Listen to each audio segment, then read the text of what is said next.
I meditate to the sky, I'm flying. I wanna sleep through the night, I'm trying. Hey you, thanks for stopping by. You picked the right channel. Lately I ignore my phone, giving all the time spent on my own. I should go wild, else I feel crazy. My thoughts are loud, they can't hear me. I don't know what close should I call home. I don't know how to feel, but still feeling low. Somebody lead the way, let's go and find the better days. With the gates and so wake me up when the sun is shining. On the fire by the tide, I'm riding. Cycling high, I'm winding. She shakes me up. City lights get blinding. I meditate to the sky, I'm flying. I wanna sleep through the night, I'm trying.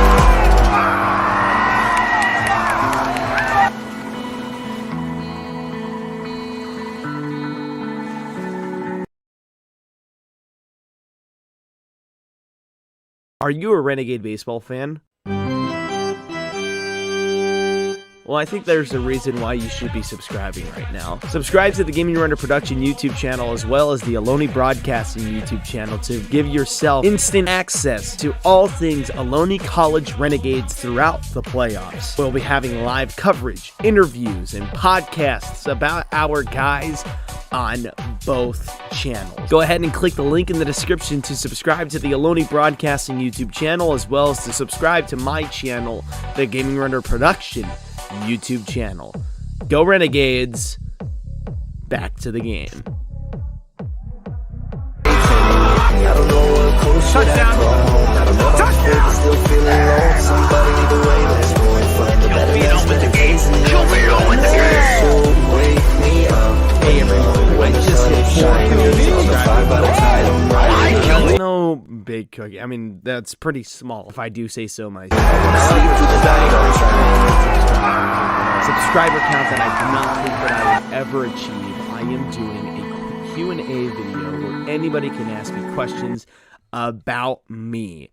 And if you guys would like to have your questions answered on that video, just type I think there's a reason why you should be subscribed. There's a live comment subscribe to the Gaming Runner Production YouTube channel or the actual Ohlone Broadcasting YouTube channel to give yourself instant access to all things Ohlone College Renegades throughout the Gaming Runner Production. We'll be having live coverage, interviews, and thank you all so much about our 400 subscribers. I would love to get to 1,000. Go ahead and click the link in the description to subscribe to the Ohlone Broadcasting YouTube channel as well as to subscribe to my channel, the Gaming Runner Production YouTube channel. Go Renegades. Back to the game. And now back to Ohlone College baseball action. Live on the Gaming Runner Production YouTube channel. Still feeling low. Somebody lead the way, let's go and find the better days. With the gates and so wake me up. And now back to Ohlone College baseball action. Live on the Gaming Runner Production YouTube channel.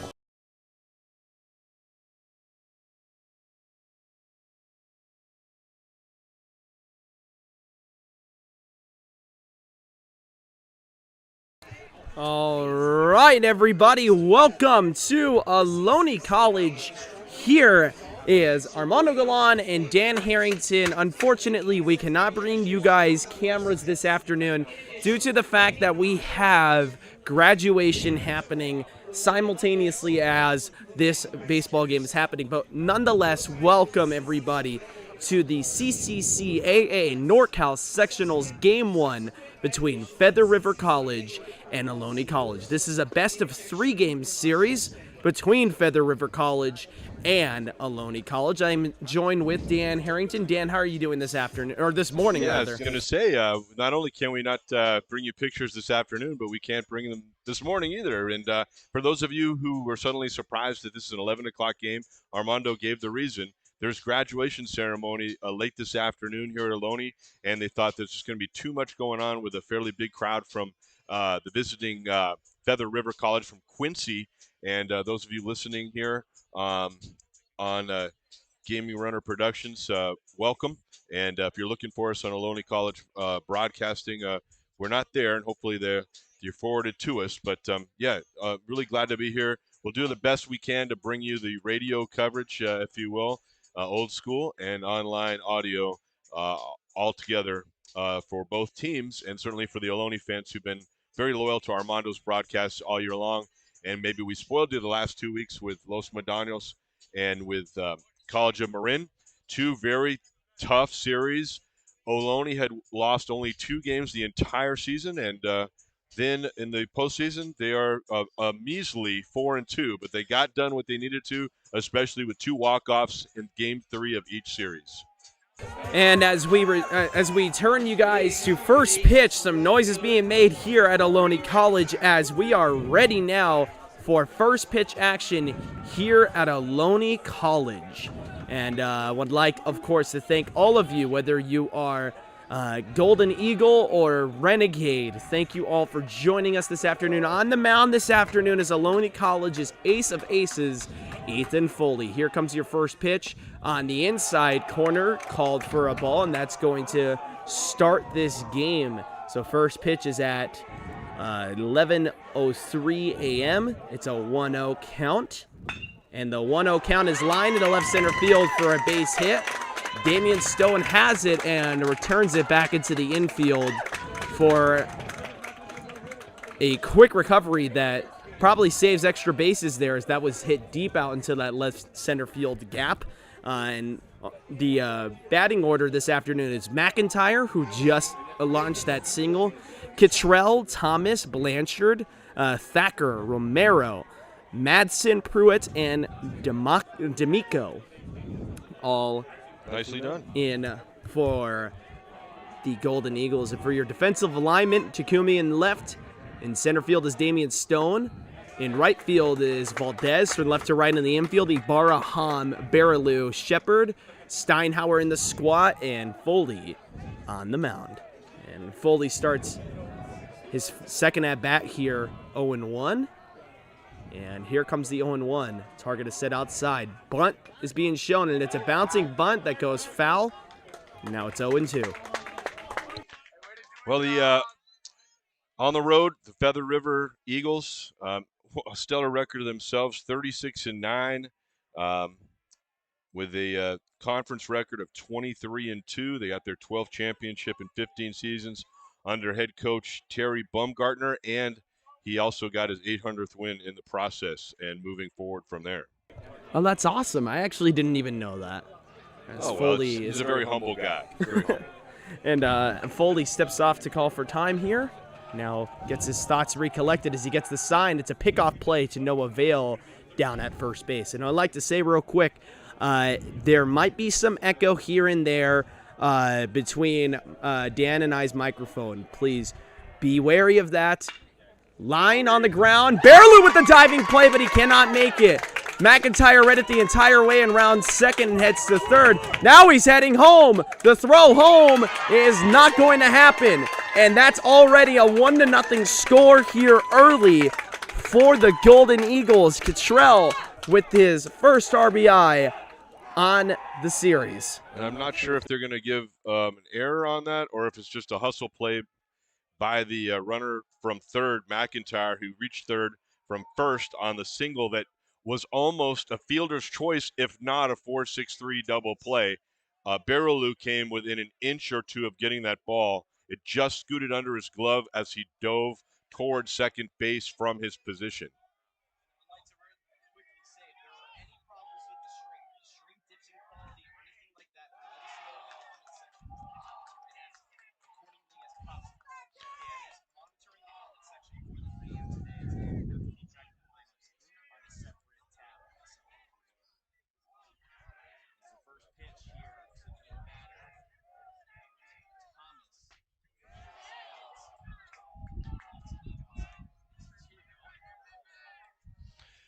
Few pitches here so far from Foley.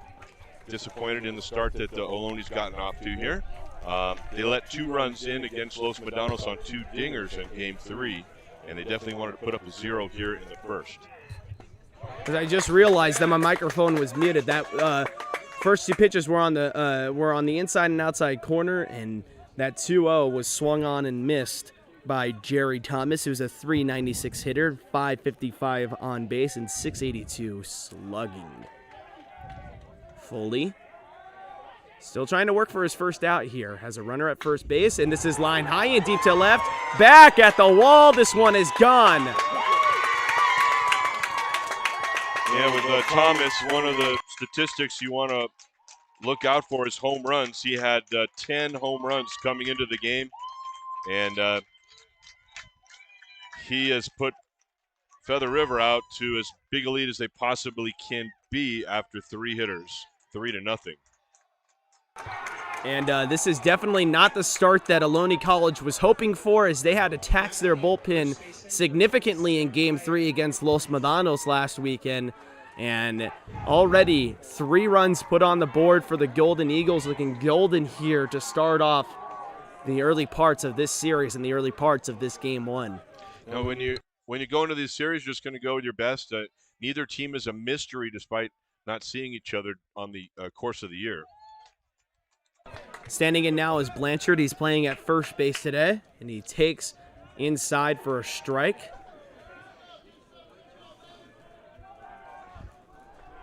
But it looks like they were prepped for Foley a bit here.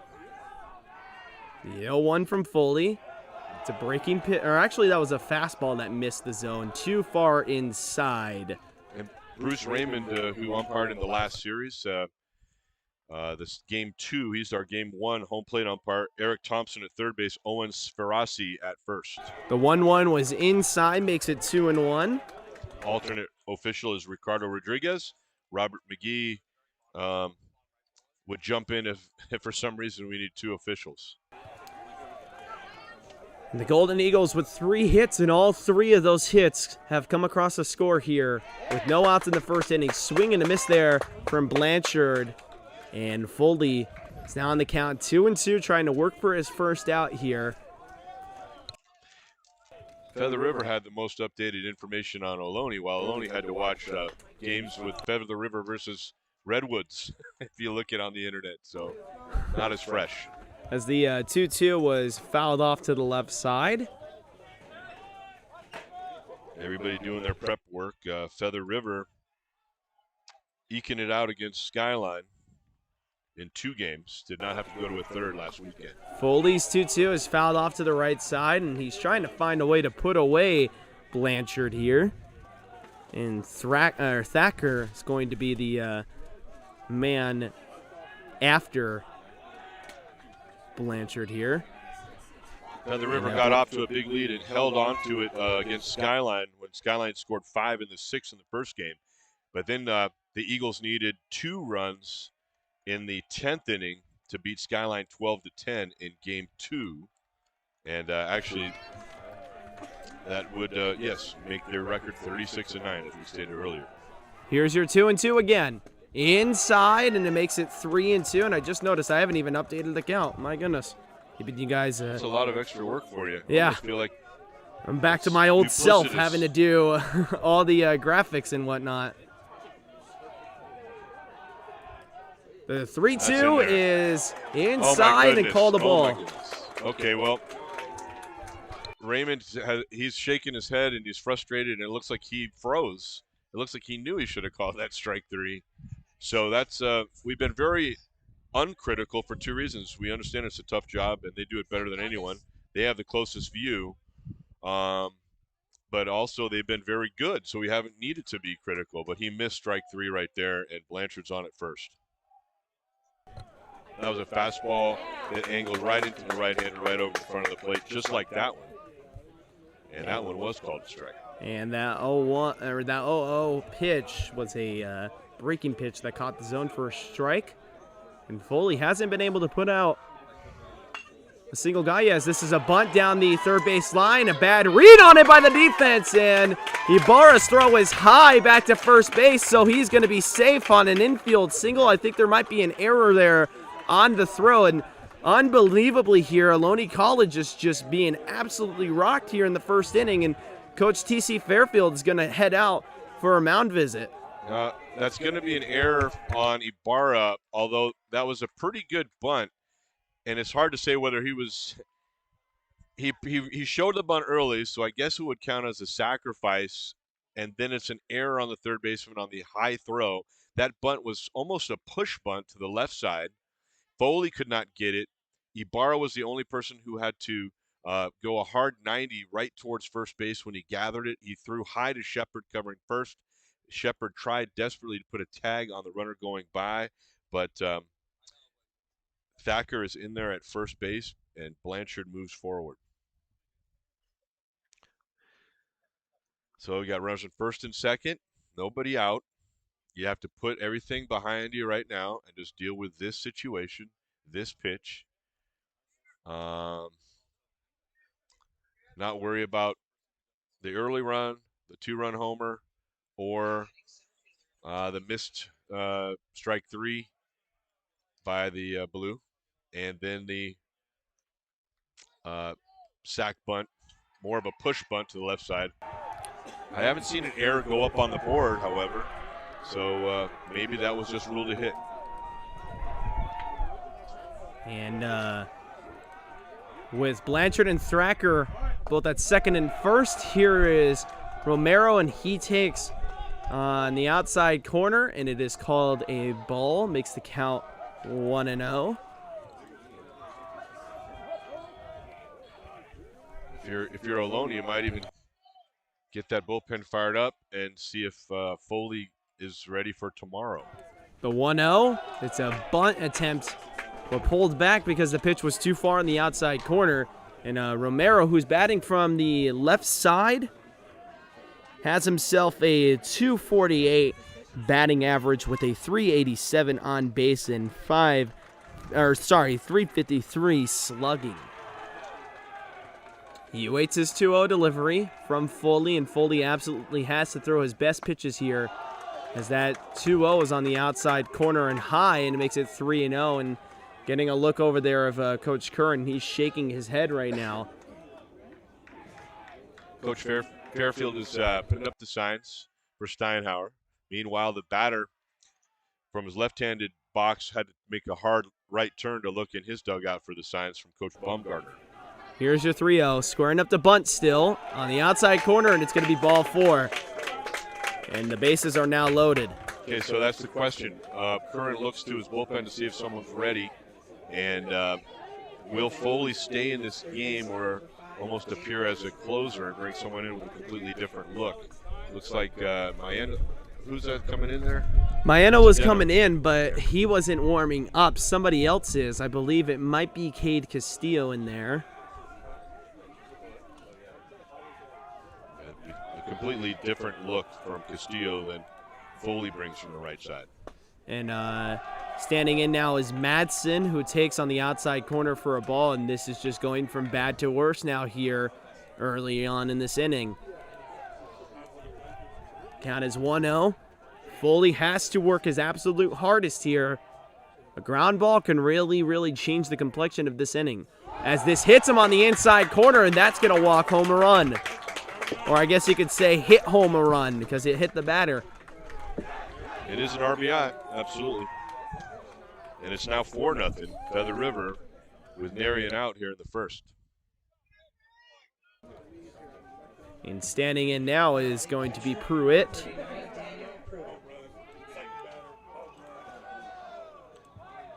Feather River's had very few blowouts, losses, obviously with very few losses in total.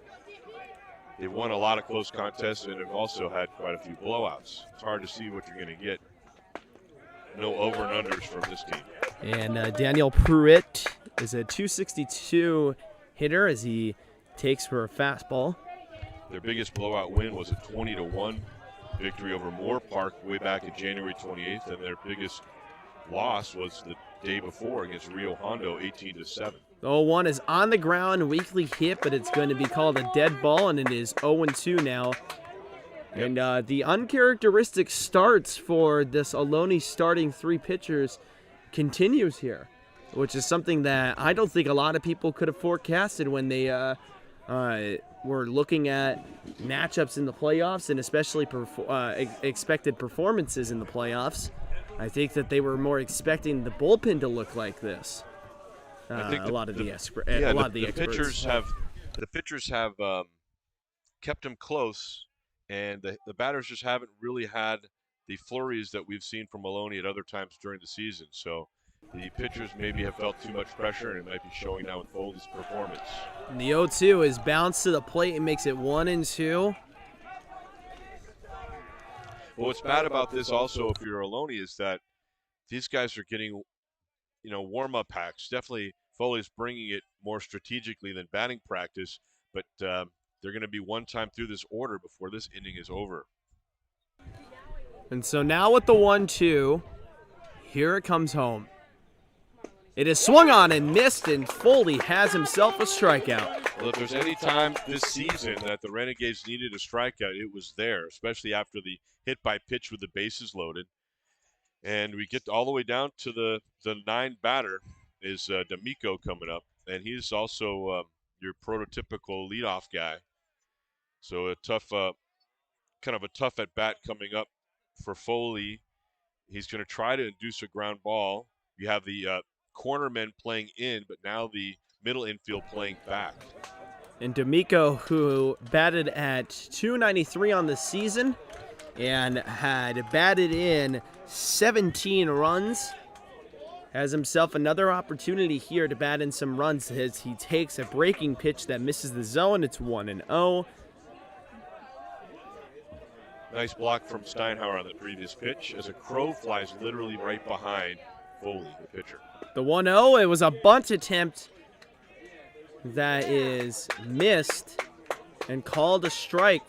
As maybe we need some levity because I don't know quite what the food was in that crow's mouth when it flew behind Foley, but someone has lost their early lunch here, through a bird's wings and beak. Pretty funny. One of our, I think it was our first game of the last series. Yeah, when someone gave me a hot dog after the game, said, "Hey, have a hot dog, Dan." I said, "Sure." We helped move some equipment. Came back to see a crow flying over the stairway with that swing and miss with that hot dog in his mouth. Can't believe it. We became a to-go window here for the birds. Yeah. Well, it's just that time of the year where the wildlife just comes out and is all over the place. Yep. Wildlife and hot dogs. Don't mix. Wildlife and hot dogs because it's baseball season. Here's your 1-2 to D'Amico. Takes on the outside corner and high for a ball, makes it 2-2. Yeah, he's not the tallest of the Feather River Eagles out of Reno, Nevada, and that is the advantage. Everyone wants to get taller and bigger, but if you have a small strike zone, he's really got to try to pour it in there. And now with the 2-2, Foley's going to ask for a re-sign from Steinhauer. And he gets the sign here from Steinhauer. Now kicks and deals. And it is check swung. The first base umpire says he went. And that'll be a second strikeout for Ethan Foley. And now there are 2 outs here with the bases loaded as the lineup card turns over for the first time this afternoon. Here's McIntyre once again. So on the right side of the diamond, the first base umpire, also known as U1, umpire 1 is in proper position to make that call. And the first time that Owen Sferrasi has really had an impact in this contest. We did not see Sferrasi in the previous matchups in the last 2 series. And so now Foley starts his first at-bat here in his second at-bat against McIntyre on the outside corner for a ball. Sferrasi, just in case you're wondering, the umpire spells his name S-F-E-R-R-A-Z-Z-I. So I think that's a wonderful name. The 1-0 bounces to the plate and makes it 2-0. Thought he might be an SF Giants fan with the name Sferrasi, First 2 letters SF. Yeah. But anyway, the reason I bring his name up is they deserve some respect and credit, acclaim for the seasons they've had to be selected for these tournaments.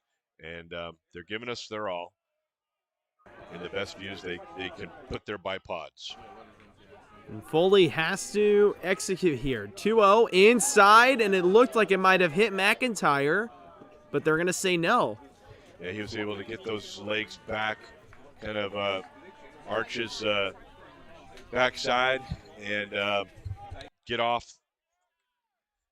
on the toes to the heels and get away from that pitch that Steinhauer blocked with his mitt just beyond the dirt circle where Thacker could not advance. And so now with a 3-0, Foley has to throw a strike here. Here it comes to the plate. Inside, and it's going to be called ball 4 and another walk for another run. And here comes Curran, Coach Curran, and that's going to do it for Foley's afternoon. As he, unfortunately, is only able to get 2 outs, and we'll have a new pitcher when we come back from the break. 1 minute timeout. You are listening to Ohlone College Baseball Action live on the Gaming Runner Production YouTube channel. For Dan Harrington and myself, we'll be back in 1 minute.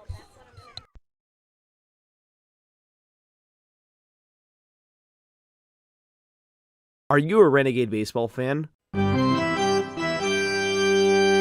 Well, I think there's a reason why you should be subscribing right now. Subscribe to the Gaming Runner Production YouTube channel as well as the Ohlone Broadcasting YouTube channel to give yourself instant access to all things Ohlone College Renegades throughout the playoffs. We'll be having live coverage, interviews, and podcasts about our guys on both channels. Go ahead and click the link in the description to subscribe to the Ohlone Broadcasting YouTube channel as well as to subscribe to my channel, the Gaming Runner Production YouTube channel.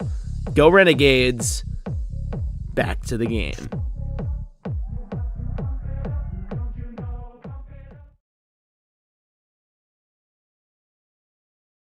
You're listening to Ohlone Baseball Live on the Gaming Runner Production YouTube channel, the official partner of Ohlone College Live Sports Broadcasting.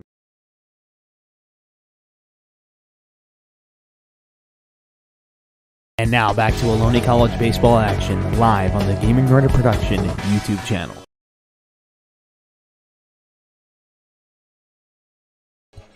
As we return back, I would like to quickly, before we mention the new pitcher and his stats, I'd like to quickly ask, how is the stream health, everybody? Is it shipping? Is it chopping?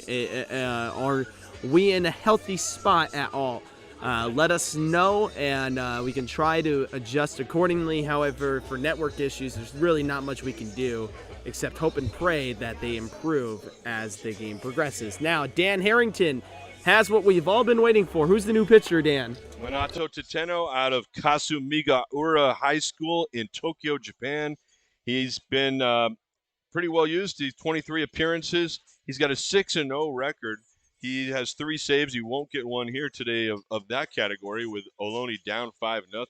He pitched 35 innings, a 4.11 ERA, had 42 strikeouts, and he stands at 5'8", weight 165. One of the new popular things to do is to have a pitcher with as we return back, I would like to get that bottom shelf to try to just eke it in over the bottom of the strike zone and induce a lot of ground balls.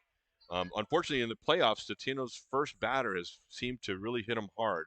Let's see if he can break that streak right now. And they definitely would love for him to break that streak right now as Kittrell is in, and that pitch is wild, and it hits him. And another run is walked home, and this is starting to get out of hand. 6-0, Golden Eagles. Well, if you took the day off of work to be here, for example, or for some reason along the Gaming Runner Productions network, yeah, stay with us. There's a whole bunch of game left, but this is a little too generous of a welcome by Ohlone to the visiting Feather River Eagles. 6-0. Yeah, the sales tax for the tickets that everybody bought to come into today's game is more taxing than what Ohlone has done here in this first inning. And Mondo throws his first pitch fastball on the inside corner, makes it 1-0. And, you know, don't want it to sound too negative, of course, but unfortunately, that's just how it has been so far. It's just been a very, very big struggle, and this Ohlone College team has to just wake up the pitching a little bit as that slider is on the outside corner for a ball. Yeah, part of it is you really want to challenge and really go after him and show him you mean business. And they just have been around the strike zone, off the sides, not really sharp with their pitches so far. You're not going to get close calls like that one we thought on a 3-2 pitch was strike 3 earlier to Romero, the 6-hitter. So they've got to really refocus and establish. And now Mondo with this 2-2. It's high and misses the zone. It's going to make it 3-0, and Ohlone College is in danger of walking home a 4th run here. And this is really, ever since the 3-run homer, it's just been self-inflicted gunshot wound after self-inflicted gunshot wound. There's been a lot of nicks, if you want to use those analogies. I try to stay away from the violent stuff. The 3-0 is in there for a strike, makes it 3-1 now. Bruce Raymond with a fairly late strike call. I think he really wanted to make sure that got the very top of the zone, and it did, according to the home plate umpire. His eyes are right at the top of the zone for every batter. In a first inning that has lasted over 25 minutes. The 3-1, inside, strike 2. And it's 3-2 now, and Mondo. Nice curveball right there. Really nice. Nice curveball indeed. I'm going to refrain from saying what I wanted to say. No, you told him it was inside. It looked as though it was going right at the left elbow of the right-handed hitting Thomas. Had some nice break. And He's here the now man is who your hit that 2-run home run. Yeah, and here comes your 3-2 now with 2 outs. Here in the top of the first inning, fake pickoff play there as both middle infielders are playing off the second base bag, but Mondo got his runner there at second base to return back. Popularly called the spaghetti move. There were neither Hom nor Baraloo, the shortstop or second baseman, covering the bag. So just a little break for everyone there, as it turned out. A little break from the tension that we have grown to love and loathe at the same exact time. Yeah. The 3-2 now from Mondo as he gets the sign from Steinhauer, kicks, deals. It's a changeup that misses the zone, and that's going to walk home a 5th run. It is 7-0 Golden Eagles. We have RBI all over the place, and the 7th run scores with Jake Madsen coming in. That means 7 of the first 9 hitters in the game scored. You have diamonds filled in with numbers from McIntyre, Cottrell, Thomas, Blanchard, Thacker, Romero, and Madsen. Then 2 strikeouts, but that pattern couldn't continue.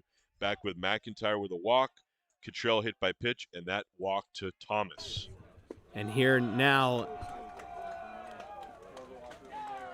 the body language is is starting to fray a Blanchard. bit for that usually stiff upper-lipped Ohlone Renegades. They're not used to this, clearly, and we'll see how they can respond. Yeah. You put up maybe 3 in the bottom of the inning, you're right back in it. You just got to stop the bleeding with 2 outs here in the first. The 1-0 is on the outside corner for a ball. Makes it 2-0. And Armando, you know how to spell tourniquet, since you're using those references. It reminds me of my Army days. Yeah, you need to spell tourniquet. the 2-0 to Blanchard here. Here it comes. In there for a strike, makes it 2-1. Give you a little more visual. The base coaches, Ryan Detman at first base and Jason Gay at third base, wearing the black pullovers, short sleeve with the gray pants, Feather River with the black uniforms, a little bit of trim along the shoulders in green and the white numbers and letters on front that say Eagles.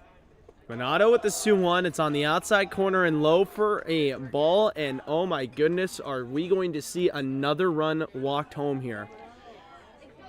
Very, very, very few advantageous counts throughout the entire first. Now 13 batters faced here in the first for Ohlone.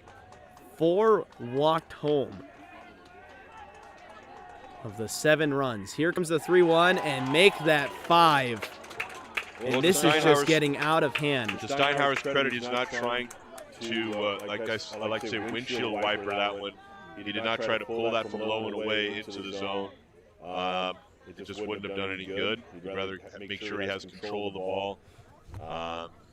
And he takes a walk out there as Hom, the shortstop, meets up with the catcher Steinhauer on the hill with the reliever who, to his credit, he's not used to coming in the first, but he is a guy who's been a real fireman, Mondo Tenedo, to Tenno, and it's got to be frustrating for everyone in that long walk. And now here comes Coach Curran out again, so he probably wants to save Tenno for future games as well.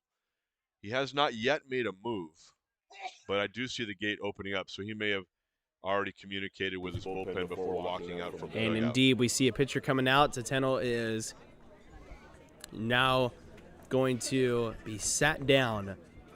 So number 2, Cooper Thacker, takes that jersey and his bat and the rest of them over back towards that on-deck circle where he's meeting up with the first base coach, Ryan Detman. Also coaching for Feather River, you've got Nolan Atkins, the pitching coach, Marty Lees, who gave me a nice greeting there today at their side of the dugout, and Greg McCarthy. He did not give me a nice greeting. He doesn't really even know me, actually, but nonetheless, between Gay, Detman, Hawkins, Atkins, Lees, and McCarthy, Coach Baumgartner, again, getting his 800th win this year, has a really nice staff making those wins happen as well. And we'll get you the new pitcher after the break. We'll be back. Hey everyone, I just hit 400 subscribers on my YouTube channel. Now that's no big cookie. I mean, that's pretty small if I do say so myself. However, to celebrate 400 subscribers, as the subscriber count that I did not think that I would ever achieve, I am doing a Q&A video where anybody can ask me questions about me. And if you guys would like to have one of your questions answered on that video, just type a comment into the comments section, either the live comments section or the comments section or the actual comment section in the video itself with the hashtag GRPQA. That's GRP for Gaming Runner Productions Q&A. Thank you all so much for getting me to 400 subscribers. I would love to get to 1,000 subscribers if that is possible. Go Renegades. Back to the game. You're listening to Ohlone Baseball Live on the Gaming Runner Production YouTube channel, the official partner of Ohlone College Live Sports Broadcasting.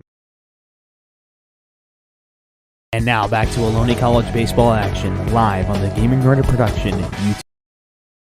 And we are back here at Ohlone College. And Dan, quickly give us the new pitcher and a breakdown.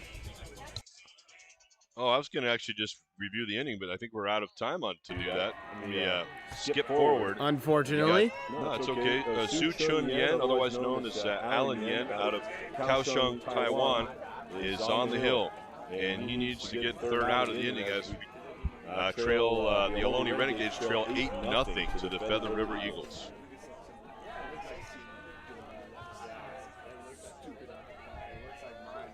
But that one just straight up bit away from the strike zone there, Mondo. Yeah.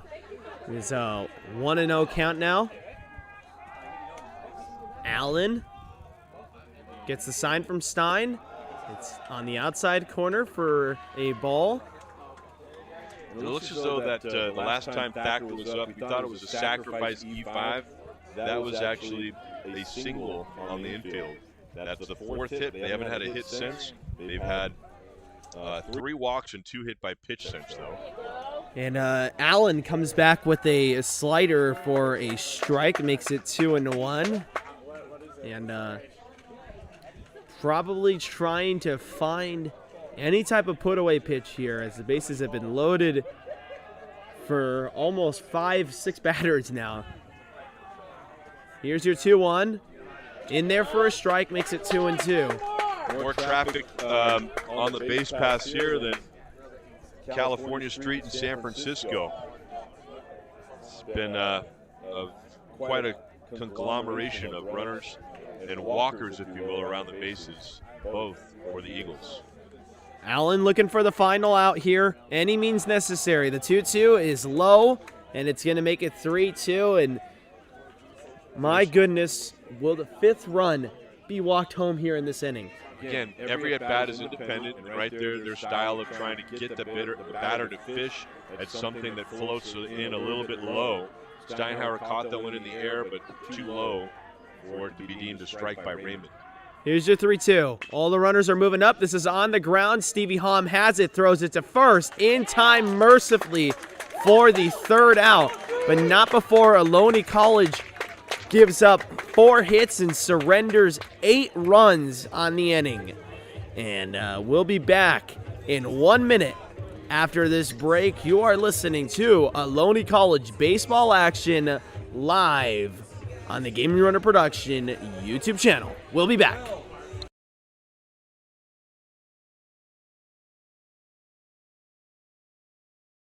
Are you a Renegade baseball fan?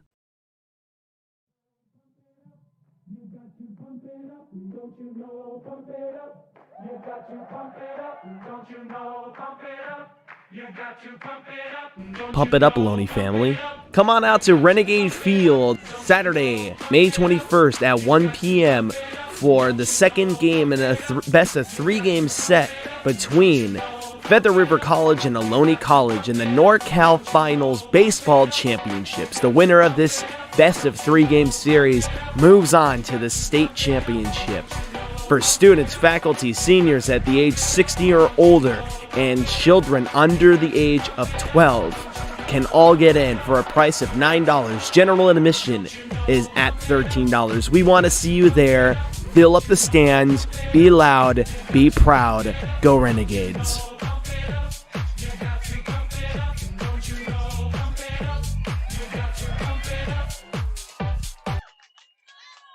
And now back to Ohlone College baseball action live on the Gaming Runner Production YouTube channel.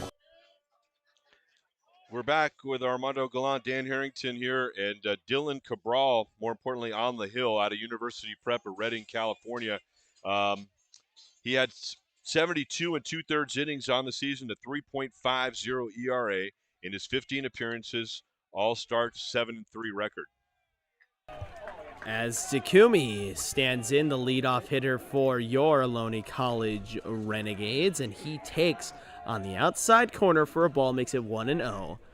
And with the 1-0 delivery, it is in there, right inside the zone, and pretty much the exact heart of the zone, makes it 1-1. Takumi trying to work his way on base here. The 1-1 in there for a strike, makes it 1-2 on a fastball. Takumi has to try and work here. Yeah, the left-hander on the hill, 51 strikeouts to this point. The 1-2.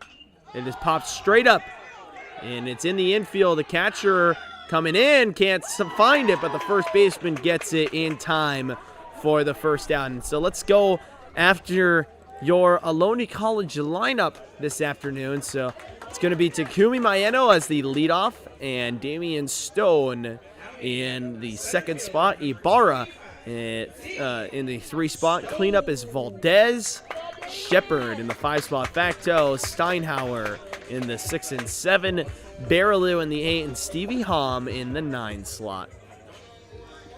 3 pitchers already in the game for Ohlone. 8 runs, 4 hits for Feather River, and the first batter of the game, 40 minutes into it, just makes the out. First batter of the game for Ohlone, I should say. 40 minutes he waited, and 40 minutes Dylan Cabral waited pretty much to throw his first pitch. As Stone takes his first pitch on the outside corner for a ball, and his second pitch was high, and it, right over the heart of the plate, but too high for a ball. 2-0. It is lined into right for a base hit. Beautiful base hit there off the bat of Damian Stone, who has just been an anchor for the Ohlone College offense. He's their first base runner in the series and their first base hit on the series. Damian Stone, he knew he had to get on base here. Takumi Maeno, kind of a bit robbed on that sun ball on the right side, where it looked like the catcher had no chance, and it was going to fall for another chance for him to hit. First baseman made a great play on that for Feather River. And now with the 0 delivery, it's on the outside corner. Standing in is Jeter Ibarra, the ever dangerous .468 batting average bat for Ohlone College. And they definitely need their hero to be wearing his cape today if they want to have a chance to work their way back into this game. The 1-0 delivery. It is a slide, or rather a curveball that misses the zone. Too high, and it's 2-0. Eric Romero, the center fielder, playing ever so slightly to the left of straightaway center. Maybe 10 feet, just on the edge of that batter's eye. And now as I speak of him, he moves directly into center field in front of the middle zero. As that fastball is on the outside corner, makes it 3-0, and Jeter looking to try and work his way on base, and he has the best opportunity to try and do so here, as it's a 3-0 count. Yeah, but he's also definitely going to get something to hit here. And so now with the 3-0, here comes fastball inside for a strike. Makes it 3-1. And Ibarra with 4 homers, 63 driven in on the season. Would love to get either or here. The 3-1. Inside, Ibarra fights it and launches it into left center field for a base hit. Damian Stone read it the entire way. He's heading to third and is going to hold up. Ibarra moves up to second. It is a double. Now there are runners both at scoring position for Ohlone College, Jeter, Ibarra, and Stone respectively at second and third here with only 1 out. You were right. He didn't get his hands fully extended on that. Was still able to put that one into left center field just perfectly between the outfielders. As we said, Romero, for whatever reason, had moved from shading to left center to straight away. And that was the difference between first and second base on a hustle double by Ibarra. And here's Mike Anthony Valdez. He's got the infield overshift on to the left side. So he's a right-handed hitter facing a left-handed pitcher. He calls for time. And we saw College of Marin do this to great success against Valdez. Let's see here if he's got any way, or if he's learned any way to try and beat the shift with 2 runners in scoring position being ultra important here, as this is a foul to the right side, and Valdez knows that he was just behind it there on that fastball. It's going to be 0-1.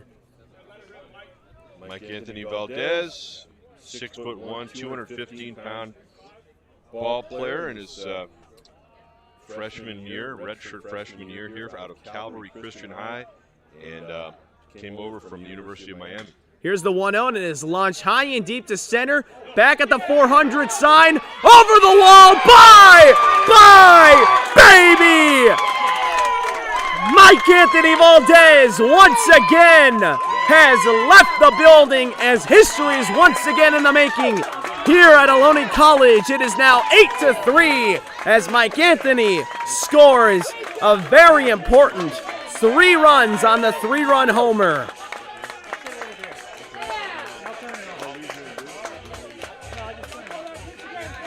And Mike Anthony Valdez, that looked like it was going to be a pop out to center field, but it just kept on going and going, and it launched over the wall right around that 400 sign, so it definitely traveled over 400 feet there.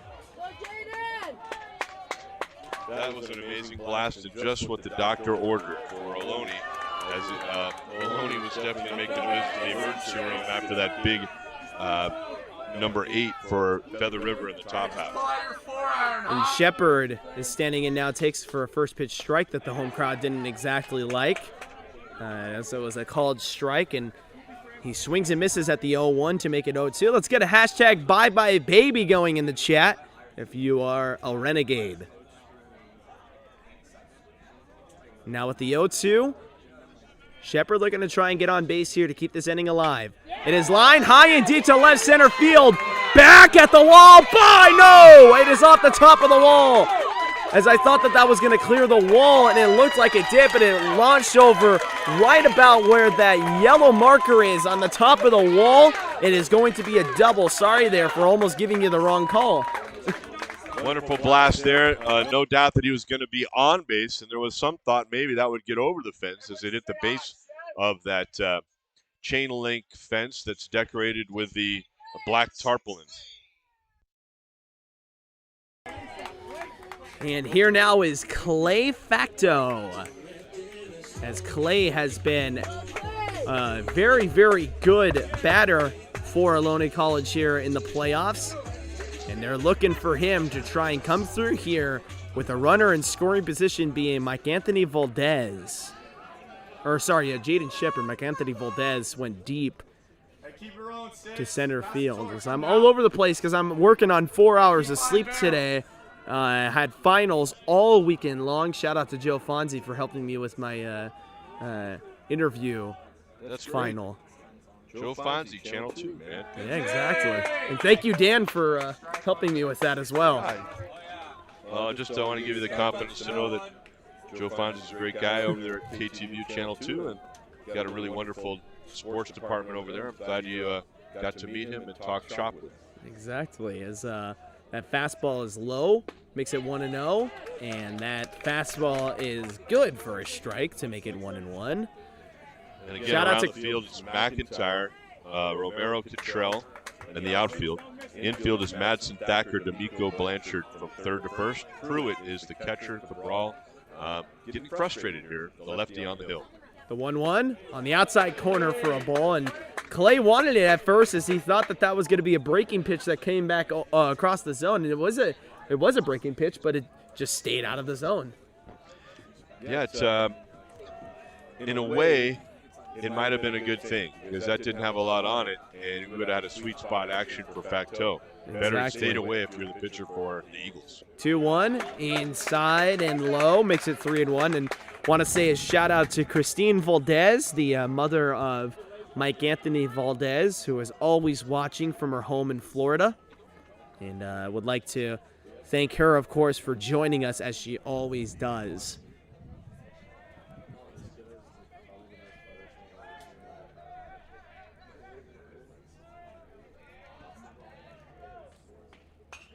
As this is popped and fouled off to the right side. A lot of great supporters all year for your broadcasts they've done here on Gaming Runner Productions, as well as for Ohlone Broadcasting, as that graduation ceremony. If for whatever reason you're just joining us, maybe surprised we're on, and surprised that 11 runs have scored so far in this game. Yeah, here in the first inning. Graduation ceremony tonight makes us push back to 11 a.m. The 3-2. It is lined into center field. This looks like trouble, and the center fielder's going to let it drop right in front of him. Shepard moves up to third there, and we got runners at the corners now with one out. And Clay Facto gets himself a nice base hit. Here comes Corey Steinhauer. You know, that prior off-speed pitch that did not break over the plate made me think that Facto was just getting his feet ready to stand there and smash one to that right side. And he ends up doing that, although it's not hit as hard as one would have liked. It made for curiosity whether the center fielder, Romero, was going to dive for it. He did have backups from Cooper Cottrell, the right fielder, so I'm actually a little surprised he didn't make that dive, knowing that for the most part, Cottrell was right there behind him to try to keep Shepard at third or maybe throw him out at the dish if needed. The meeting at the mound is a fairly short one. And I want to quickly apologize to my dad as I accidentally put him on timeout in the comment section, trying to make him a moderator. And real quick, while we have this break in between action, if anybody is wondering why don't we have cameras right now, I mentioned it before the broadcast started. I'll mention it one more time. It is because of graduation. Yes. The broadcasting team has to do a TV production for graduation, and they cannot do both the game and graduation in enough time. So they had to make a compromise, and the compromise was us, as we have a backup plan, which is my channel. Here's your 0-0 to Corey Steinhauer, who swings hard and misses at a fastball on the inside corner for a strike. Hopefully at some point we'll be able to sync up some of the words from Armando for some of the highlights here for the Ohlone Renegades. Hey, and, maybe. And for that matter, the Eagles. That would be fun. But no extra pressure, Armando. Don't worry. All I have to do is just not call people by the wrong names. The 1-0. Oh, inside, almost hit Steinhauer there. I think he thought it did, but maybe it ever so slightly glanced his upper sleeve that hung out over his arm as he turned towards the home plate umpire. So he's not overly disappointed as the count evened at 1-1. Here comes that 1-1. Steinhauer trying to square up to bunt, but it's on the outside corner, makes it 2-1. And it looks like he's trying to force the pitcher here to go on the outside corners to try and get him. And I think that's definitely a good strategy, because it seems that pitching on either side right now has just not been very precise so far to start this game. And the wind's picked up quite a bit too. As the pickoff play back at first base happens to no avail. 8 runs scored in the first for Feather River. A single by McIntyre, a single by Cottrell. That McIntyre was running around the bases, was able to scoot all the way home. And then Thomas with a 2-run home run, then a bunch of walks. 2-1 is bunted and fouled off to the left. As Blanchard walked, Thacker had a single, Romero walked, Madsen was hit by a pitch, then Pruitt and D'Amico struck out. Foley's last batter of the day was a walk to the leadoff hitter McIntyre. Then Cooper Cottrell against Mateo Tenedo had a hit by pitch. Thomas walked. Ryan Blanchard then would also walk. Here comes the 2-2 now to Corey Steinhauer. Checks the runner at first. Here it comes now. It is line high and deep to right field. Back at the wall. It is off the right fielder's glove. Steinhauer read it the entire way and is at second. Clay Facto moves up to third. Jaden Shepard scores. It is 8-4 Golden Eagles. So that was great, a great hit by Steinhauer, but also great hustle out of the left-hander's batter's box, thinking, hey, that might get out, but if I can get on the move, I can get second base, no problem. And he did just that. That was a great effort by Cooper Cottrell in right field, with those winds shearing in right field from the right field line out towards center field, and from the west to the east here at Ohlone and Fremont. And Cottrell, I think you're right. I think it did get off his glove, then hit the base of the fence as Cottrell went into the fence, and he was able to bounce off the fence, grab the ball, but there was no way that he could prevent the Ohlone runners. Shepard clearly was going to score from third, but Facto getting to third base, and Steinhauer over to second on that power double to right. And we have a quick break because there's a pitching change on the mound. We'll be back in exactly 1 minute with the new pitcher after this break. Are you a Renegade baseball fan? Well, I think there's a reason why you should be subscribing right now. Subscribe to the Gaming Runner Production YouTube channel as well as the Ohlone Broadcasting YouTube channel to give yourself instant access to all things Ohlone College Renegades throughout the playoffs. We'll be having live coverage, interviews, and podcasts about our guys on both channels. Go ahead and click the link in the description to subscribe to the Ohlone Broadcasting YouTube channel as well as to subscribe to my channel, the Gaming Runner Production YouTube channel. Go Renegades. Back to the game.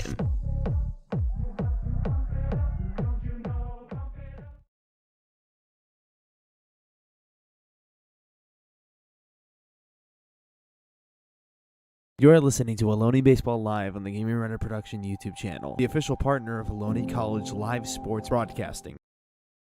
And now back to Ohlone College Baseball action live on the Gaming Runner Production YouTube channel.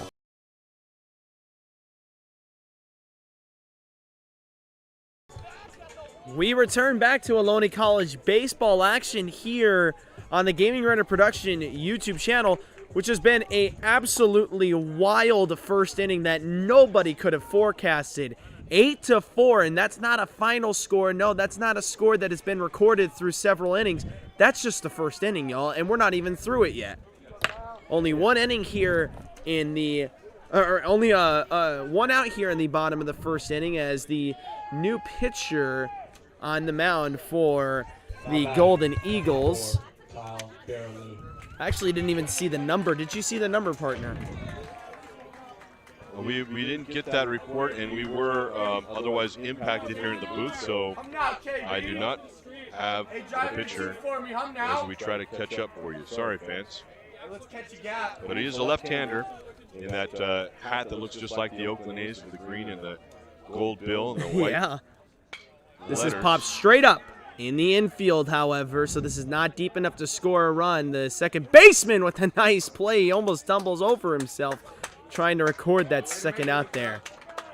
It is Kyle Kyle Giovanoni out of Yuba City, and Sutter High School is a freshman.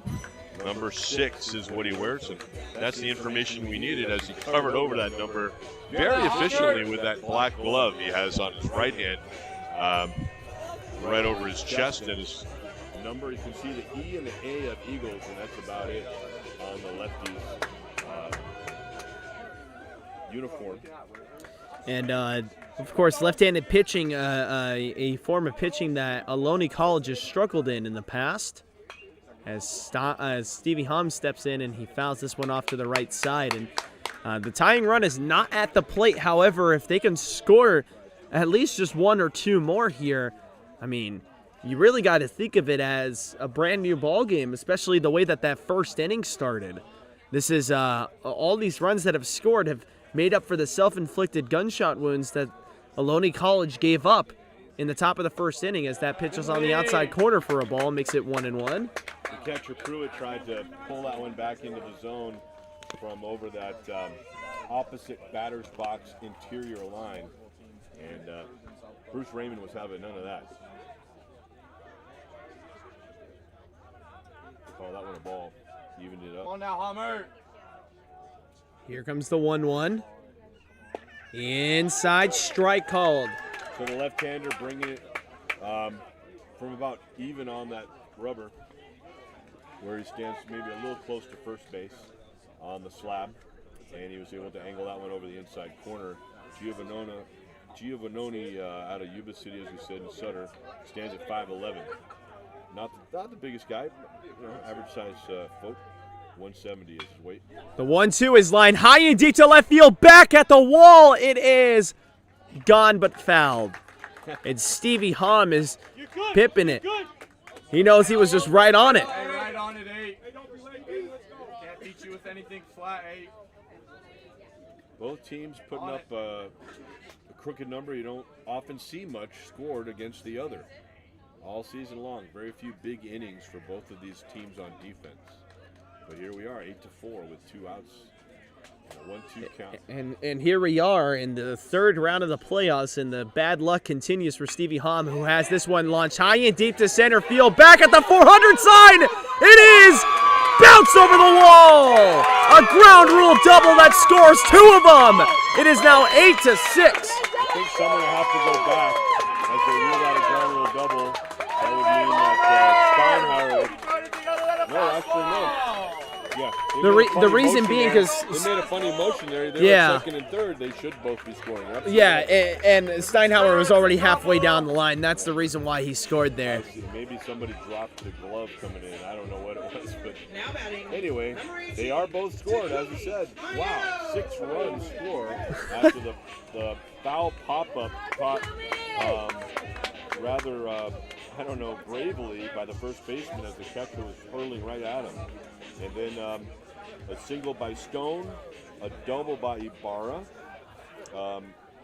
then the 3-run home run by Mike Anthony Valdez, a double right away for Shepard, a single by Facto to right center, a double down to right field deep by Steinhauer, knocked out the pitcher. Cabral, man, what a game. And Takumi takes on the outside corner for a strike, makes it 0-1. If you're a statistician, get your arm warmed up. You got a lot of stats to talk about here.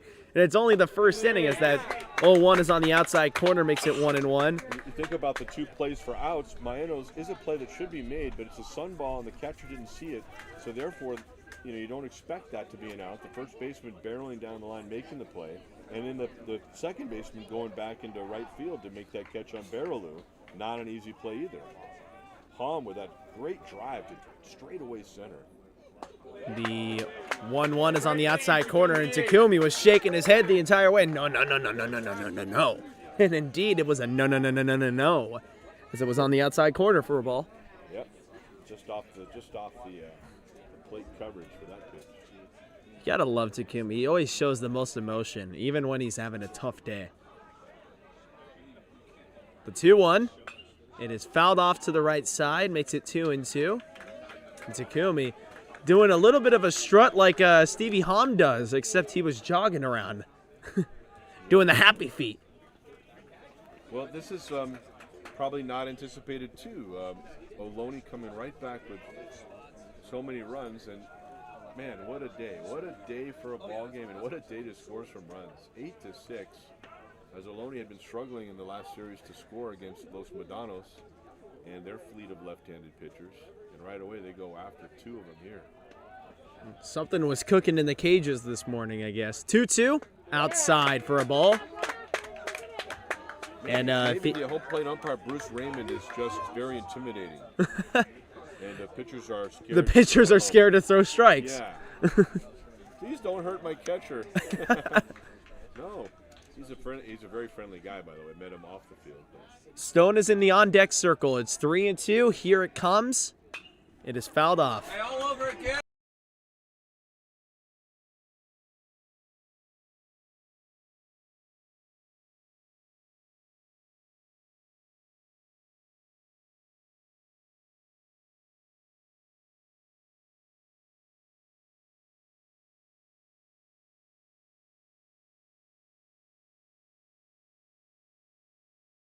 I don't know why Dan's microphone isn't working, as that 3-2 misses the zone and it's ball 4.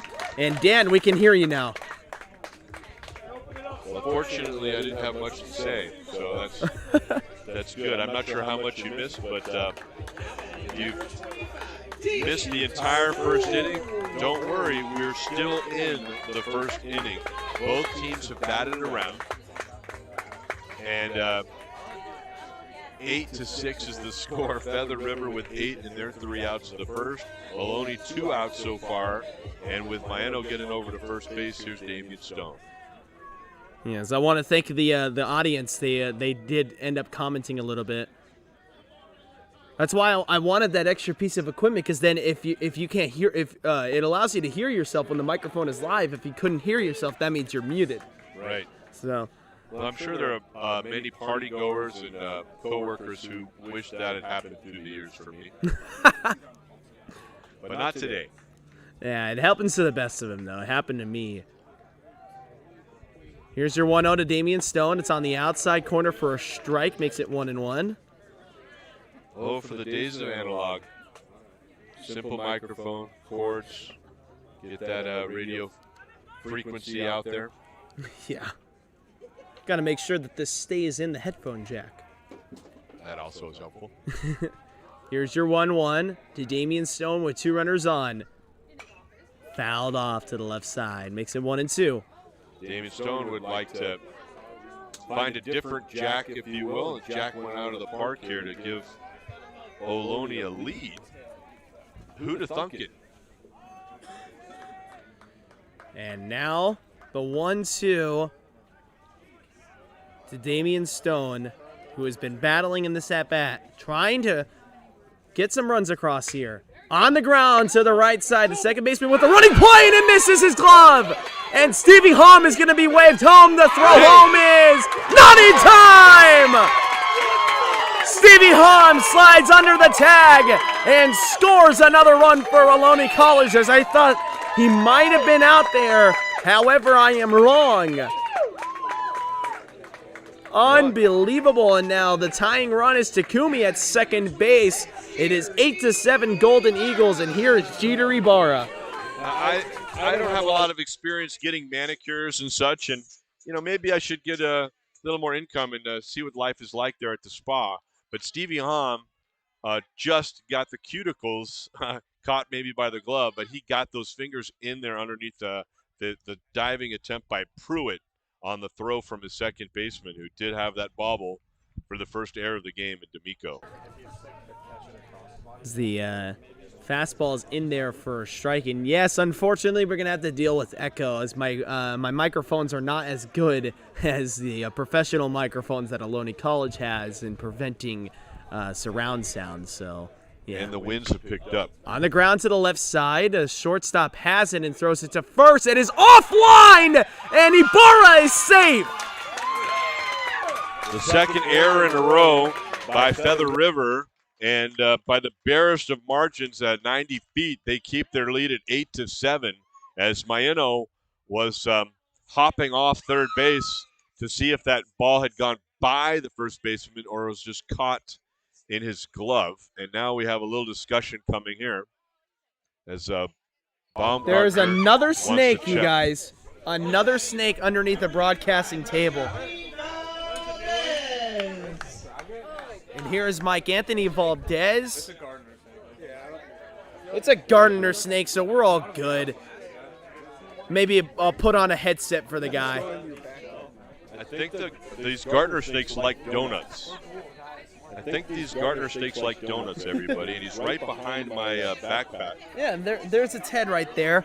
As I'm doing a vlog right now, so we got a The break meeting in with action Baumgartner's here. over, and they're going to go talk about something. Meanwhile, the game might be stopping just because of this. Yeah, because I think also. As Last time it got about 10 to 12 feet behind us, depending if you measured from the head or the tail. And I'm really sorry we don't have video for no other reason. Yeah, because if we had video, we would have actually just. Valdez for the Renegades, or the home run hit by Blanchard before that in the top of the first. Is now the snake seems to like the yellow gold backpack underneath the press table. And this is Oh, and it's Evan pretty tried to fast when grab he's it trying with to his touch it. with his arms there, or with Yeah. his hand. So it looks like they're going to continue the game now. Not sure what they weren't sure what the hubbub was on the field, and they're going to go back to the action. This is really incredible. And so Mike Anthony Valdez is up. He hit the 2-run homer here early in the first inning. As Evan, could you make sure to let us know if the snake goes underneath us again? Incredible. Want to make stuff sure here. that we don't startle the Ohlone darn College, thing. Fremont. Here's your 0 delivery. It's on the outside corner for a ball. Makes it 1-0. And I mean, what can make this first inning even more exciting? We got 15 runs put up on the board. We got a snake slithering by saying hello. I like baseball. You know, we got a couple of bombs by both teams. What else is more exciting than that? As the 1-0 is on the guess- in the strike zone, in the heart of the zone for a strike. I guess we'll find out here on Ohlone Baseball at Gaming Runner Productions. Indeed. Valdez looking to try and either put up the tying run or put Ohlone in the lead here. As this is popped straight up into center field, back at the wall, into right center now, and angling back, and it is finally recorded for the final out, but not before. 15 runs were put up on the board in Ohlone College, putting up 7 of them. 8-7 is your score. We'll return back to Ohlone College baseball action live on the Gaming Runner Production YouTube channel in 1 minute, hopefully without snakes.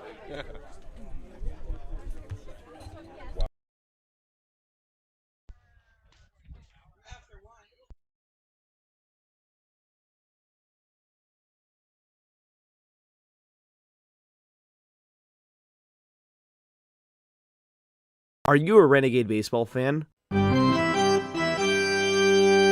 Well, I think there's a reason why you should be subscribing right now. Subscribe to the Gaming Runner Production YouTube channel as well as the Ohlone Broadcasting YouTube channel to give yourself instant access to all things Ohlone College Renegades throughout the playoffs. We'll be having live coverage, interviews, and podcasts about our guys on both channels. Go ahead and click the link in the description to subscribe to the Ohlone Broadcasting YouTube channel as well as to subscribe to my channel, the Gaming Runner Production YouTube channel.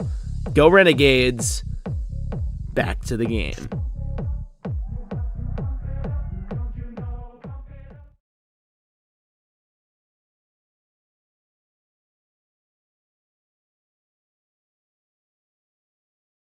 You're listening to Ohlone Baseball Live on the Gaming Runner Production YouTube channel, the official partner of Ohlone College Live Sports Broadcasting.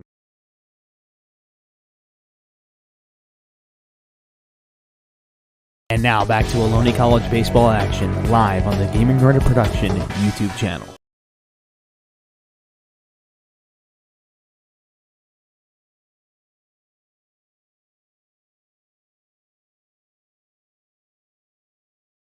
Eric Romero is standing in as we return back to Ohlone College baseball action here live on the Gaming Runner Production YouTube channel. Alan, Yen still on the mound for Ohlone College. It is 8-7 after the wildest first inning of the entire season, which saw 15 runs scored, a snake slithering by, and plenty of other unforeseeable things to start this game.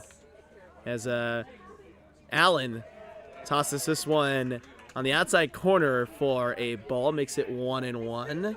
Some flashbacks to some Army training days in North Carolina.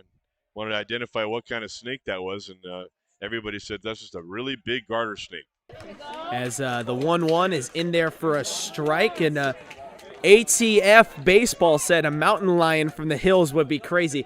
Now, it would be, but we wouldn't want that because then we would have a legitimate safety concern and the game would have to be postponed until the mountain lion passes by. So we don't want that. Yeah, with that confusion as to why everyone in the 2 rows of box seats in front of us got up, and it seemed like something very unusual was going on that's quite distracting to the players on the field. So they did have a delay until it seemed as though order was restored. 2-2 from Allen, and it misses the zone, so no strike, if you will. Got it. Yeah, the stream is about maybe a minute and 30 seconds behind real time. I don't know why there's such a delay. The 3-2 is launched into center field for a base hit. Well, maybe Ohlone would like to edit some of these strokes of the bat by the Eagle batters here. But we promise we will not edit the real content of today's game. This is actually happening.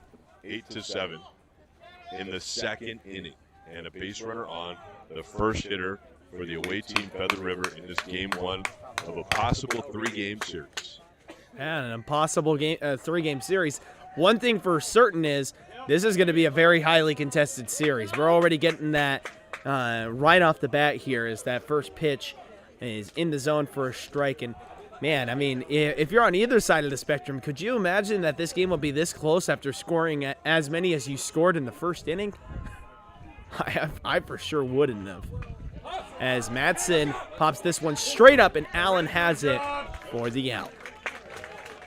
I wonder if that maybe they had the presence of mind maybe to let Yen tell Yen to not catch that ball, let it fall, as the runner from first had. Well, he didn't even leave first base. He was standing there in Romero, and Madsen was frustrated and did not hustle down the first base line. He was between the home plate and the running lane. Maybe, I don't know, he still had at least 60 feet to go before he'd get to first base. And standing in now is going to be Pruitt. So that first pitch is on the inside corner for a ball, makes it 1-0. Ohlone sure had some issues with the Eagles running the line, keeping it going until Pruitt struck out in the first, and D'Amico on deck also struck out on a pitch called strike 3 by the first base umpire. Here comes the 1-0. It is a breaking pitch that almost hits him. 2-0 now. I guess Yen, the pitcher, doesn't normally get a lot of pop-ups. You like the fielders around him to take them. But that one was a no-doubter. He had to catch that one for the out. But again, if he had the presence of mind, could have gotten 2 on that. 2-2, and it's barely fouled off, as that looked like it was going to be a weakly hit ground ball for a possible double play ball there. However, the Golden Eagles do have speed on the base pad in their base runner Romero, and Ohlone College will really have to hustle for a potential double play, as Romero definitely has the presence of a fast base runner. Here's your 2-1. It's a breaking pitch that misses the zone, makes it 3-1. And the wind picking up again. Yeah, it's pushing out to left field. I forgot to do the weather report. It's 73 degrees, 9-mile-an-hour winds going left to right. However, those do increase and decrease. A lot of people wouldn't think that's weather. Pops straight up. Steinhauer has it in foul territory for the second out. Made it look easy. Looked like the guys were trying to get in a car there. There's 4 guys standing right next to each other. Steinhauer joined by the first baseman Shepard, the third baseman Ibarra, and the pitcher Yen, all behind the circle near that Ohlone College symbol with the 2 feathers, ironically, since they're playing Feather River. But, yeah, made the catch. And I don't like how Steinhauer holds his mask the entire time. He uses the skull cap and the mask that slides over or slides off in that case. I kind of wish he'd scattered that somewhere he wasn't going to be running. As Allen starts his first at-bat here, high and inside for a ball. So he had to catch that with one hand, that catcher's mitt, and he really trusts it, and it really worked for him. And D'Amico is the pitcher, or in the hitter now. In the count, 1-0, takes a strike, makes it 1-1. I've seen you've seen live or on video where the catcher tosses his mask and the umpire catches it. Maybe he just wants to avoid hitting Bruce Raymond, the umpire, but yeah, might as well use 2 hands whenever you can. The 1-1 inside almost hit him, makes it 2-1. Such a strange inning with Romero getting a quick base hit up the middle, and then Madsen with a pop to the pitcher, Pruitt with a pop to the catcher in foul territory.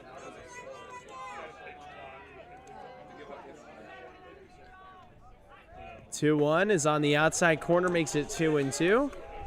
And I think I'd said that in the last inning, the final base runner and RBI for Feather River was a walk. That was a single by Blanchard, just to review. So that does make the total of hits right now 6 with a 1 this inning by Romero. Allen gets that 3-1. Sorry, it was a 3-1 count, you guys, and it makes it 3-2. Gets a 3-1 called a strike. So I thought it was a 2-2, but it was actually a 3-1. Now it's a 3-2 with 2 outs here and a runner at first.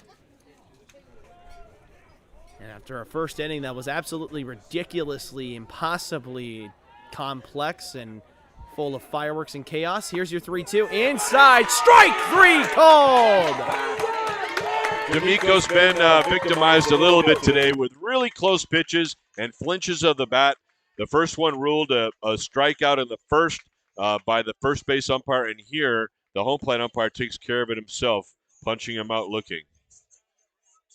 And we'll be back in 1 minute after this break.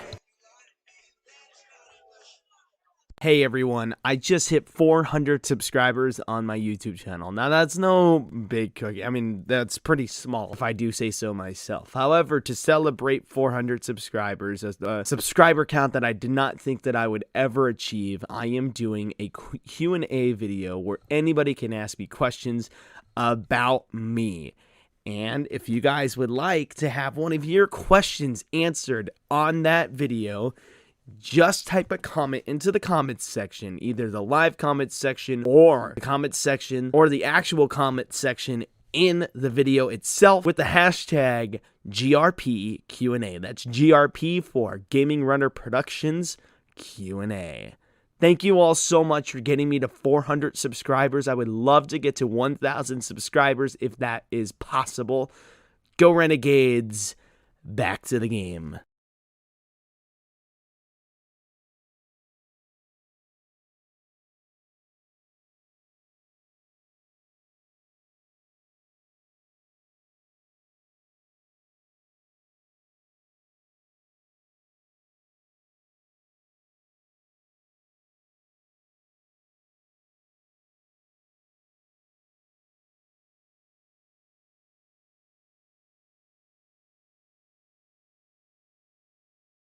And now back to Ohlone College baseball action, live on the Gaming Runner Production YouTube channel. As we return back, here is Jaden Shepard now for Ohlone College as he takes on the outside corner for a ball and makes the count 1-0.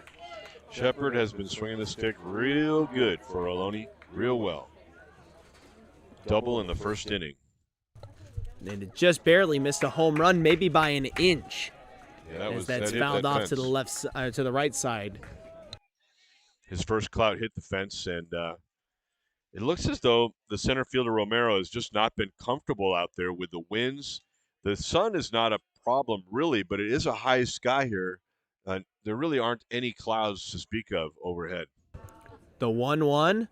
It's a fastball in there for a strike. Makes it 1-2, and Shepard didn't really like the call. However, he's going to have to deal with the hand that he's been dealt with. Stars and stripes blowing pretty well to left field. Not that Shepard needs the help. Shepard takes, and it was very, very high there. As a matter of fact, if that was inside enough, it would have hit him right on the top of the head. Got some bot action, unfortunately, on here, but don't be distracted, folks. I blocked it and blocked their keywords. On the ground to the left side, Shepard is going to ground out. It seems like we haven't been able to see any routine plays today, and definitely a very rare first one there. With Shepard's speed, that one hit kind of on the backside of the left side of the infield, and a nice play by the shortstop Cooper Thacker, getting it over to Ryan Blanchard at first. In the book, a 6-3 putout. That looks conventional. And Clay Facteau is in. He barely missed a home run himself. He was right on top of a fastball and fouled it right off. And him as well as Stevie Hom both barely missed a fastball for a homer. Here's your 1-0. It is popped straight up into right. The right fielder is coming in and has himself the second out. It came in, then he had to range well over into right center, as maybe the wind caught that one as well at its apex. But, wow, the first time we've had two guys out in a row since the top of the first for the Eagles. Here in the bottom of the second for Ohlone, we have the same. And, yeah, it's going to make for a bit of a longer day here for everybody, so I guess it's good that we start 11. I want to thank Arnie Lolang for bringing that camera over so we can really match up some highlights as soon as you get here from the graduation ceremony. Really appreciate that extra effort and sweat there from Arnie Lolang, already with so much to do for Ohlone College to get this day underway. As Corey Steinhauer swings and misses at his 0-0 fastball, makes it 0-1. Now here comes the 0-1 delivery. It is swung on and missed, makes it 0-2. And the Renegades in danger here of going down 1-2-3. It's definitely not something that they ordered. However, it is something that they are being delivered. Here comes the 0-2 to Corey Steinhauer. Kicks and deals. Fouled off to the left side. And Baraloo with a nice play over there on the hop. Kyle Giovannoni, the second left-handed pitcher we've seen today, with Dylan Cabral at 7 wins and 3 losses, 3.5 ERA on the season, was kind of considered their number 2 pitcher, but, you know, real close battle between him and Bridger Holmes for that, although Holmes was 7-0 this season. 0-2, and it is lined high and deep to left into foul territory. It stays fair and recorded for this final out. Giovannoni, he's doing his job coming in for Cabral, who got knocked out early in this one. And we'll be back in 1 minute after this break. You are listening to Ohlone College Baseball Action live on the Gaming Runner Production YouTube channel. Are you a Renegade baseball fan? Well, I think there's a reason why you should be subscribing right now. Subscribe to the Gaming Runner Production YouTube channel as well as the Ohlone Broadcasting YouTube channel to give yourself instant access to all things Ohlone College Renegades throughout the playoffs. We'll be having live coverage, interviews, and podcasts about our guys on both channels. Go ahead and click the link in the description to subscribe to the Ohlone Broadcasting YouTube channel as well as to subscribe to my channel, the Gaming Runner Production YouTube channel. Go Renegades. Back to the game.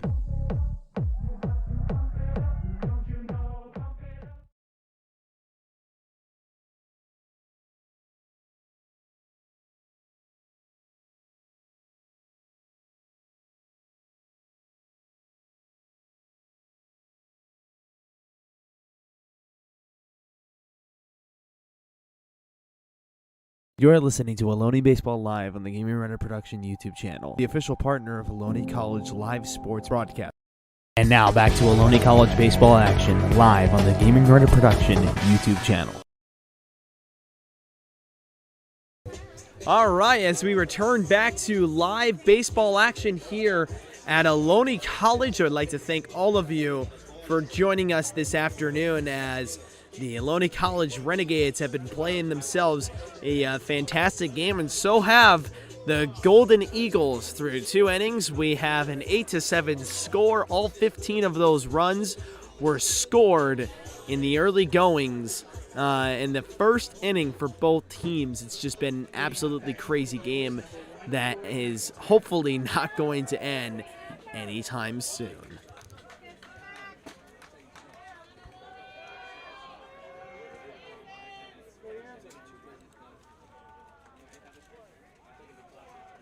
And so here we go as we return back to action here. And Alan Yen still on the mound for Ohlone College. The hitter now is going to be McIntyre, his 3rd time coming up here in this game. And it's only the 2nd inning. Unbelievable. So we're already going to head through our 3rd run through the lineup here for this Golden Eagles squad, as that 0-0 pitch is on the outside corner, makes it 1-0. Allen kicks and deals. It's a breaking pitch that misses the zone again and makes it 2-0. And so now Yen has to try and find some way to work here. The 2-0 inside for a strike, and it was a breaking pitch, makes it 2-1. And Ohlone College, the defensive alignment still staying the same from left to right. In the outfield, Takumi, Stone, Valdez. From left to right in the infield, Ibarra. And this is on the ground. Stevie Hom has it over there at short. Throws it to first in time for the out. So left to right in the infield, it's Ibarra, Hom, Berilou, Shepard, Steinhauer still in the squad, and of course, Yen on the mound. That was a ground out there for the first out here of the bottom of the 2nd inning. And Dan has been uncharacteristically quiet here as he's collecting information and I collected statistics a bite for of us. food earlier, then Yeah. I went over and talked with Steve Thacker, who's doing video for Feather River, and he said he's never seen a game like this. And it's a good thing we're not using tape these days. On the ground for this 5th inning, before the 5th inning today. On the ground to the right side for a ground out there, and a quick 2nd out. Berilou to Shepard, score that a 4-3, and score your first ground out a 6-3. And standing in now is the utility infielder Jerry Thomas from Reno, Nevada. Went to DeMont Ranch High School. Steve Thacker over there with the video for the Eagles is being helped greatly by his daughter and the daughter of head coach Baumgartner. Of course, the name Bum has some significant implications in San Francisco sports, as the 0-0 is Drew in there could for be a a strike. mad bomb. He could. Yeah. The 0-1 on the outside for a ball. Jerry Thomas can also get mad with the bat. He was the Golden Valley Conference MVP this year. And we talked about the 10 home runs he had, and now 11, if you count the one today. 10 on the regular season. Here's your 1-1 outside for a ball, makes it 2-1, and I'm starving now. Yeah, he said you couldn't eat during the game, you get too nervous. Yeah. But then Then you're I starve hungry, myself so to you need death. to force yourself sometimes. Yeah, you know? and I'm forcing sleep myself deprived to eat right for now, the and it's last- catching up to me. 2-1 inside for a ball, and man, I mean, I love these playoff games, but man, they could not have come at a worse time for me when it comes to finals and whatnot. And four essays to do this afternoon. Thomas out of Reno, Nevada, DeMonte Ranch High School. Here's the 3-1 on the ground. Stevie has it, but it bounces out of his glove, and the runner's going to be safe over there. He was thinking about Thomas hustling down the line. He's in there as the DH today. He's 6 foot 195. Ran pretty well down the line, but Hom had time to make that play. He simply had it fall out from the right holster, if you will. He didn't quite have that body where he wanted it, and it went off to his right for the left gloved and right-handed shortstop, as most shortstops at this level are, pretty much all of them. But you can imagine how it bounded towards his right hip and behind him. Here's Ryan Blanchard as he takes on the inside for a strike. Or was that the outside? I don't know. It was a strike. Just book it. So I thought that there were 2 errors on succeeding plays for Feather River, but I guess only one was made an error. So I'll have to find out who had a hit last inning. Meanwhile, that's the first error for Ohlone. As Allen throws a breaking pitch. It looked like a curveball that was just too far inside. And Dan's going to go figure out that scoring, so you just got me for a minute.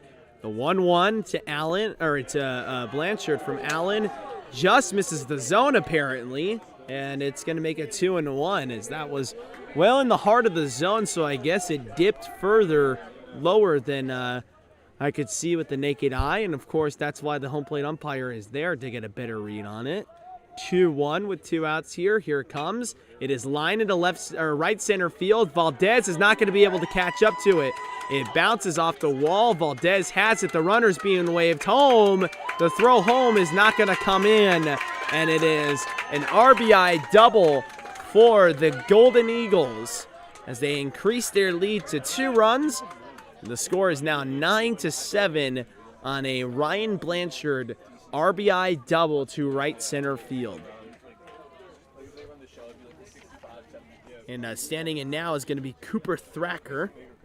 Thacker. There's no R in that one, so that's why it's not Thacker. It's Thacker. As Allen is going to get a conference here from Steinhauer. We're going to just take a moment for station identification.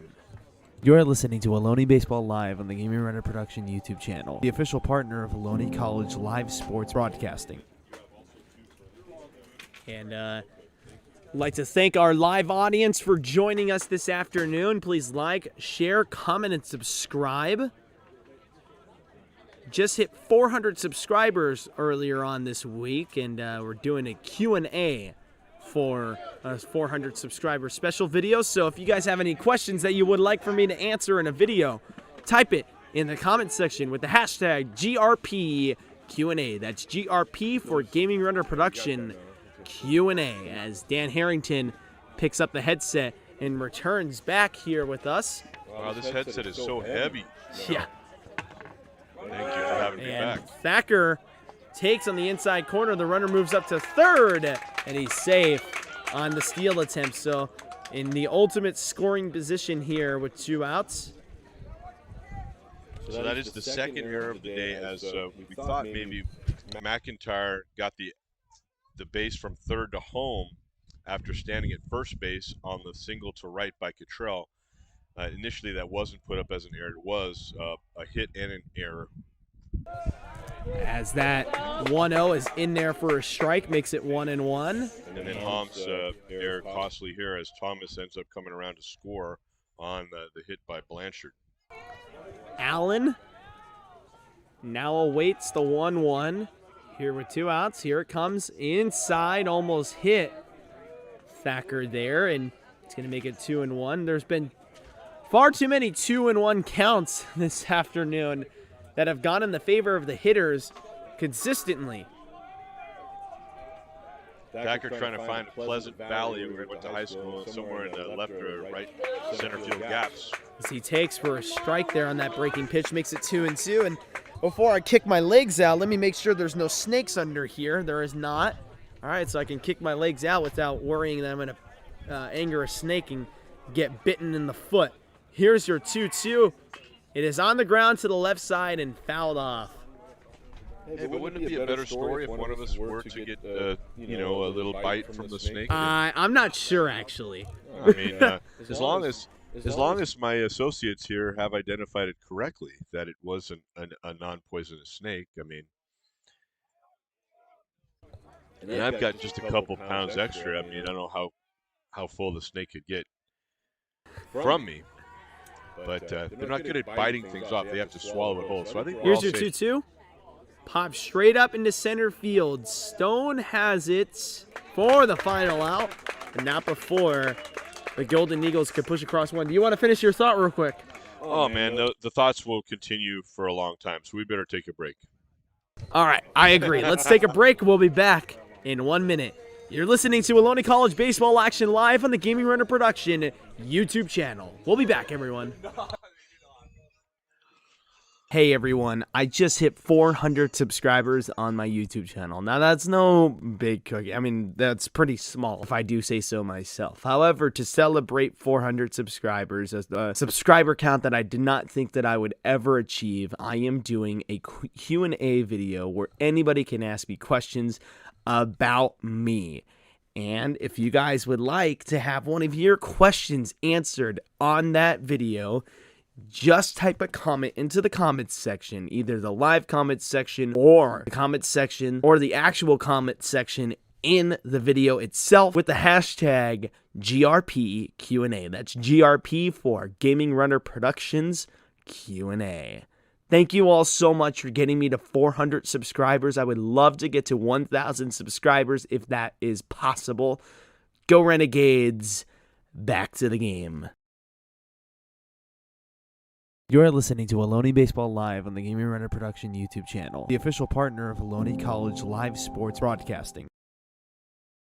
And now back to Ohlone College Baseball Action live on the Gaming Runner Production YouTube channel. As we return back to Ohlone College Baseball Action, Armando Galan and Dan Harrington with you. And due up here in the top of the third is going to be Barilu, Hom, and Maeno, as that first pitch is a fastball in there for a strike. Malia Gregorio says, seems like I missed a very eventful first inning. Yes, indeed. Here comes the 0-1, and it is bounced to the left side. The third baseman has it and throws it to first in time for the out. And so it seems that the early game jitters have left both teams here, as the routine plays are now routine plays. Yeah, it's the Northern California Finals. And yes, a very uncharacteristic first inning with 8 runs scoring for Feather River of their 9, and Ohlone scoring 7 in the first as well, and none in the second. So here's Stevie Hom, who ripped a double to deep center, one hopper off the fence, or over the fence, actually. Yeah, it was a ground rule double. Yeah, 2-run blast by Hom. And it appears that the catcher is having a problem. He drops his glove. As he took a bouncer to the plate, and I think it might have hit him in the parts where men do not like to be touched. Well, and so therefore we won't describe it any further. It could be there, it could be upper thigh, it could be another situation there. But in that event, sometimes you get on the back and you have to kind of pull your knees towards you, get that bad feeling out of your system.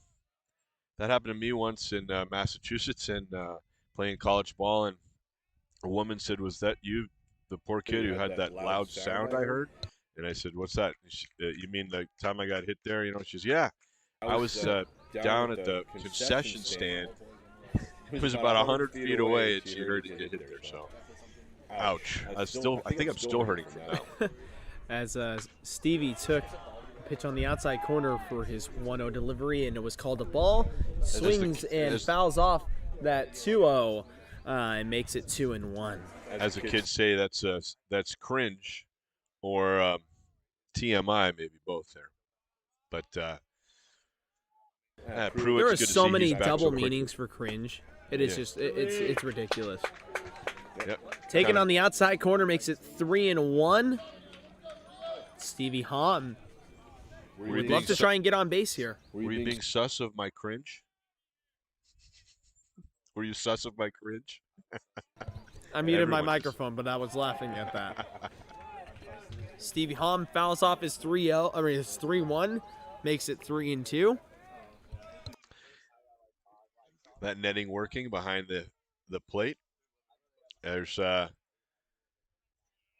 8 large, very large metal posts cemented into the foundation of the stands. And the netting comes all the way down from 3-2 is on the outside corner, makes it a walk. 40 feet high. I want to thank ATF Baseball there, as I completely forgot to clear my assets. There were no runners on. It is only 1 out, and yes, indeed, it is the bottom of the 3rd inning. And now Stevie Hom walks to service as the first runner here for Ohlone College. I like that comment from Gabriel Calvillo earlier, where Vegas has the over-under at 25.5. Linda Curran saying, what a game. Malia Gregorio, let's go Ohlone. And go Mike Anthony, 35, Blue Vet, 22. As Takumi Maeno stands in here, and he's going to try and lay down a bunt, but it is in there for a strike, makes it 0-1. And I see that we got some people up in the parking structure. I know that the Garcias and the Castillos are up there. Who else is up there? Wave your arms and comment in the comments section if you are listening. The 0-1 bounces to the plate, makes it 1-1. If you're just getting on site right now, it would still be maybe an hour before we would have been on had there not been a graduation ceremony today. They pushed this one up for parking and other crowd control needs. And so 11 o'clock start, but between the two teams, almost an hour of play in the first inning alone. As I talked over the first pitch, the last pitch there to the batter Maeno. And it was fouled off to the right side, makes it 1-2. And now Takumi has to wait for his 1-2, as that was a pickoff play to no avail over there at first base to try and pick off Stevie Hom, who's not really an easy customer to pick off. Yep. Pretty good percentage of base stealing in the regular season, 8 for 10.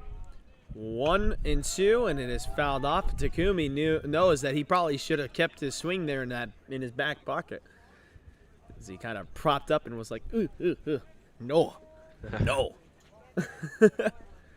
Yeah, well, better to, if you don't quite judge it not worthy of hitting, definitely going to be a ball. Better foul that off with 2 strikes, just for your own good. Exactly. And here's your 1-2 outside for a ball. A great take indeed, as Evan is cheering on his teammates over there, as he always does. That definitely has to be one of the more vocal members of the audience. Of the entourage, yes. The 2-2. It is lined high and deep to left field. Back at the wall. Bye, baby. And this game is tied. There is nobody more happy right now than the selfless teammate Takumi Maeno, who is not full of himself at all. He is just so happy that he is able to put his team in a tie contest, 9-9, here in the 3rd on that stroke to left field. I remember seeing him on the field taking imaginary swings at home plate after Game 3 was won by Ohlone. He did not play in Game 3 against Los Medanos. He took 100 swings to get ready for now his 2nd at-bat of the day, a home run, 2-run variety, driving in Hom ahead of him. And now this game is a brand new game. Let's get the hashtag #ByeByeBaby going in the chat if you are a Renegade. Brand new game, tied at 9, and Stone takes on a pitch well inside as he was trying to steal, or was trying to lay down a bunt and almost hit him right above the neck. He turned pretty late, maybe to see if there's something he can lay down and book it down to first base. That was not a fastball. It was an off-speed pitch, so that made it a little easier to bow out of the way. Now with the 1-0, is well outside for a ball, makes it 2-0. That's one thing that's key. You know, if you're trying to get a weakly hit bunt, you want something on the inside corner. Yeah, I mean, it's if you're a left-handed batter, you can keep that barrel right in front of your sternum and then just start running down to first base right away as you turn through it. Here's your 2-0 swing and a miss there from Stone as he kind of broke down his swing a little bit and is going to take a nice little walk after swinging and missing. He propped out his right leg rather, and his left leg dropped on him a little bit on his stance. Here's your 2-1 on the ground to the left side. The shortstop has it, throws it to first in time for the out. And Stone was flying down the line. Oh my goodness! He just laid the bat on the ball, but wasn't able to put it into that hole between the third base and shortstop positions. It went right to the shortstop, Thacker, who made the play. And here now is Jeter Ibarra.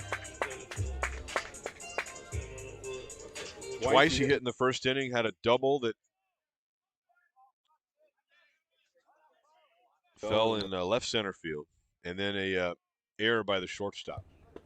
As that pitch is, and that 0-0 is well outside and actually rolls all the way to the screen to make it 1-0. And Jeter is going to await his 1-0 delivery here. Here it comes. Swing and a miss there. Makes it 1-1. If you're listening in the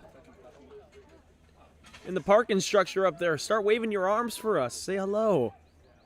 Maybe even type in the chat. Air it out for us. Yeah, air it out. We'll give you a shout out.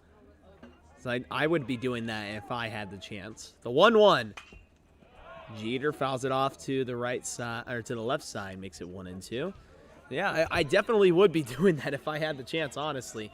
But I have to be able to broadcast the game, so I got to sit behind home plate. Give you guys the proper, broadcasting job that you have come to see. That's like a Bob Uecker line. Must be in the front row. The 1-2 outside for a ball. I guess we're more of the third row here, but that's still a great view. We have the Gonzalez parasol in front of us, but not nearly blocking our view. It's totally fine where it was. I think you might have heard me. Don't worry. You have plenty of room. Plenty of room. Don't worry. And now Jeter with a drive high and deep to right, but it looked better off the bat than it actually was. The final out is recorded there in the third inning. So I thought that was gone off the bat, but then it just died in the air. Yeah, the one of those flag was limp in left center field, and it maybe was the difference. Exactly, and it was just hit one of those that were just hit far too high, I guess you can say. And we are through 3 innings here, and nobody could have forecasted this score. 9-9. These teams are neck and neck as we head into the 4th inning. The score is, of course, tied, as I just said. We're going to head into the top of the 4th. Stop listening to my nonsense. We'll be back. You can't say it enough. You're good. Are you a Renegade baseball fan? Well, I think there's a reason why you should be subscribing right now. Subscribe to the Gaming Runner Production YouTube channel as well as the Ohlone Broadcasting.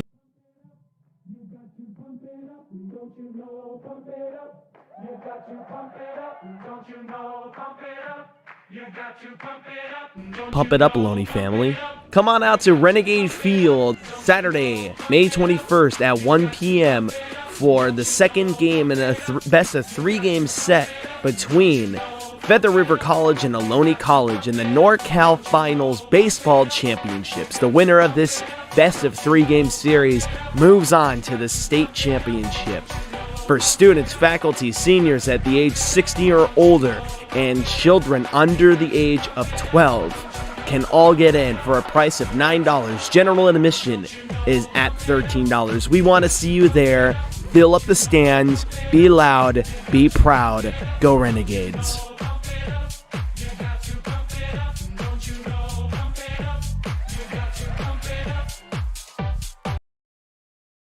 And now back to Ohlone College baseball action live on the Gaming Runner Production YouTube channel. As we return back to Ohlone College baseball action live here on the Gaming Runner Production YouTube channel, I am Mondo. I'm joined with Dan Harrington. Romero is up for the Golden Eagles as he takes a pitch on the outside corner for a ball, makes it 1-0, and the batter, or the pitcher rather, for the Renegades is still Allen Yen. So he takes for a strike, makes it 1-1 now.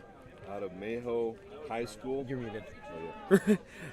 Hang on. Maho High School in Kaohsiung, Taiwan is Suchun Yen's hometown and school. As this is fouled off there, back to the screen to make it 1-2 on that 1-1 delivery. Sophomore hurler has really, to use his last name in a different language, he's been money. Coming in after that rocky first where we saw both Foley and Toteno not be able to get that third out. Here comes your 1-2, and it's on the outside corner for a ball, makes it 2-2. Now in the top of the fourth. And we're getting a lot of people commenting the hashtag #ByeByeBaby. Thank you all so much for keeping it civil in the comment section, as well as showing some significant pride. Do we have any Golden Eagle fans in the chat? Make your presence known, as that 2-2 is on the outside corner, makes it 3-2. If there are any Golden Eagle fans out there listening, we want to thank you especially so much for choosing us to come listen to the game, as you did have options. This is line into left field. Takumi had a bad read on it originally, but catches up to it for the first recorded out. We had the options of state routes and interstate highways, or you have the option of Armando's Gaming Runner Productions. And thanks for being with us. And their very own Facebook page as well. You can't forget about that. Indeed. Well, you have Steve Thacker over there getting the video done for them too. So maybe you can have two computers next to each other and make that happen. Eric Thompson, the third base umpire 2 or U2. I thought maybe Eric Thompson was a fan of Irish rock, but the umpire 2 is now stationed on the second baseman's side of second base behind the mound. As the new batter here is going to be Jake Madison, and Madison was squaring up to bunt, pulled back, and it was a called strike with the runner at first base. I forgot to mark up the runner at first base. Give me a moment here. As there's a steal attempt here going to second base. In time for the out. Unbelievable there. Stevie Hom able to dive for the ball as it started flaring off to the second base side, the right field side of second base, and he tagged the leg as it bent up from the knee to the foot of the runner Romero. And not to mention, also the throw was offline to second base as well. Yeah, so the throw was offline to the second base or right field side, and as he dove there, he caught it and tagged the leg of the runner sliding into second. And this 0-2 is popped straight up to the right side. Valdez is under it for the final out. What a defensive inning by this Ohlone College squad. Yeah. My bad. That's only the second out. I am I'm misinformed here. No, it's okay. It's that play by Hom might have put a star by that 6 on the caught stealing right before the fly out there, because remarkable play. It's like an NFL type play right there, Especially as I like I said, I'm working on 4 hours of sleep here. I'm gonna actually ask somebody don't to go even grab don't me a even coffee. dwell on it. Don't even Popped dwell on up it. No problem. into center field here on the 0-0 delivery. Stone waits for it, and that is now your final recorded out. And so, what a defensive inning now officially by the Ohlone College defense. Let's see how the Golden Eagles are going to respond on defense. It's a tie game, 9-9. We'll be back in just a moment.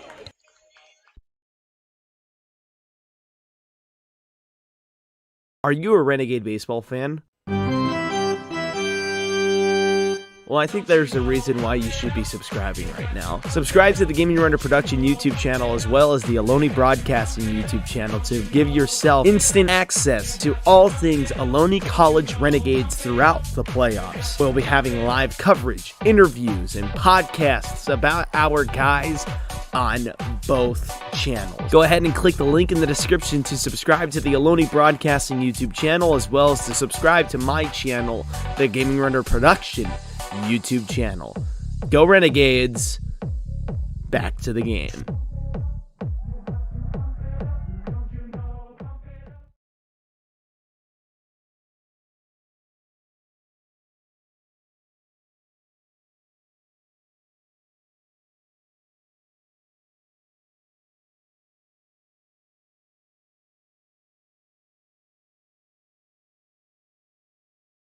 You're listening to Ohlone Baseball Live on the Gaming Runner Production YouTube channel, the official partner of Ohlone College live sports broadcasting. And now back to Ohlone College baseball action live on the Gaming Runner Production YouTube channel. And we return back to Ohlone College baseball action. Due up in this inning for your Ohlone College Renegades is going to be, hold up here. It's going to be Valdez, Shepard, and Facto. I wanted to make sure that I had the order correctly, of course. But I knew it off the top of my head. But I'm so tired that I don't want to keep on miscalling. I keep on doing that right now. Armando was not partying last night. He was partying a bit for this contest. I thought my mic was on there. Nope. Okay. Well, Armando Sometimes was not finicky. partying last night. He was studying for this contest, and a good thing he was. Meanwhile, I was one of the people that found out pretty late that the game time had been changed. I just thought there'd be a lot of problems parking today. So those of you joining us as you go through, it's 72 degrees now here in Fremont, California. We've got a tie game going to the bottom of the fourth. And to bring it to you, Armando Galan. And here's Mike Anthony Valdez, who takes on the inside corner for a ball. Still facing, or actually, no, there's a new pitcher. What in the world? I completely forgot. The new pitcher is J.J. Neal, the right-hander. As I was going to say, he's still facing the left-hander, but then I realized it's a right-hander. And so J.J. Neal starts his afternoon down in the count 2-0. He is the right-handed pitcher, freshman from Boulder City, Nevada. Went to Boulder City High School, as this is popped straight up. The catcher can't see it. The first baseman can't see it. And it bounces right in front of the both of them. And it was in foul territory, though, so it's just going to serve us as a very awkward strike, and it's 2-1. Welcome to 1 o'clock on the dot here in Fremont. The high sky, it was hit almost exactly in the same place as that first batter of the day for Ohlone, Maeno, as the first baseman made a heroic play, really, on that one, avoiding both the catcher not knowing where the ball was and catching the ball in foul territory. This one, he couldn't catch. And Mike fouls that one off, and it actually hits the home plate umpire, and he is down on the ground. No. This is oh, terrible. no. All right, so what happened there was a swing and a miss, and the big swing of Valdez, I may have distracted the catcher, or he threw the wrong pitch. But anyway, perhaps they were crossed up. The catcher's going out to talk to his pitcher saying, hey, I was expecting a curveball. You threw me a fastball. Valdez swung through it, and the ball directly hit the umpire, Bruce Raymond, in the head. And we don't want anybody to be overly alarmed here. As but he is this aware, is not a he's good thing. speaking. He's able to move his fingers. He's fine. But what he did was he had his hands on his knees, and then he crouched lower than he was previously with his eyes at the top of the strike zone. He tried catching himself, but he decided, nope. He sat down and fell backwards. So his head was right at the backside of the turfed circle. There's all turf, including the batter's boxes around home plate. There's no dirt on his back, but he fell where his head would be behind the catcher's box. His feet were in the back of the catcher's box, his head to the line of the turf circle around home. And he is now sitting up, talking with his teammate Eric Thompson and his fellow umpire Owen Sferrasi. I call them teammates because there's three men in blue or today in black short sleeve shirts around the field. And I should get a nice hand here.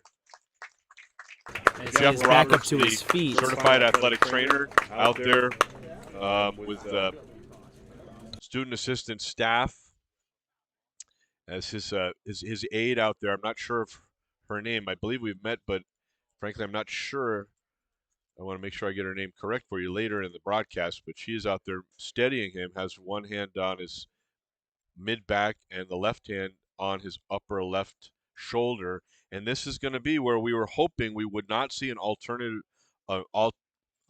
umpire. Ricardo Rodriguez is going to get the stuff on, and he's going to, I guess, change shirts and hustle out to the field. Then I'm assuming, but not sure, that Rodriguez would come in the game to call balls and strikes, or they'll do a triangle change and they'll move Thompson to the first base line, and Sferrasi would become your home plate umpire. And Raymond is going to leave the contest. He's shaken up. Take a fastball, albeit thank goodness with a mask on, but you don't really have a skull cap on the umpire like you do with the catcher, and he is really woozily walking to the third base dugout and off the field. And with the pause in action, we're just going to take a quick break, and we'll be back once all this is sorted out. But good to see that the home plate umpire is on his feet, although with help, walking with some extra support. Well, hopefully he's okay. We'll find out more as the day progresses. We'll be back in just a moment after this break. Thank you for listening so far, everybody. Don't go anywhere yet. Are you a Renegade baseball fan?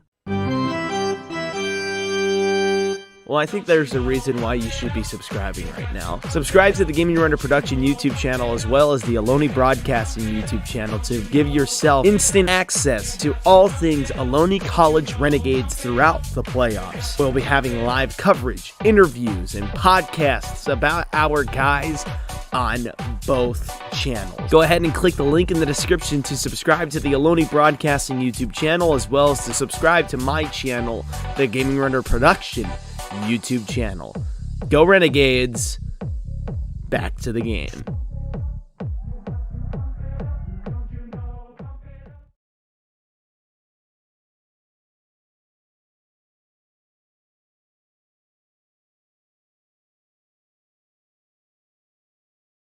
Hey everyone, I just hit 400 subscribers on my YouTube channel. Now that's no big cookie. I mean, that's pretty small if I do say so myself. However, to celebrate 400 subscribers, a subscriber count that I did not think that I would ever achieve, I am doing a Q&A video where anybody can ask me questions about me. And if you guys would like to have one of your questions answered on that video, just type a comment into the comments section, either the live comments section or the comments section or the actual comment section in the video itself with the hashtag GRP Q&A. That's GRP for Gaming Runner Productions Q&A. Thank you all so much for getting me to 400 subscribers. I would love to get to 1,000 subscribers if that is possible. Go Renegades. Back to the game. I meditate to the sky, I'm flying. I wanna sleep through the night, I'm trying. Hey you. Thanks for stopping by. You picked the right channel. Lately I ignore my phone, giving all the time spent on my own. I should go out, else I feel crazy. My thoughts are loud, they turning me. I don't know what coast should I call home. I don't know how to feel, but still feeling alone. Somebody either way, let's go and find the better days, better days in the old. So wake me up when the sun is shining. On the fire by the tide, I'm riding. Surfing and I am winding. She shakes me up. City lights get blinding. I meditate to the sky.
Pump it up, Ohlone family. Come on out to Renegade Field Saturday, May 21st at 1 p.m. for the second game in a best of 3 game set between Feather River College and Ohlone College in the NorCal Finals Baseball Championships. The winner of this best of 3 game series moves on to the state championship. For students, faculty, seniors at the age 60 or older, and children under the age of 12 can all get in for a price of $9. General admission is at $13. We want to see you there. Fill up the stands. Be loud. Be proud. Go Renegades.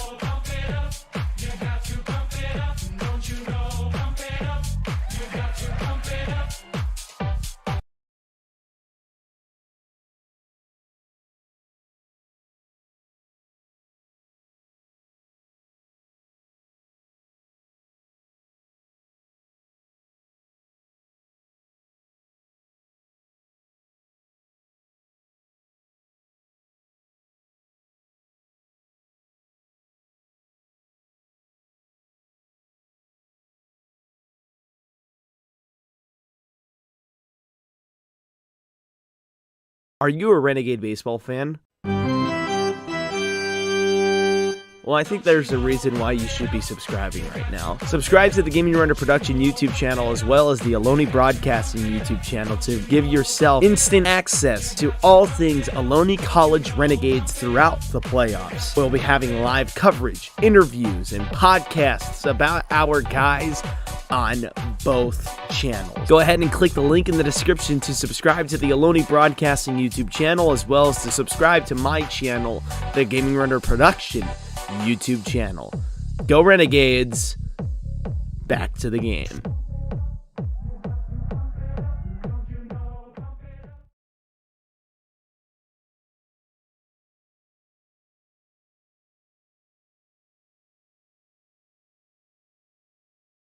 Hey everyone, I just hit 400 subscribers on my YouTube channel. Now that's no big cookie. I mean, that's pretty small if I do say so myself. However, to celebrate 400 subscribers, as the subscriber count that I did not think that I would ever achieve, I am doing a Q&A video where anybody can ask me questions about me.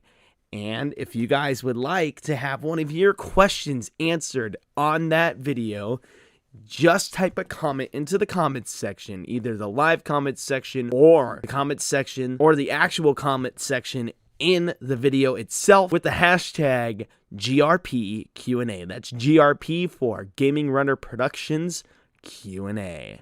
Thank you all so much for getting me to 400 subscribers. I would love to get to 1,000 subscribers if that is possible. Go Renegades. Back to the game.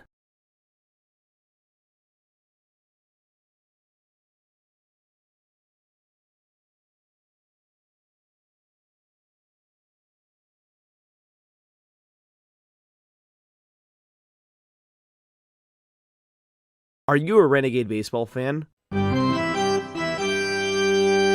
Well, I think there's a reason why you should be subscribing right now. Subscribe to the Gaming Runner Production YouTube channel as well as the Ohlone Broadcasting YouTube channel to give yourself instant access to all things Ohlone College Renegades throughout the playoffs. We'll be having live coverage, interviews, and podcasts about our guys on both channels. Go ahead and click the link in the description to subscribe to the Ohlone Broadcasting YouTube channel as well as to subscribe to my channel, the Gaming Runner Production YouTube channel. Go Renegades. Back to the game.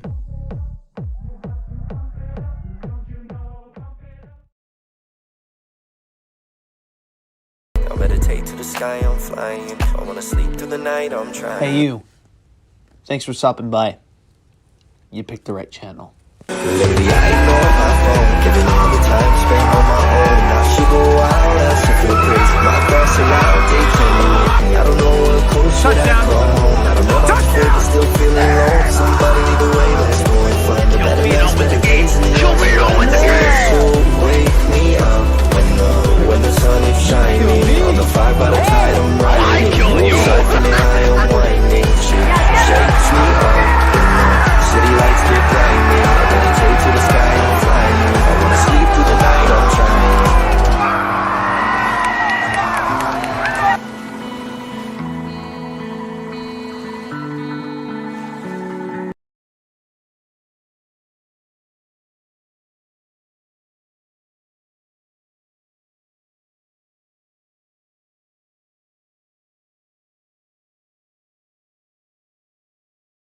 Hey everyone, I just hit 400 subscribers on my YouTube channel. Now that's no big cookie. I mean, that's pretty small if I do say so myself. However, to celebrate 400 subscribers, a subscriber count that I did not think that I would ever achieve, I am doing a Q&A video where anybody can ask me questions about me.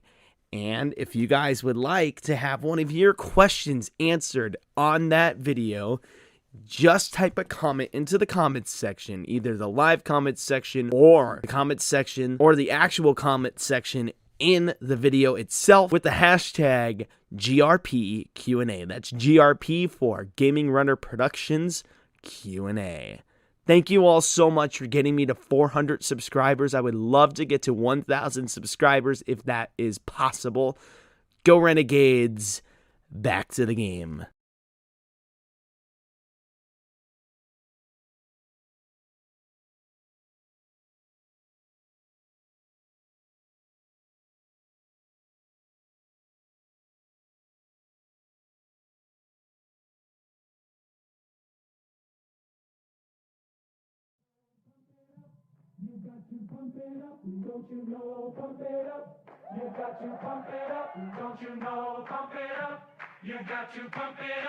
Pump it up, Ohlone family. Come on out to Renegade Field Saturday, May 21st at 1 p.m. for the second game in a best of 3 game set between Feather River College and Ohlone College in the NorCal Finals Baseball Championships. The winner of this best of 3 game series moves on to the state championship. For students, faculty, seniors at the age 60 or older, and children under the age of 12 can all get in for a price of $9. General admission is at $13. We want to see you there. Fill up the stands. Be loud. Be proud. Go Renegades.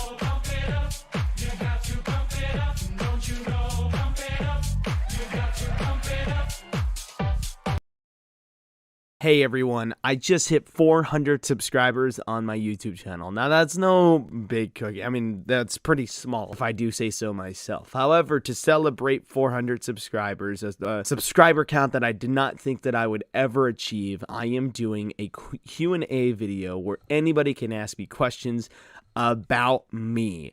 And if you guys would like to have one of your questions answered on that video, just type a comment into the comments section, either the live comments section or the comments section or the actual comment section in the video itself with the hashtag GRPQA. That's GRP for Gaming Runner Productions Q&A.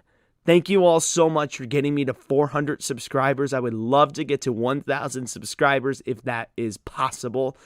Go Renegades. Back to the game. Are you a Renegade baseball fan? Well, I think there's a reason why you should be subscribing right now. Subscribe to the Gaming Runner Production YouTube channel as well as the Ohlone Broadcasting YouTube channel to give yourself instant access to all things Ohlone College Renegades throughout the playoffs. We'll be having live coverage, interviews, and podcasts about our guys on both channels. Go ahead and click the link in the description to subscribe to the Ohlone Broadcasting YouTube channel as well as to subscribe to my channel, the Gaming Runner Production YouTube channel. Go Renegades. Back to the game.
meditate to the sky, I'm flying. I wanna sleep through the night, I'm trying. Hey, you.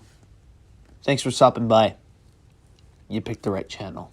Lately I ignore my phone, giving all the time spent on my own. I should go out, else I feel crazy. My thoughts are loud, they turning me. I don't know what close should I call home. I don't know my foot, but still feeling low. Somebody either way, let's go and find the better days with the games and the so wake me up when the sun is shining. On the fire by the tide, I'm riding. Surfing and I am winding. Shakes me up.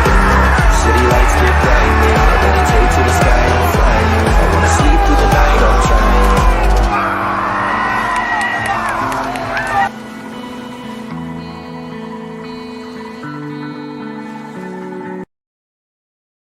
You are listening to Ohlone Baseball Live on the Gaming Runner Production YouTube channel, the official partner of Ohlone College live sports broadcasting. And now back to Ohlone College baseball action live on the Gaming Runner Production YouTube channel.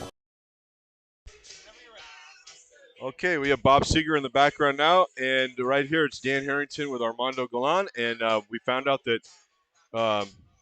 Ricardo Rodriguez will take over for Bruce Raymond behind the dish, and the other two umpires, Eric Thompson and Owen Sferrasi, will stay at their respective positions at third and first, respectively. Sferrasi, the umpire 1 on the bases, and Thompson, the umpire 2. We've noted throughout with generally 2 out of 3 of the umpires being the same gentleman. Thompson, well known in the Redwood Coast, has moved to the Bay Area, so he's actually more close to Fremont than he otherwise would have been in the Eureka days. So still hops around, obviously, as all the umpires do. You don't want to see the same guys too much at one place, get too familiar, either positive or negative sometimes. But these guys have been very similar in how they call that strike zone, which is what you want. You don't want to really have to take an inning or two to get to know someone's strike zone. And so Rodriguez should come in with roughly the same zone that Raymond had. And Raymond was spot on today, except for maybe 1 or 2 pitches. And no worse for the wear now, as we're at 9-9, the score. And 9 runs and 7 hits and 2 errors for the visiting Feather River Eagles. 9 runs, 8 hits, and 2 errors as well for Ohlone. Almost exactly the same there. And for the teams leaving runners on base in 4 innings of offense, Feather River has left on 5. For Ohlone, the Renegades have left on 2. So, 3. Although the number 2 sounds cool. The number 3 is the right one for left on base.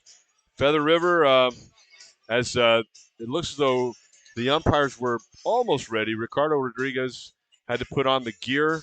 If you had a base umpire injured, you pretty much make sure your laces are tied.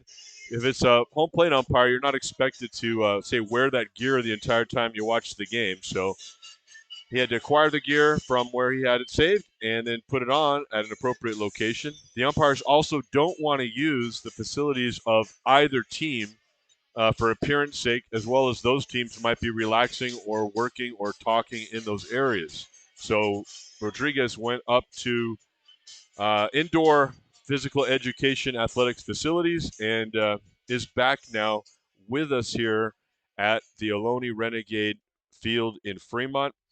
Feather River on the season in the CCCAA, and now with the work that they've done in the postseason, 36-9 coming in. They took care of Casumas River in 3 games, in 3 close ones, and then with Skyline, the Trojans from across the bay in Pacific San Bruno there, Skyline had a really great season, and they were not able to overcome Feather River, the early onslaught in game 1, and then the tie game going to extras, 1 extra inning, and Feather River won it 12-10. They're in their the 15 seasons for Terry Baumgartner. They've got 12 championships, and they've advanced to 21 consecutive postseason full seasons. COVID years kind of don't really count in that streak. They shouldn't. Anyway, for what it's worth, though, this is their first trip to the Northern California Finals since 2015. And Dylan Cabral had a very good season, 7-3, a 3.5 ERA, and would be considered the number 2 pitcher for Feather River. And the plan was to have Bridger Holmes tomorrow. Cabral, and that still is the plan, but Cabral was knocked out after 7 batters for Ohlone, and 6 of those guys would score. He only got 6 runs charged to him with 6 hits in 1/3 of an inning. So that's clearly his worst outing in this level of baseball. And so maybe the one thing that Coach Baumgartner and the pitching coach Nolan Atkins would think is they could bring Cabral back tomorrow for one of 1 or 2 games, depending on who wins this and game 2 tomorrow.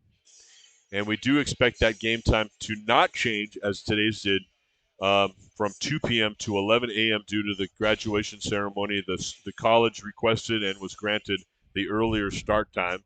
So those of you listening here to Gaming Runner Productions and Ohlone Baseball on Gamer Runner Productions, welcome again, and we're glad you found us here on the site that Armando Galan, my teammate here in the booth, has founded, if you will, to cover this and other sports activities.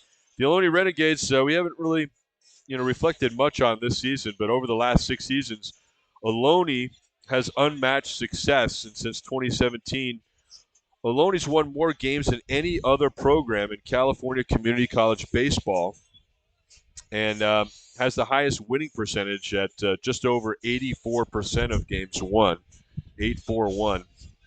It's captured 5 Coast Conference titles, 3 regional titles, 3 super regional titles, and 1 sectional title. Ohlane's been ranked nationally every year in Perfect Games national JUCO polls during that same period. And this season, some of the accomplishments: Jeter Ibarra finished the CCCAA state batting champion at 468. RBI champ at 63 as well. Cooled down a little bit with College of Marin and Los Medanos. Fierce competitors, 2 3-game series.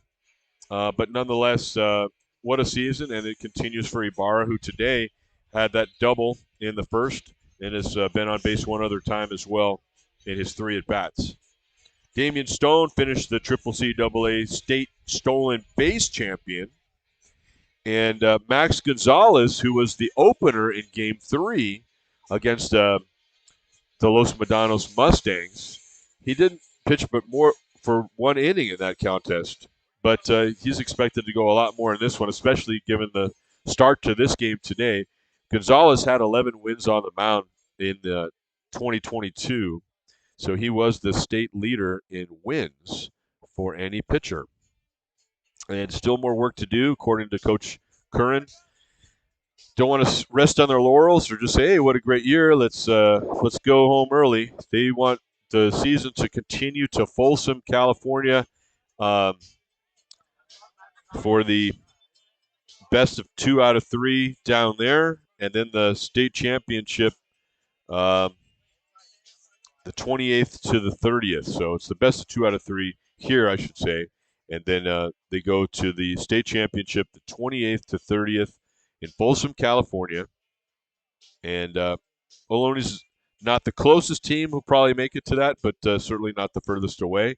Feather River from Quincy, that's a bit of a stretch for them, but they're no stranger to traveling, and they have to get over to Eureka to play College of the Redwoods and get around the state quite a bit. So does Feather River. I did get to see them play Los Medanos this year in Pittsburgh as well, in a very good game that was another Los Medanos comeback and a high-scoring affair that we talked about last week, as they were Ohlone's team then to face, and then that day, Feather River came back and won a game in extra innings after being caught but not passed by the Mustangs.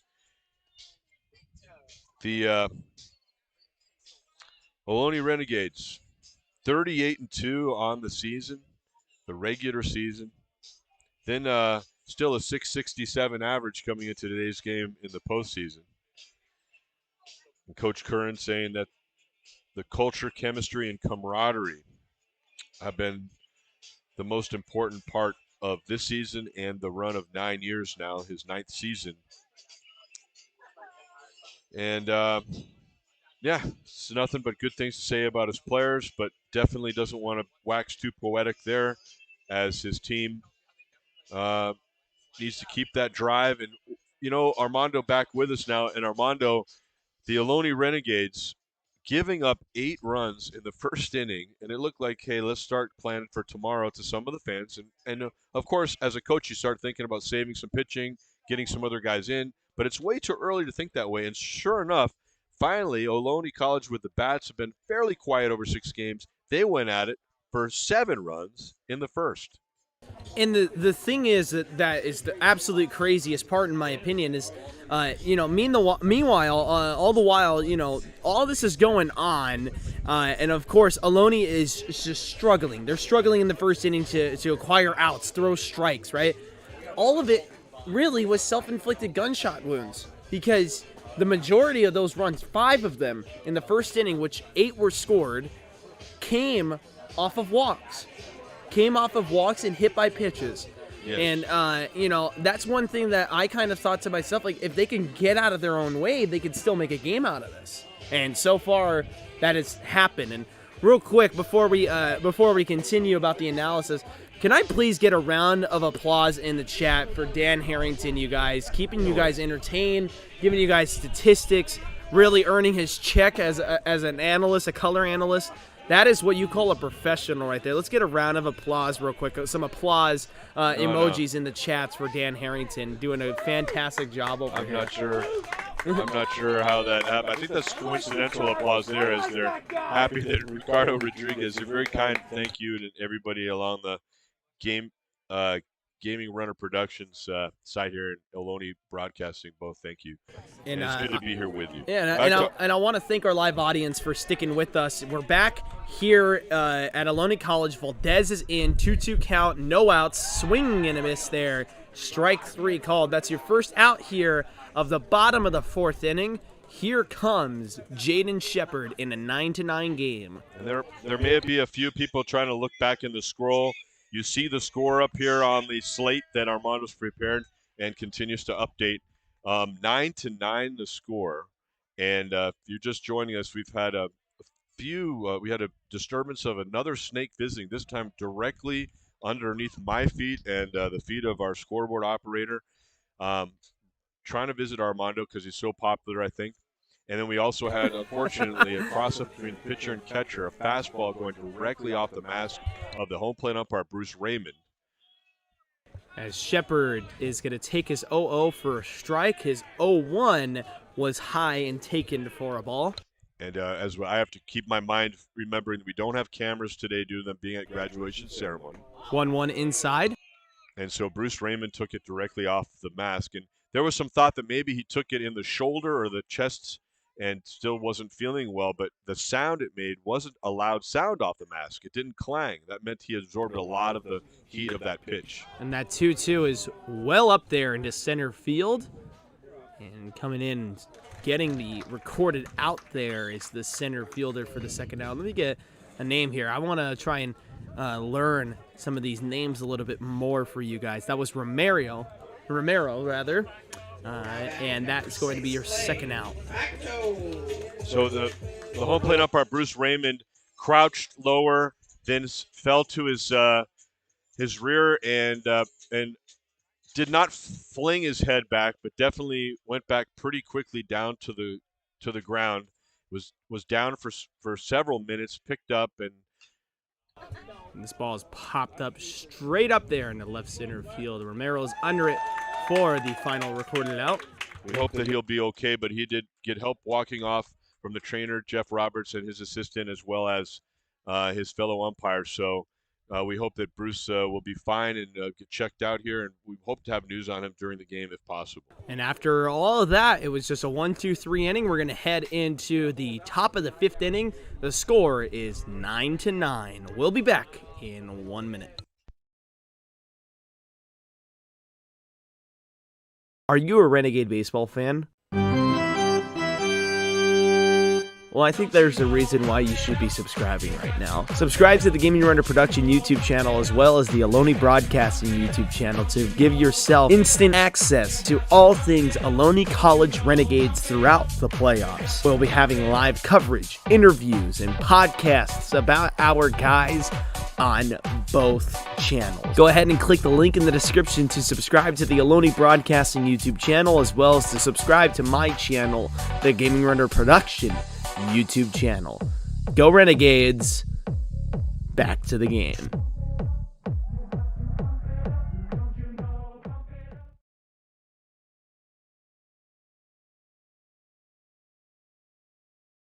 You're listening to Ohlone Baseball Live on the Gaming Runner Production YouTube channel, the official partner of Ohlone College Live Sports Broadcasting. And now back to Ohlone College baseball action live on the Gaming Runner Production YouTube channel. And we return back to Ohlone College baseball action live here on the Gaming Runner Production YouTube channel. D'Amico Cabral, or not Cabral, he was the pitcher. D'Amico, McIntyre, and Kittrell all due up here in the top of the 5th inning, a 9-9 score. And wow, what a game so far. If you're just joining us, you've missed a ton. You've missed a whole 2 hours, 37 minutes, and 51 seconds of action. Maybe you can have one device go back to the start of our action today, and not too long into our opener, we had 8-run score for Feather River, and then 7 for Ohlone. Now tied at 9 here, going to the top of the 5th inning. And a beautiful day, a windy day at times, and I guess our echo on the mics are going to be another issue, especially the windier it gets, it seems that there's a little more echo, so we apologize for that. I want to say hello to Murrieta, California, Lodi, California, Baseball Eyeballs, and thanks to Blue Vet 22, Christy Valdez, Charlie Costello, and yeah, again, the umpire, Bruce Raymond, hit it square right in the middle of the mask. I mean, right in the nose, except the mask saved him from any scarring to the face, but didn't help him at all in the impact received from the fastball from the brand new pitcher in the game. And it's Ethan Shaver. Unfortunately for him, it did not work on the pitch by J.J. Neal crossing up his catcher. And no fault, it was certainly no one intended for that to be a problem, but a significant problem now as Rodriguez in there for Raymond behind the dish as your umpire. And we have a new pitcher in Ethan Shaver. He starts with a first pitch fastball called a strike. The 0-1 is bounced to the plate. And the break did end up affecting Ohlone College, in my opinion, a little bit negatively, as I imagine they probably wanted to have Alan Yen out there for a couple of more innings. He was dealing out of the bullpen, but did a great job only giving up 1 run in his outing through 3 innings as Shaver pitches that 1-1 on the outside corner to make it 2-1. Shaver, who has had himself a pretty great postseason so far, let me knock on wood, and he is from San Jose, California, went to Leland High School as he's down on the count now 3-1.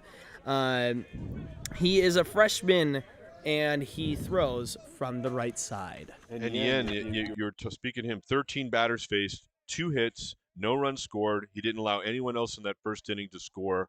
The bases had been loaded when he came in and faced 1 batter. And that first at-bat for Shaver is reminiscent of everybody's first at-bat so far, allowing a runner on via a walk. Outside of Yen. Yeah, outside of Yen for sure. and then D'Amico had been kind of maybe thought of himself as a victim on the first 2 at-bats, both strikeouts, and a close call by Raymond, the home plate umpire then in the second, and previous in the first by the first base umpire Owen Sferrasi, saying that he'd gone around. and Shaver had a pickoff play at first base to no avail. So now he's going to throw this first pitch fastball that is lined deep to center field, but in the park. Stone has it for the first out. And first pitch swinging there from the leadoff man, McIntyre, and here comes Kittrell. Maybe not a can of corn out in center. A little bit of dealing with wind and sun out there for Stone, but maybe like a bag of succotash maybe instead. It was still pretty easy to open that thing and put it in the glove. As the weather it continues to increase, the humidity is increasing. It went from 20 to 25%, so it's 73 degrees. However, it's starting to feel more like a 78-degree day. Of course, when you're sitting down still and on a warm day, it makes it feel a lot warmer than it actually is. And I always dress warm to begin with, so a little bit more on the less comfortable side. Not uncomfortable by any stretch of the imagination, but just less comfortable. Yeah, but the fellows on the field, both are wearing dark tops, which will absorb that heat more, and there's an artificial turfus. I did it again. Turfus. I think I want some steak and shrimp maybe with surf and turf, but or maybe you want a pet tortoise. Maybe, but no, I think the first one more so. I'm not that great with pets other than cats. But D'Amico on at first base, by the way, stole 9 bases in the season. That explains why he just got 2 pickoff appeals in a row just now. A lot of respect trying to contain D'Amico over there. All-state honorable mention in high school, graduating in 2019. It was D'Amico. His dad, Steve, played for the Chicago Cubs organization. That doesn't hurt, having those kind of influences. And that's awesome. If not the genes. And if you're going to have a relative play for any franchise, it might as well be one of the more storied franchises in the MLB. Of course, the Cubs up there. It's one of the more famous MLB franchises in MLB history. Oh, yeah. And one of the more infamous as well, as that 1-1 from Shaver is on the outside corner, makes it 2-1. Cooper Kittrell, by the way, spells his name K-I-T-R-E-L last name. Not a C-O-T-T-R-E-L-L. Just K-I-T-R-E-L. And that 2-1 was called a strike.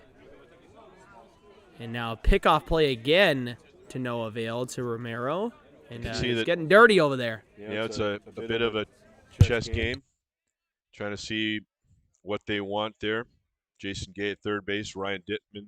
And then Baumgartner, the head coach, kind of giving some signs from the dugout itself. Here comes the 2-2. Romero is running to second, and the throw back to second bounces to the glove of Stevie Hom. He cannot quite get a clean recovery, so that's going to be a stolen base for Romero. Puts himself in scoring position here, and the pitch also bounced to the plate, so it's going to be a 3-2 count now here with 1 out in the top of the 5th inning.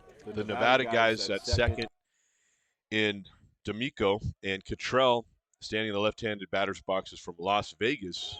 The 3-2 to Kittrell. It is popped straight up, and it looks like Ibarra has it, and he's got it in time there for the Just in foul territory. The Silver State connection does not work out there for Feather River, as shading the eyes was Jeter Ibarra all the way.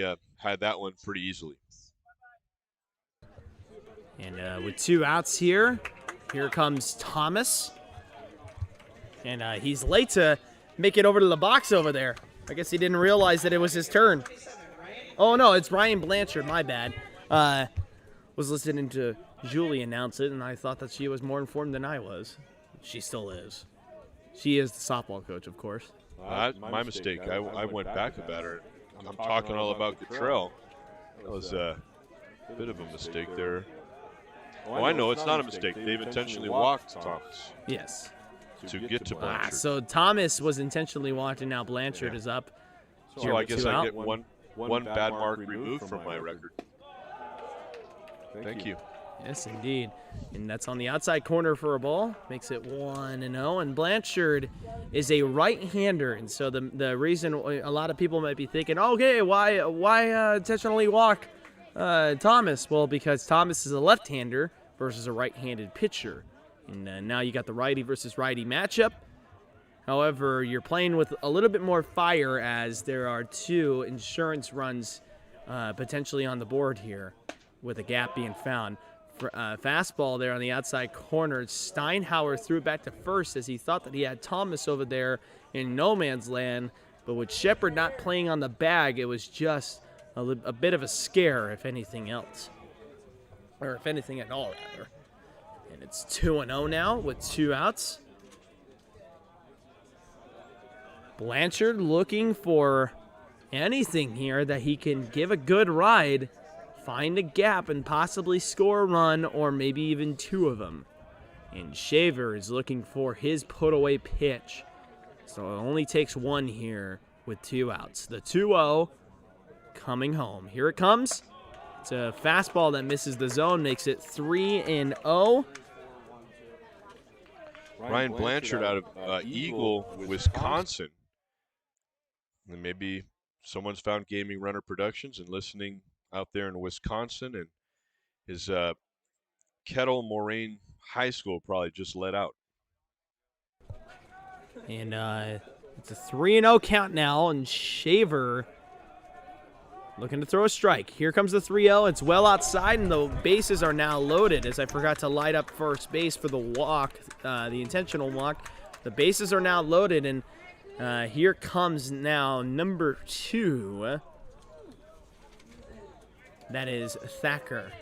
Yeah, Cooper Thacker. Cooper Thacker. Had a single in the first inning. And that was initially going to be a sack from him, kind of more of a push bunt. You could even say it was a push drag sack, but nonetheless, as the play was not made by Ibarra, he made first base on a single, and he's also grounded out to short and flown out to center. That would be one heck of a time to get a base hit. So he takes the first pitch, breaking pitch on the outside corner and low for a strike. Definitely hit the corner there and got a nice call as well. It was a great take, but an even better pitch. And I've said the inverse of that quite a few times throughout the season as we've had some great hitters come up to the plate. Here's your 0-1. It is lined into left, and that is going to be caught by Takumi on the run. Unbelievable there as that ball was absolutely hammered. If Takumi is playing maybe 3 steps to his left, that falls down for a potential 2 RBI double. That was a springbok move there from Takumi Mayano left field. That was a true line drive, and he had to run hard to his right, full speed, make the catch as he prongs that one for the 3rd out of the inning. And as we always say, sometimes baseball just wants to humble you. We'll be back in 1 minute after this break. You are listening to Ohlone College baseball action live here on the Gaming Runner Production YouTube channel. Dan Harrington and Armando Galan will be back after this quick message. Are you a Renegade baseball fan? Well, I think there's a reason why you should be subscribing right now. Subscribe to the Gaming Runner Production YouTube channel as well as the Ohlone Broadcasting YouTube channel to give yourself instant access to all things Ohlone College Renegades throughout the playoffs. We'll be having live coverage, interviews, and podcasts about our guys on both channels. Go ahead and click the link in the description to subscribe to the Ohlone Broadcasting YouTube channel as well as to subscribe to my channel, the Gaming Runner Production YouTube channel. Go Renegades. Back to the game.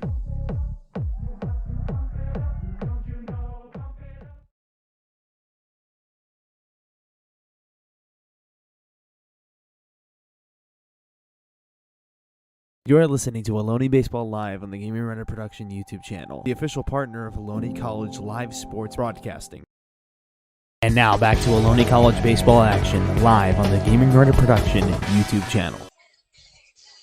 As we return back to Ohlone College baseball action live here on the Gaming Runner Production YouTube channel, we got due up for the Renegades, Steinhauer, Barrelou, and Hahn. The first Well, it's going to be Neal in the first inning he faced last inning. The 5th pitch he threw basically knocked the home plate umpire out of the game. A cross-up between him and the catcher. He's the 3rd pitcher on the day for Feather River. For Ohlone, they've had 4. And trying to get the lead now, which they have not had in the game. Back to Armando Guam. Steinhauer takes a fastball on the outside corner, called for a ball, and that was well outside. As if Steinhauer was a righty, it might have actually hit him.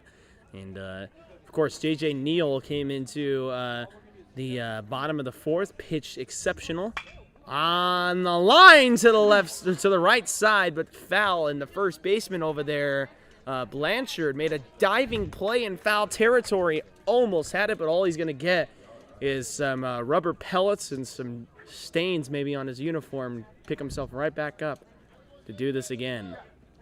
His gray pants are just a little bit more gray as he extended that left wing out as far as he could and almost made a spectacular catch. Nonetheless, it was a fantastic play. 1-1 on the outside corner, makes it 2-1. And a well-hit ball by Steinhauer, although if he hits it on the line fair, at that angle, it would be a catch, playing that doubles prevent defense at both third base for Madsen and first for Blanchard. The 2-1 was just high, makes it 3-1. I was muted when I said this originally, so I'm going to say it again. Either way, over there, Blanchard with a fantastic play, whether he was able to recover it or not. It's a really great effort, and you really appreciate that when you're watching that. The 3-1 is going to be called ball 4, as that apparently missed the zone. And Steinhauer is aboard here with the walk. And here comes Ohlone. Despite the 7 runs in the first, 6 off the starter Cabral. Cabral did get the leadoff hitter then. Giovannini got the leadoff hitter in both the 2nd and 3rd, and Neal got the leadoff hitter in all 3 he faced in the 4th. So Steinhauer, the first leadoff guy in an inning for Ohlone, to go down and say hi to J.D. De Silva, the first base coach. And here now is Barrelou as he takes on the outside corner for a ball, makes it 1-0.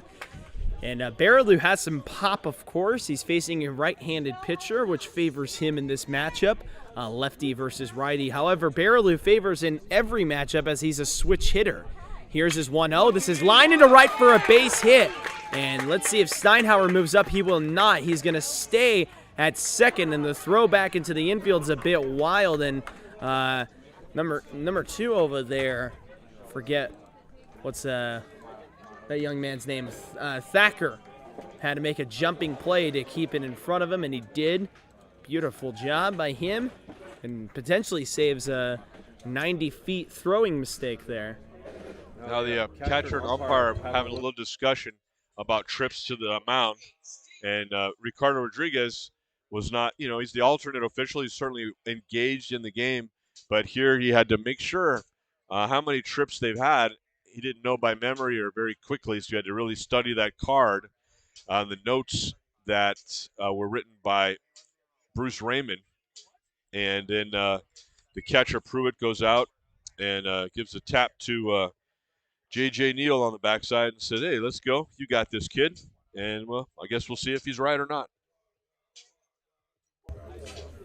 Stevie Hamm's been pretty dangerous in his first 2 times up.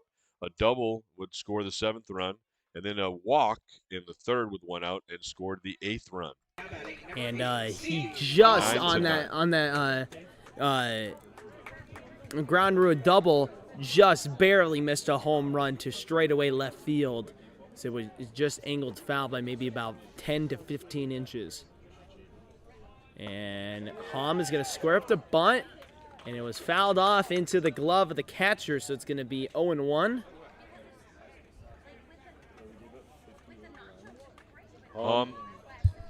Hamm looks to be on. Now, he's been hitting the ball well, but will they try to sacrifice here or not? Nope.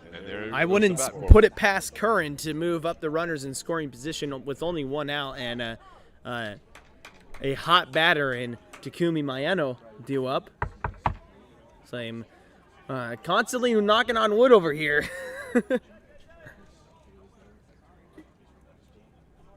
Here comes the 0-1, and it is in there for a strike, and Hamm knew it the entire way as he pulled back knew that was going to be a strike, and now he's going to have to swing away here to try and either score these runs or move them up. A productive out would do so here, so they definitely want to move Steinhauer up to third, who's at second currently. And I wouldn't put it past Curran to have a hit and run right now be called. I imagine that is in the back of everybody's minds right now. And let's no longer see if, prevent defense. The first baseman and second baseman pretty close to each other. Yeah. The 0-2 is high and outside for a ball. And let's see here if the hit and run is on, if the Golden Eagles are ready for it. This is where, championship quality teams really earn their championship status.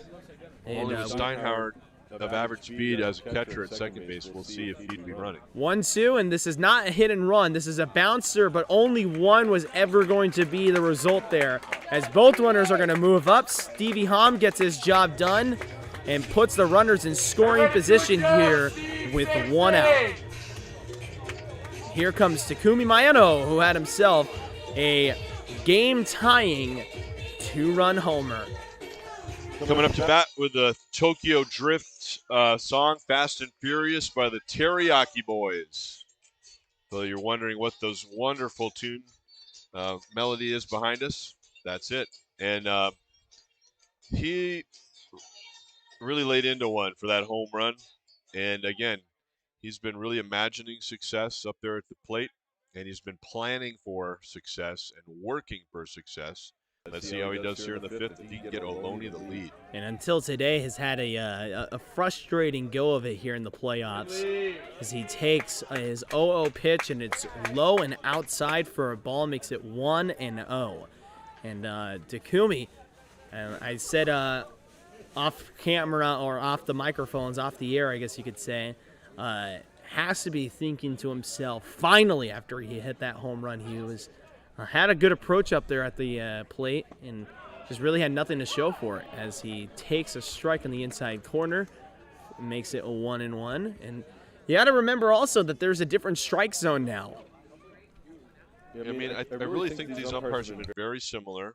No big differences, but Mayano shook his head, I think, more thinking, I wish I'd hit that one, as opposed to the umpire missed it.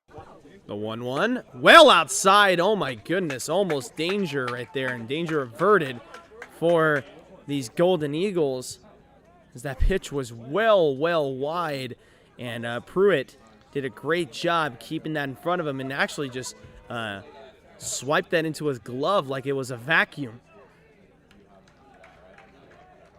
Here comes the 2-1, and it is swung on and bounced. Did he make contact? No, he did not. It was a bouncer to the plate, and it's 3-1 now. And the catcher, Pruitt, wanted to, he asked and was granted by Rodriguez the chance to ask Ferrasi, the base umpire on the right side, if Mayano had gone around. I didn't think there was any chance that he had there. Barely even flinched, as a matter of fact.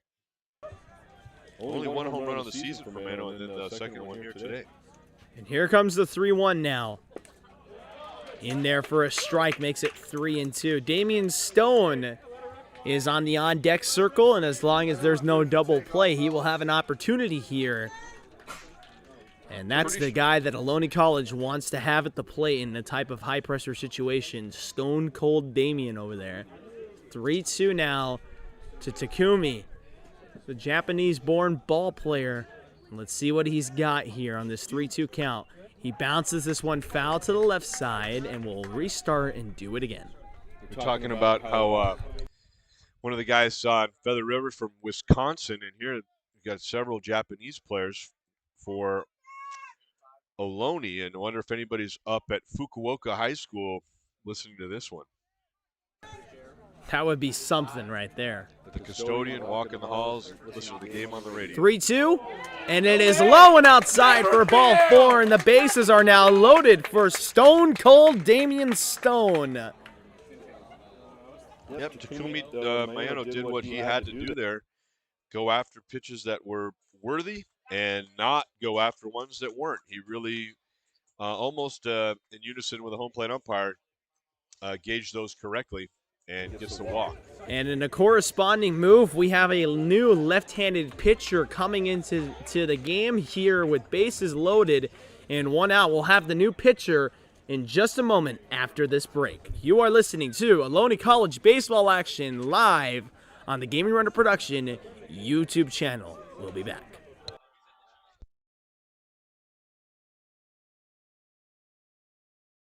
Hey everyone, I just hit 400 subscribers on my YouTube channel. Now that's no big cookie. I mean, that's pretty small if I do say so myself. However, to celebrate 400 subscribers, a subscriber count that I did not think that I would ever achieve, I am doing a Q&A video where anybody can ask me questions about me. And if you guys would like to have one of your questions answered on that video, just type a comment into the comments section, either the live comments section or the comments section or the actual comment section in the video itself with the hashtag GRPQA. That's GRP for Gaming Runner Productions Q&A. Thank you all so much for getting me to 400 subscribers. I would love to get to 1,000 subscribers if that is possible. Go Renegades. Back to the game.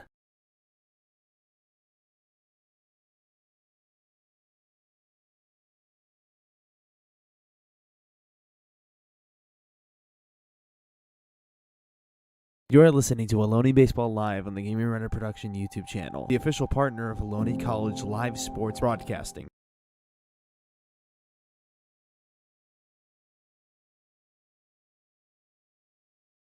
And now back to Ohlone College baseball action live on the Gaming Runner Production YouTube channel. You're listening to And Ohlone a return to action here on the Ohlone College baseball field, Renegade field. We got Elijah Hinosa on the mound now for the Golden Eagles. Left-hander number 32, freshman, had 15 appearances on the season, was 4-0, 39 innings pitched, 31 hits given up, 15 runs, 14 earned runs, 13 walks to 25 strikeouts, a strikeouts per 9 inning of 5.77, 1 home run given up, and a 2.32 ERA. That's definitely a good sample size with 39 innings pitched. And he's going to need to eat up a few of them here as he's inheriting bases loaded. And Stone gets hit. And a run is going to be walked home. And Ohlone College has their first lead of the afternoon. Hey, keep it rolling, G. 10-9 right now. Ohlone, as you said, first time that they nudge ahead of the Eagles in a day where it certainly looked like that would not at all be the case, with allowing 8 runs in the first, then pretty much a quiet time since. And Ohlone now finally, can they get greedy here? This is what they need to do. You don't just be happy with 1 here in the 5th. And it's Jeter Ibarra who is now up with 1 out and bases loaded. The first pitch is a fastball in the outside corner for a ball, and it makes it 1-0. And Valdez is on deck as well. He's the other Ohlone College bat that went deep earlier on in this game to straightaway center.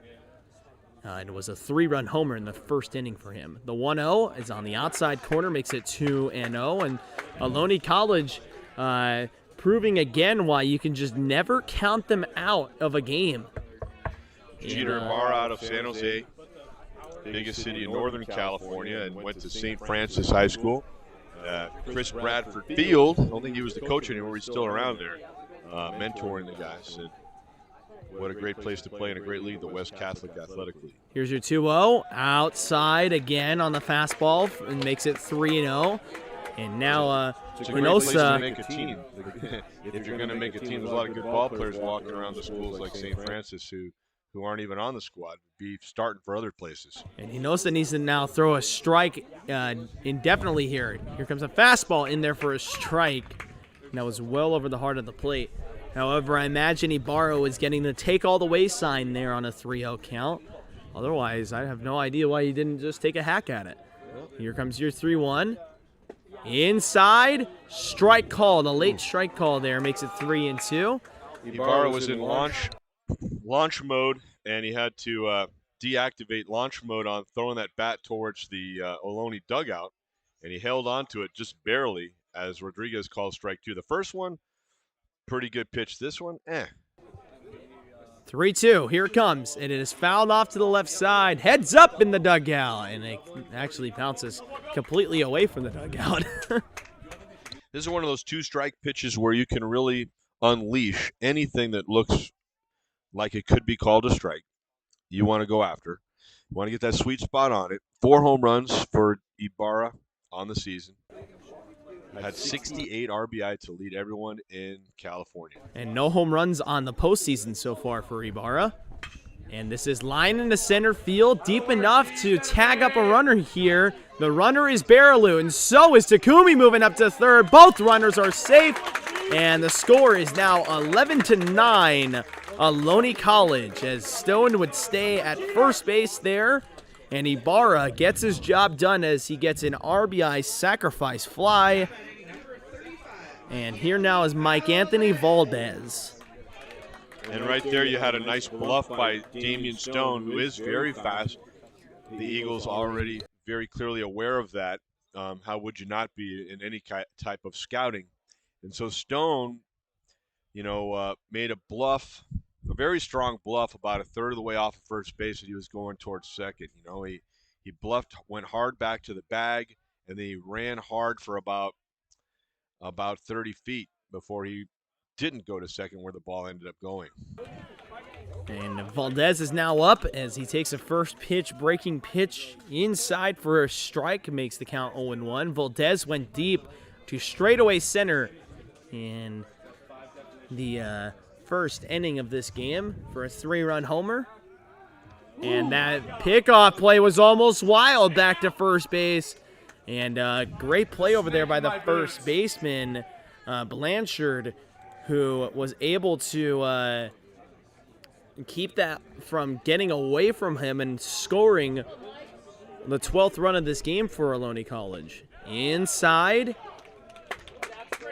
makes it 1-1 now. What I like about Rodriguez style-wise is that he kind of looks to his right almost every pitch that's even close, but he doesn't extend his right arm on every pitch like that one. So Feather River, you're staring right at him. They think he's going to jut his arm out for a strike call, and he doesn't do it. Here comes the 1-1 now.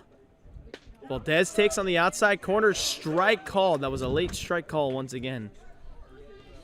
There's the difference. That one a bender that got the corner according to Rodriguez. The other one a fastball that was just a bit out there, a little bit further out. And Rodriguez doing well from the crease for the right-handed batter, still covering the outside. And Valdez calls time there before the 1-2 pitch delivery. And I'd like to check in with our chat. Who you guys riding with right now? Stone leaves early there on the steal, and the throw to second base doesn't even end up happening, as I don't even think that the pitcher Hinosa Hinosa thought that Stone went. I guess he didn't see him. There is no reason why I think he should have kept that in his back pocket, as he had Stone dead to rights. He has the biggest walking lead and the fastest walking lead with his speed, and then he just made it too easy. And this is popped straight up. Looks like some danger over there in left, shallow left field. A shortstop with a nice play, as he had to get down on a knee there to keep himself from losing control to record the final out. And so Ohlone College plates 2 of them and takes the lead here for the first time in this game by a score of 11-9. And we'll be back in just a moment after this break. You are listening to Ohlone College Baseball Action live on the Gaming Runner Production YouTube channel. We'll be back.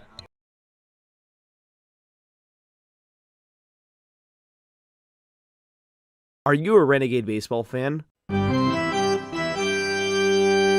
Well, I think there's a reason why you should be subscribing right now. Subscribe to the Gaming Runner Production YouTube channel as well as the Ohlone Broadcasting YouTube channel to give yourself instant access to all things Ohlone College Renegades throughout the playoffs. We'll be having live coverage, interviews, and podcasts about our guys on both channels. Go ahead and click the link in the description to subscribe to the Ohlone Broadcasting YouTube channel as well as to subscribe to my channel, the Gaming Runner Production YouTube channel. Go Renegades. back to the game.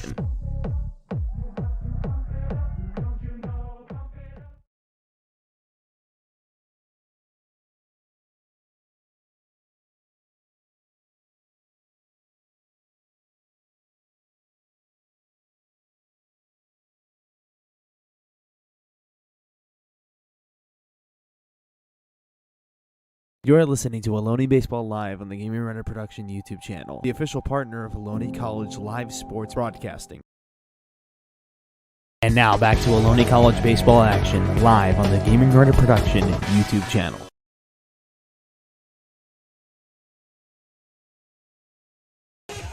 We return back to Ohlone College baseball action here live on the Gaming Runner Production YouTube channel.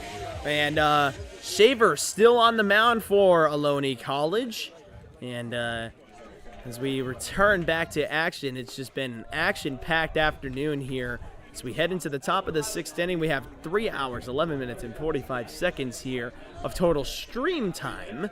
And just remove about 5 minutes there of total play time. About 3 hours and 5 minutes through 6 innings. I guess in shot off soccer, to the left side. and sorry about that. In soccer, there'd be injury time. Unfortunately for the home plate umpires, who it's mostly for today, we had just a moment for one of the catchers to get his full abilities back, and otherwise, thankfully, injury-free. Jeff Roberts, not a lot of work except for that concern for Bruce Raymond. We have not gotten a report yet from a local facility for him. I expect that since he was able to walk back, albeit with some help, that to walk off the field, he'll be okay. Our home plate umpire was hitting the mask earlier today.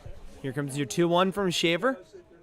Outside and call the ball, and it's going to be 3-1. That's why the CCCAA has the alternate officials. They really are close-knit. They really put up with a lot here and there, but generally well-behaved crowd here, and we're thankful for that. And Romero, Madsen, and Pruitt are all due up as Romero is going to walk. And Romero has been driving a lot of driving counts up constantly and has been forcing a lot of walks, forcing himself on base a couple of times in this game. And, of course, the Golden Eagles would love to score him and then some to get back into the lead, or at least tie this game as they're down 11-9. Started this game up 8-0 in the top of the 1st inning. Romero 1 for 1 with 3 walks, but has not scored yet today. Pardon me, he scored in the 1st and did not score since. A whole bunch of guys, everybody who got on base scored in the first 9 batters. Let's see. Well, we can't distract those other 6 teams. They have started their games now. The top of the 1st, all San Joaquin Delta and Folsom Lake, Palomar and Saddleback, and Riverside, and Glendale. So the second team I mentioned in each pairing is the home team, and they're all underway now. And Madsen rather is now up, and he took pitch high and inside for a ball, and that 1-0 is in the strike zone, makes it 1-1. And we actually haven't gotten any messages from anybody up there in the parking structure, but they have stayed out there watching this game, so shout out to you people. I know the Castillos are up there. I recognize their vehicle, as well as the exact same parking spot as that's fouled off to the right side. Shepard is running after it like he has a chance. He did, but couldn't quite catch up to it, so it's just a long strike. We had video today with some of our great camera people like Sean Sakay and Charles Bolton and Luis Rico. But they don't have cameras, so we can't really do much for them. Bauna Bola, no switcher today for her, letting you get the different angles. But you would have seen Shepard running towards, and then alongside the fence, not at or through the fence, which is a way to get hurt. So Shepard smartly going after that as far as he could, just couldn't quite come up. Here's your 1-2, and it's on the ground. It gets through Ibarro over there as he was playing off the bag, and that bounced right on top of the bag. The runner's going to second, and he's safe. And so that is a double that moves the runners up to second and third with only 1 out, rather. Or no, there's no outs. There are no outs in this inning. It's kind of like Q&A, right? One team gets some runs, and they ask the question, can you respond? And they do that next inning. This game is all kinds of weird. In hits right now, but not in runs yet. You have the walk for Romero and the double now for Madsen. Not a hard hit ball necessarily, but just hard enough to get by Ibarra down the line. Rodriguez right on it, pointed to fair territory, the home plate umpire, and then it just didn't roll much further after it got to the outfield green. And here's Pruitt now with 2 runners in scoring position. The tying run is at second base, and Pruitt is servicing as the leading run here with 2 runners on and no out, as that first pitch misses the zone. It's going to make it count 1-0. 5 runs. So we got a lot of activity here around us, and a lot of positive activity here from both the Feather River and Ohlone fans in attendance. Here comes the 1-0. Outside for a strike. This would be a strikeout opportunity. Something he's looking for a strikeout right now is Shaver. And it's a 1-1 count now. Here in the top of the 6th inning. Shaver with the 1-1. Here it comes. Swing and a miss. Pruitt really wanted that inside pitch there, and he cannot keep his hands and his angle inside enough to catch up with that fastball that was up and in. And he swung right through it. It looked like he had his fingers tight together on that delivery, and that really had a lot of movement inside from the right-handed pitcher to right-handed batter. 1-2 on the ground, and this is going to score a run. Baraloo has it, throws it to first in time for the first out. And it works in favor for everybody as a run scores and an out is made. The game gets 1 out shorter as Pruitt mishit that ball. Didn't get anything good of that ball with the bat except for touching it and being able to knock it away from his right-handed batter's box, swing towards second base. And once it was touched by the bat and put into play, it was very clear that Romero would score.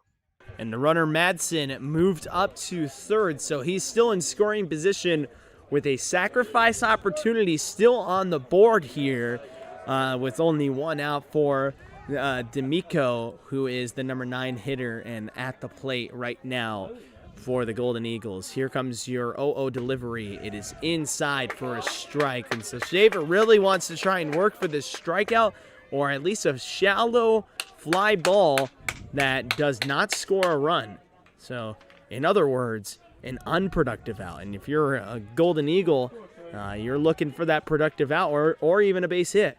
Your 0-1 is check swung, but he definitely held up. And Ohlone wanted an appeal, but he definitely held up without a question there.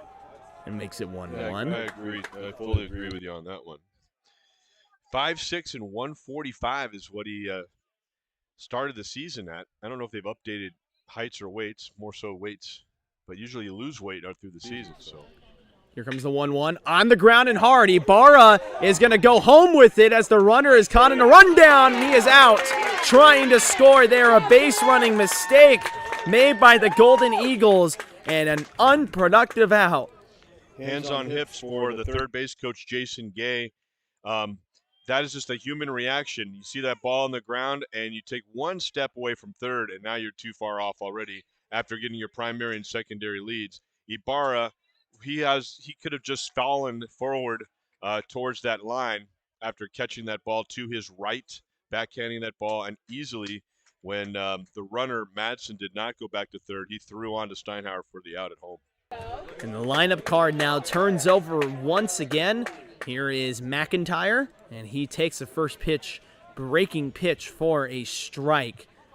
And, I mean, that was just a very, very great defensive play. And Madsen, I guess, was reading it like it got past Ibarra. It looked like it might for a minute, and it looked like it was going to be a base hit, but Ibarra playing the hot corner, and he was playing closer to the bag there.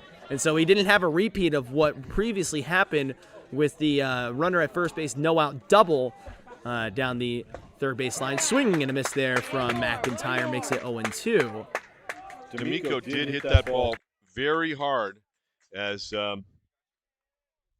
with a smaller strike zone up there, he took advantage of it and really gave it a good whack down that line. But the true hops on this artificial surface D'Amico over at first base has 9 stolen bases and is causing some interest from Shaver, the pitcher.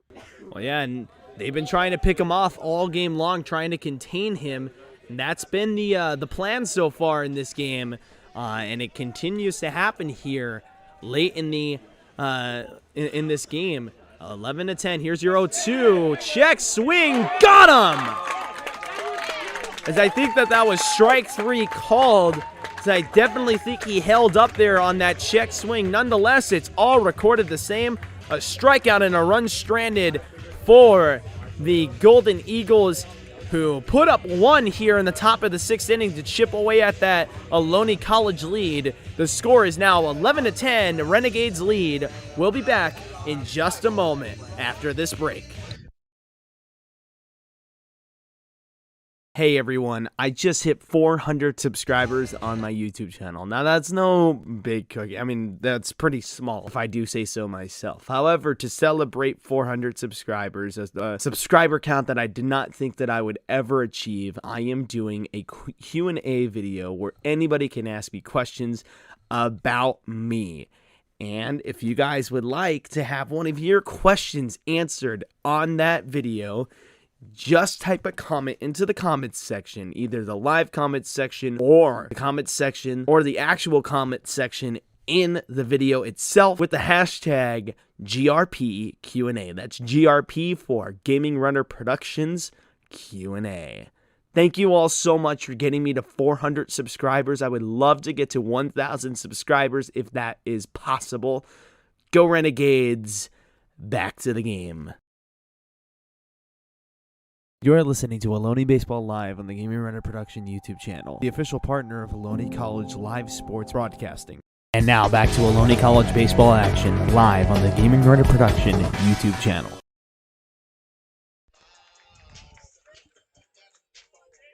So we're back here and just want to thank Ohlone Broadcasting for the gear. Normally, as you know, graduation ceremony later, game time was changed, and we don't have the camera equipment, but we do have the voice of Mondo Gallant. And here's Jaden Shepard as he lines this one to left center field for a base hit right into no man's land perfectly. Takes an awkward hop at the wall, and Shepard's going to make it to second base. Uncontested there on a base hit. A double for Jaden Shepard. Unbelievable swing of the bat there. A little bit of a strange hop off the very bottom of the fence. After one hop there, and I'm wondering if Shepard's okay. I think he is, yeah. So they're going to get his equipment that he doesn't need now from batting to Coach Klontz, and he takes it back over towards the third base coach's box where Corey where Tatsuya Sakai is going to grab it from out of the Ohlone dugout. So Shepard's good. He's not injured at all. He decided not to get the giddy up going to third base. He's in scoring position at second for most hits anyway. And here now is Clay Facto as Shepard just completely continues to tear apart this baseball here in this postseason as Clay grounds this one. It was a comebacker that hit off the glove of the pitcher and went over to the shortstop who was covering perfectly into his glove for just enough time for the out there on that first pitch swinging action from Clay. So he's down, but Shepard moves up to third, and that is going to put a sacrifice situation up here, as now Ohlone College only needs a sacrifice here, a productive out to erase that one run that the Golden Eagles just put up in the top of the 6th inning. Hinojosa is not a big guy on the hill. He's going after those corners low in the strike zone. And that time, Facto really laced one right off his glove right to the shortstop. The infield is now playing in as Steinhauer takes a first pitch fastball that bounces to the plate. So they are trying to protect any type of ground ball to try and score a run here, as every run is becoming even more crucial now. Hinojosa out of Nevada. Steinhauer out of Pleasanton, California. And the 1-0 is on the outside corner, makes it 2-0. You have Shepard, also a Pleasanton guy, on at third. How about that? I wonder if they know each other. Yeah, Probably do. And they it's just might. It's a 2-0 now, and Kyle Barrelou is on the on-deck circle. Here comes your 2-0. Inside, strike called. Amador Valley over at third for the high school, and at the plate in that left-handed batter's box in Steinhauer, it's Foothill High School, and also via the University of Nevada. So a Nevada native on the hill facing a fellow who did go there for a minute. And this is a bunt play here down the third base line. Safe is Jaden Shepard as it was weakly hit down the line. And so is Corey Steinhauer. And an absolutely huge run scored there as no outs are recorded there. And Ohlone College puts themselves in the lead further now by a score of 12-1. Beautiful bunt there from Corey Steinhauer. 12-10, obviously. You got the first digit there, but they've got 12-10. Yeah. Okay, I'm so sorry. Yeah, no, it's fine. We got that 12th run in there for Ohlone on that bunt. That was a beautiful bunt. Third baseman really had little chance to do anything at the plate. No chance at all for Madsen. And then he looked to first, and he saw the second baseman, D'Amico, and the first baseman, Blanchard, both at least 10 feet away from first base and about 10 feet away from each other. Here comes the head coach, Terry Baumgartner. And the first pitch was on the outside corner and called a ball, and Nina Hossa is going to be removed from the game here mid-at-bat. And so when we return back, we'll have a new pitcher for you on a 1-0 count to the switch-hitting Kyle Barrelou. We'll be back in just a minute after this break. You are listening to Ohlone College Baseball Action live on the Gaming Runner Production YouTube channel. Thank you all so much for listening so far. We'll be back. I meditate to the sky, I'm flying. I wanna sleep through the night, I'm trying. Hey, you. Thanks for stopping by. You picked the right channel. Lately I ignore my phone, giving all the time spent on my own. Now she go wild, else I feel crazy. My thoughts are loud, they tell me I don't know what close should I come home. I don't know how to feel, but still feeling lonesome. But either way, let's go and find a better rest of the days. You'll be on with the game. So wake me up when the sun is shining. On the fire by the tide, I'm riding. Surfing and I am winding. She shakes me up. City lights get blinding. I meditate to the sky, I'm flying. I wanna sleep through the night, I'm trying.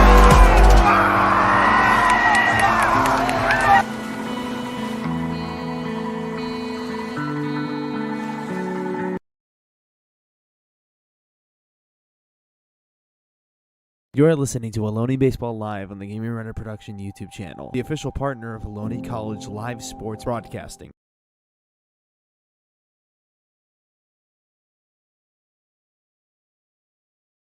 And now back to Ohlone College Baseball Action live on the Gaming Runner Production YouTube channel.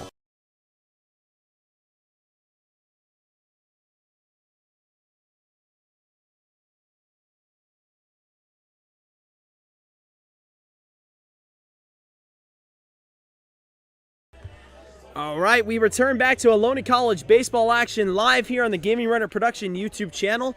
I want to thank Charlie Castillo for asking the first GRP Q&A question that will be answered on Friday when I upload my Q&A this upcoming Friday when I upload my Q&A video. So people, please keep the Q&A questions coming because I would love to answer all of them. Ask whatever you may like. So thank you, Charlie Castillo, and I'll keep that in mind for the Q&A video. That 1-0 is on the outside corner and makes it 2-0. The new pitcher for this Golden Eagles squad.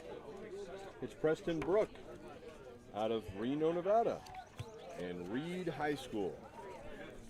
And Brook inheriting a 1-0, makes it 2-0, and this is popped up to the left side and fouled.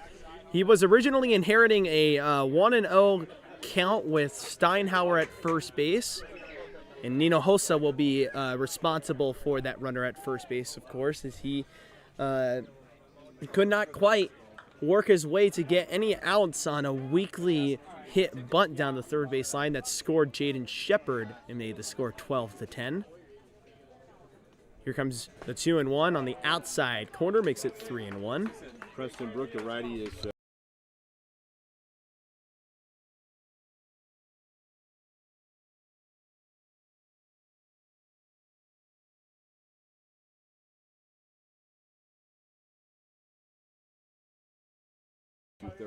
The 3-1 is high, and it's going to be called ball 4.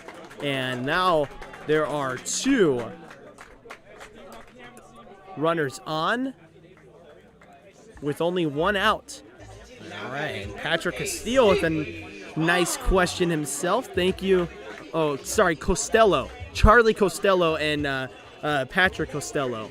Thank you both. I'll make sure to keep those in the Q&A preparation video that will be released on Friday the 27th, so 7 days from now. Keep that in mind, everybody. Or sorry, the 27th. So exactly next week. This is popped straight up. Stevie might stay alive here as they couldn't quite find it, and it falls in foul territory, and that's been a couple of times, and that just goes to show you when there's a straightaway pop-up, it's not very easy to get a beat on that ball. and that's now.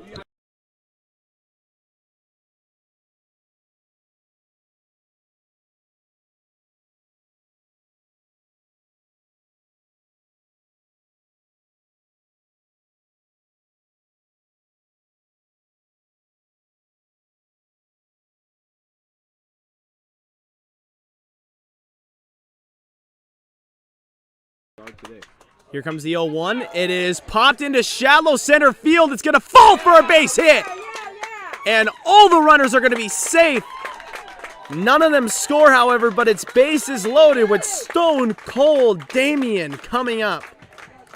That's another single.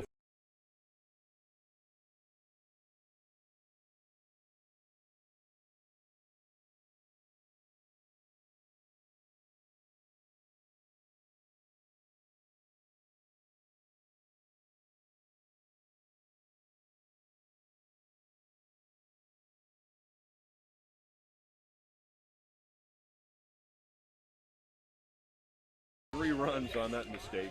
Then he let it bounce to him. Then Your you let it microphone bounce was to muted. him, Oh, and, boy.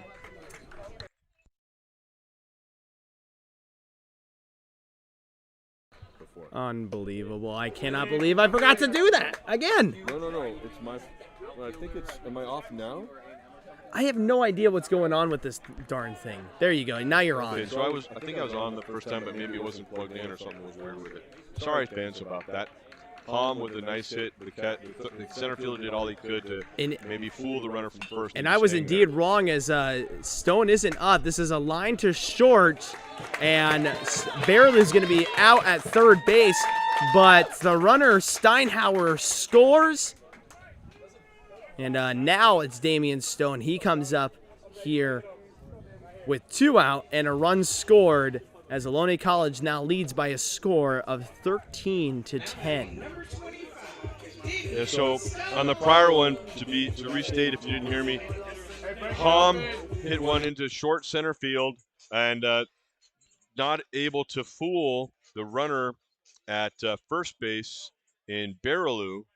He did make it to second base. They still had the bases loaded. Hom loaded the bases, and then Maeno there with a one-hopper to short. Nice play by Thacker to get it to Madsen to a force out, but a run scores. And that first pitch on the outside corner is going to be called a ball. And you know what? One thing I also completely forgot. I have a home run graphic that I should have debuted today, but I completely forgot to do so. Oh well. Save it for later. We still have maybe somebody will give me a reason to debut it. Maybe you can sell that, and we can use it to pay our way to Folsom for next week. Exactly right. We'll see what happens. And we'll see, because we don't know what's going to happen, of course, this week, and we don't even know what's going to happen with broadcasts. Tomorrow could be on my channel or the Ohlone Broadcasting YouTube channel. As the 1-0 is bounced to the plate, makes it 2-0. Make sure to check the Ohlone Athletics website and just click the live stream button and it'll let you know. And we got do we have another pitching change mid at bat? We do. And this is a bit odd, as normally you don't take out your pitchers in the middle of at bats, but with the 2-0 count, the pitcher Preston Brook is now out, and we'll have a new pitcher when we come back from the break. The score is 13-10, Ohlone College with 2 outs in the bottom of the 6th inning. We'll be back in a minute.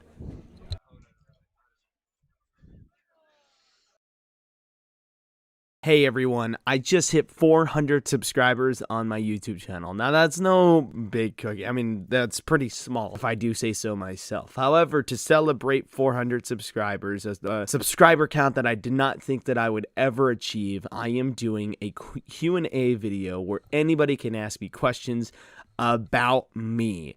And if you guys would like to have one of your questions answered on that video, just type a comment into the comments section, either the live comments section or the comments section or the actual comment section in the video itself with the hashtag GRPQA. That's GRP for Gaming Runner Productions Q&A.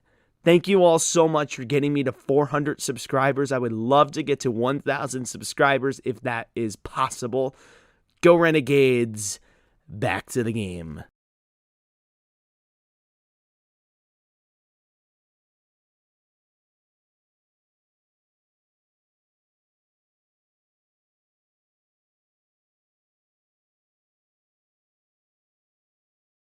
You're listening to Ohlone Baseball Live on the Gaming Runner Production YouTube channel, the official partner of Ohlone College live sports broadcasting.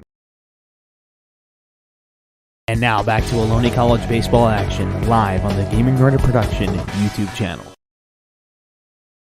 You're listening to Ohlone Baseball Live on the Gaming Runner.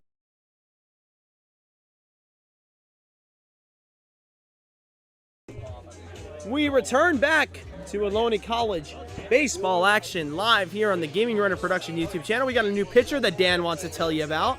Yeah, Dylan Adodell is from Reno, Nevada, 6 foot, 150-pound southpaw.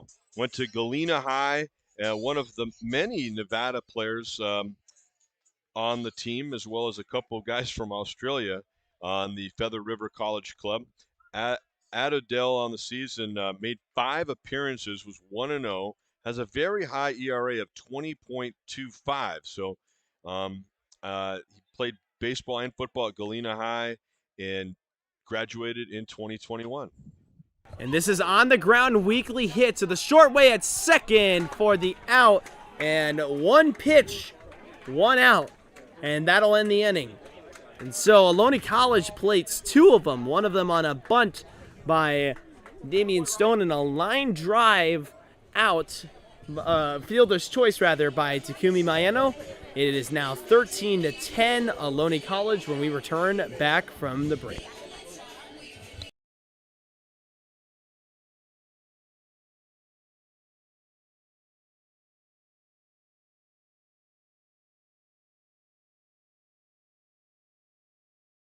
Hey everyone, I just hit 400 subscribers on my YouTube channel. Now that's no big cookie. I mean, that's pretty small if I do say so myself. However, to celebrate 400 subscribers, a subscriber count that I did not think that I would ever achieve, I am doing a Q&A video where anybody can ask me questions about me.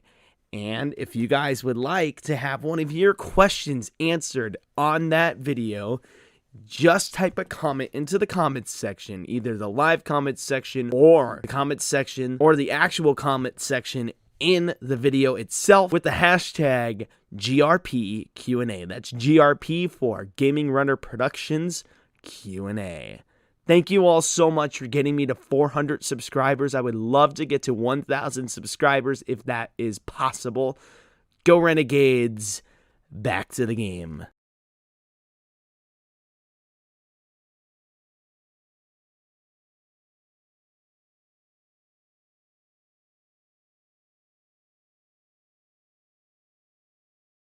Everyone, I just hit 400 subscribers on my YouTube channel. Now that's no big cookie. I mean, that's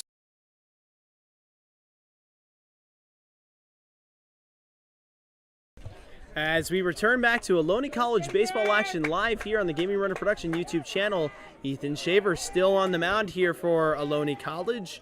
And we are in the top of the 7th inning as this is a bouncer to the right side. Jaden with a 3 unassisted for the out. And that's really wonderful if you're an Ohlone fan and player. Certainly Shepard among most of all, the first baseman making that play unassisted. And Corey McIntyre, dangerous hitter and leadoff hitter for Feather River. And he got on base the first 2 times today on a single and a walk, scored both times. Since then, ground out to short, fly out to center. And that one is just like a free out. It's such an easy play. You don't want to take anything for granted, but you can't get much easier than that one right there.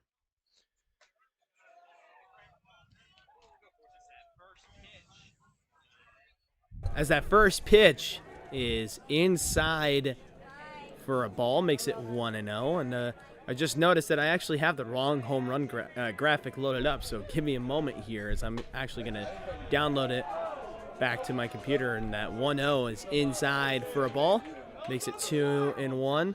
So just for our live audience, just so you know, just keep track of what I'm saying, as I won't really be able to update the graphic as much.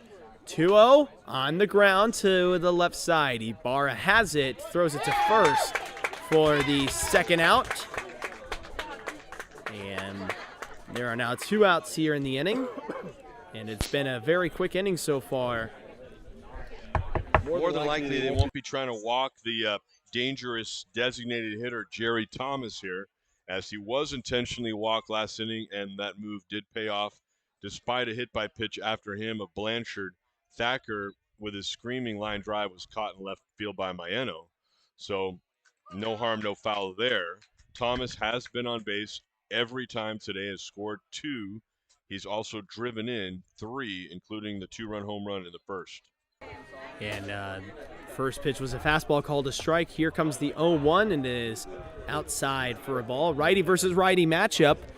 And I do understand that there is some echo, and unfortunately, that's just something we're going to have to deal with because my equipment is not very good at trying to block surround sound. So they're hearing me on both microphones, and as well as Dan. That 1-1 was popped up to the right side for the final out.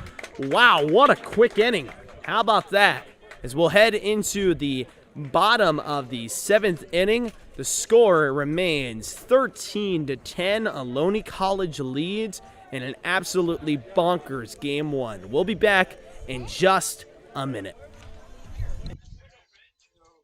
Hey everyone, I just hit 400 subscribers on my YouTube channel. Now that's no big cookie. I mean, that's pretty small if I do say so myself. However, to celebrate 400 subscribers, as the subscriber count that I did not think that I would ever achieve, I am doing a Q&A video where anybody can ask me questions about me. And if you guys would like to have one of your questions answered on that video, just type a comment into the comments section, either the live comments section or the comments section or the actual comment section in the video itself with the hashtag GRP Q&A. That's GRP for Gaming Runner Productions Q&A. Thank you all so much for getting me to 400 subscribers. I would love to get to 1,000 subscribers if that is possible. Go Renegades. Back to the game.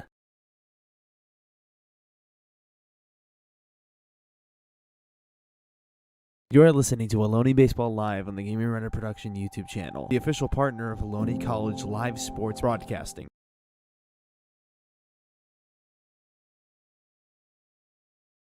And now back to Ohlone College baseball action live on the Gaming Runner Production YouTube. All right, as we return back, Jeter Ibarra takes on the outside corner for a ball. Pitcher matchup is still the same out there for the Golden Eagles.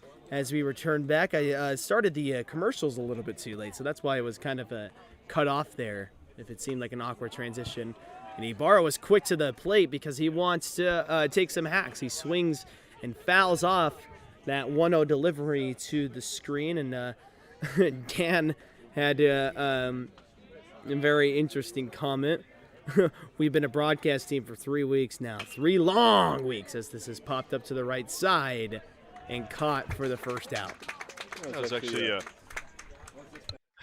bit more of a line drive, but yeah, it's had a good arc on it, and fairly easy play for the right fielder. If they have not had too many easy plays either. Have the Eagles on defense today. Cooper Cottrell making that catch.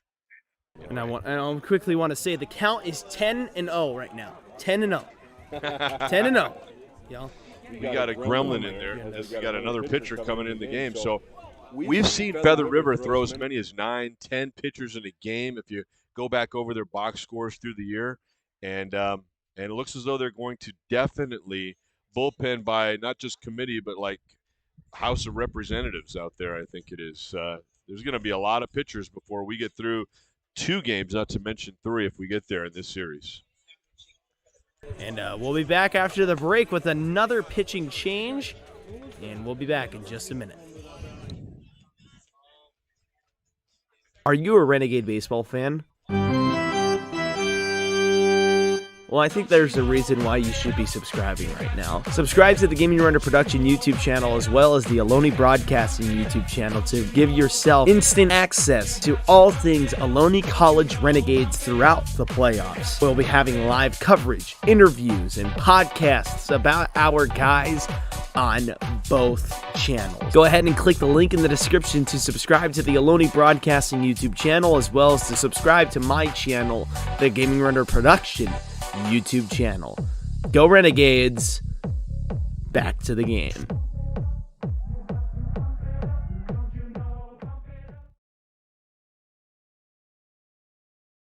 You're listening to Ohlone Baseball Live on the Gaming Runner Production YouTube channel, the official partner of Ohlone College live sports broadcasting. And now back to Ohlone College baseball action live on the Gaming Runner Production YouTube channel.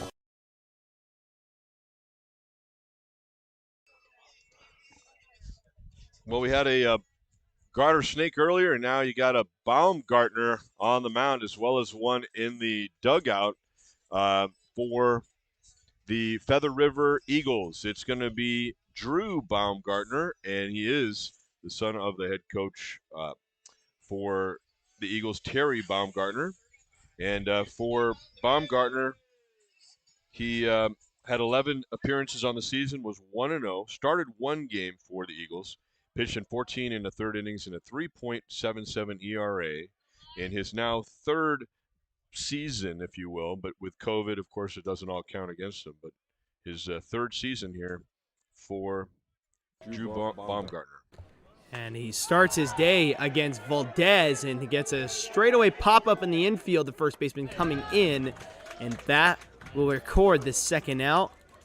And you have to wonder now, what's going to happen in these next couple of games with the bullpen for the Eagles, or the Golden Eagles? Are they going to tax their bullpen like they are today for the next couple of games? Because that seems like a recipe for disaster, if I do say so myself.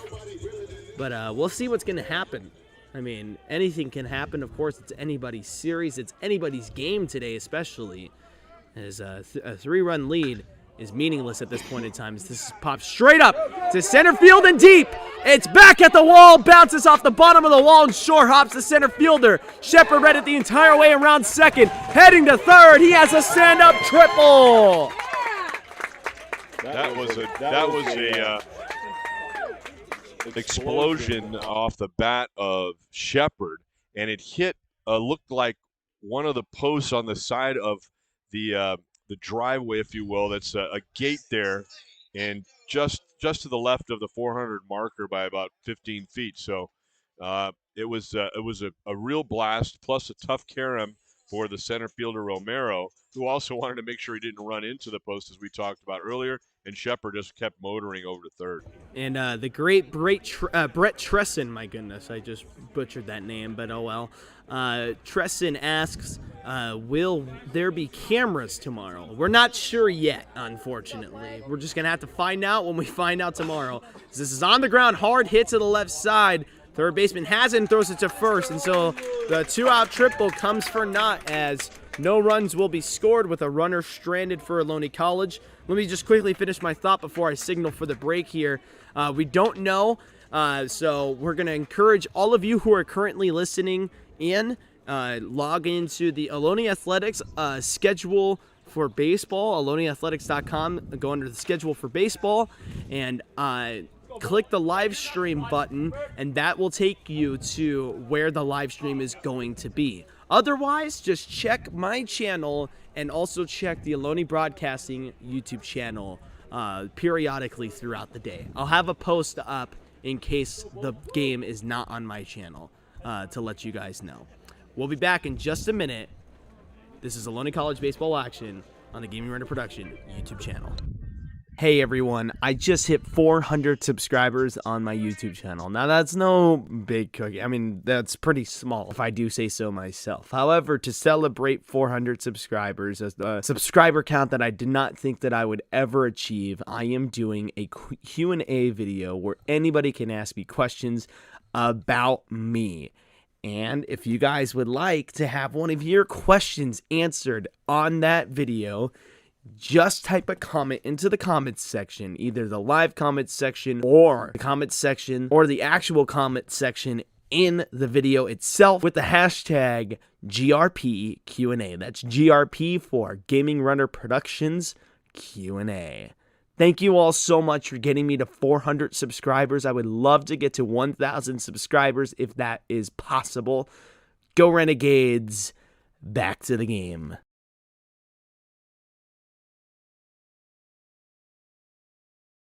You're listening to Ohlone Baseball Live on the Gaming Runner Production YouTube channel, the official partner of Ohlone College Live Sports Broadcasting.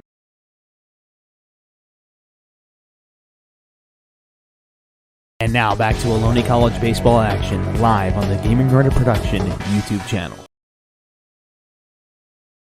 And here now is Cooper Thacker as we head into the top of the 8th inning here at Ohlone College. I'll update that graphic here in just a sec, so just give me a moment. As the first pitch is in there for a strike. We are in the final 6 outs of this game. Nope, it's the top of the 8th, not the 6th. As the first pitch is a strike, makes it 0-1. The pitch on the 0-1 there is on the outside corner, makes it 1-1. Again, I will say this one more time. I've said it a couple of times. We can't do anything about the echo, unfortunately, because my equipment is not built to protect us from the echo. So, unfortunately, we're just going to have to work around it as best as possible with the echoes. That's a swing and a miss there. Makes it 1-2. We've had 27 runs scored in the state in 4 games so far, and 23 of them are here in Fremont. How crazy is that? 1 other run scored in the entire state. Just 4 other runs, and it's a 2-2 game. Riverside and Glendale in the bottom of the 2nd at Glendale. Saddleback hosting Palomar, no score in the bottom of the 3rd. Also in the bottom of the 3rd, it's San Joaquin Delta, the visiting team. Folsom Lake, Holy home, crud. neither with a run. Is that 1-2 as well on the outside corner there and makes it 2-2. And it's one thing that I will say about Ohlone baseball. I always say it every single day. If you walk away watching or listening to an Ohlone baseball game and you're not entertained, you're not listening to it properly. As this is lined into left field for a base hit down the left field line. The runner's rounding first, heading to second. The throw is not in time. It's a leadoff double here for the Golden Eagles, who are running out of outs to try and bring the score right back. And standing in now is going to be Romero, number 23. As it's been a bit of a more intimate crowd today, not as many people as there was these last 2 weekends, and especially not on the roadside. However, of course, Feather River College isn't really, exactly just across the bay or anything. It's just kind of like across the state or something like that. And so, I imagine that has to play with how many people have traveled here to watch this game, as that first pitch is in there for a strike, makes the count 1-0. I'm alone for a minute here as Dan has gone off for just a minute. Romero has had a couple of impacts on this game, as he hasn't been put away yet, actually. He's in the count now, 0-1 with Shaver at the plate still for Ohlone College, and there doesn't seem to be much bullpen action, if any. This is popped into the left field. Takumi has to run in and has it. It was hit too shallow to move a runner up, so we got only one out with a runner at second and not exactly in sacrifice scoring position. However, still in scoring position if they can find a gap somewhere. Jake Madsen, the third baseman, coming up here for Feather River. He's had some decent strokes the last 2 times up, a fly out to right and a double. And earlier a hit by pitch and a pop to the pitcher. So let's see what he can do to move his runner into scoring position at second, if possible. Thacker. And that first pitch is in there for a strike. Shaver's been a tough customer on the hill, that's for sure. I just muted my microphone, but I knocked on wood for Dan. So we've learned the hard way here a couple of times. It's an 0-1 now. Shaver gets the sign from Steinhauer with the wind pushing out to left center field. The 0-1 coming in. Here it comes. It's a fastball that misses the zone. It makes it 1-1. And the Golden Eagle bench definitely likes that. And it's a 1-1 here with 1 out. And most infielders playing in their natural position, except Berlew is playing pretty close to the second base bag, and now he's going to pull off here. Yes, he is. Here it comes. It's a slider that misses the zone, and it's 2-1 now. And Shaver's got to try and work his way for strikeout or put out of any kind here.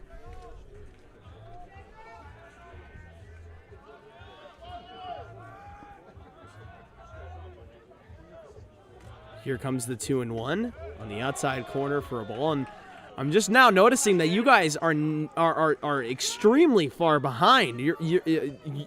On my device, I'm actually currently watching the final at bat of the bottom of the 7th inning, so I don't know why the stream is having so much delay. That is a bit out of the ordinary, as never was it this delayed. Maybe it's Alaska time or Hawaii time, maybe. Could be one of them two. Who knows? As Dan is pulling out the accent on me, and that 3-1 is going to walk a runner on now, and the tying run comes to the plate, and the tying run is servicing as D'Amico, or no, he's going to be switched out here. No. It's Pruitt. Oh, no, it's Pruitt. And yeah. So Pruitt and they're doing musical chairs or musical on-deck circle with some music is playing, I guess. So is that from here? Nope, it's for the graduation. Oh, man, we've got a lot of strange stuff going on. And Shaver is going to be switched out. We'll have a new pitcher for you when we come back from the break. Ohlone College leads 13-10, but the tying run is at the plate with 1 out here in the top of the 8th inning. We'll be back.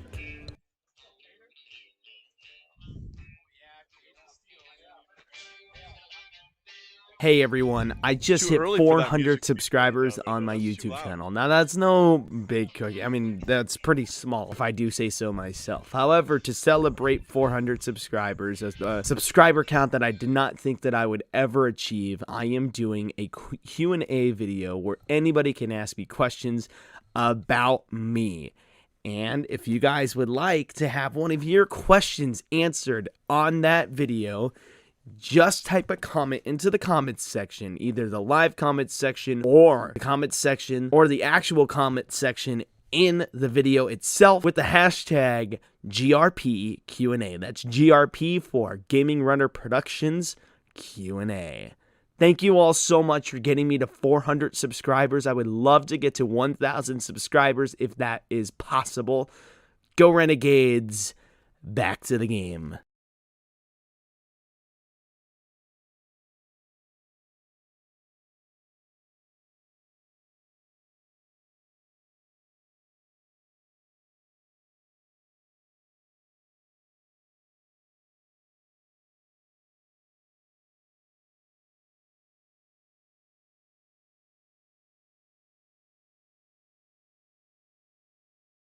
You are listening to Ohlone Baseball Live on the Gaming Runner Production YouTube channel, the official partner of Ohlone College live sports broadcasting.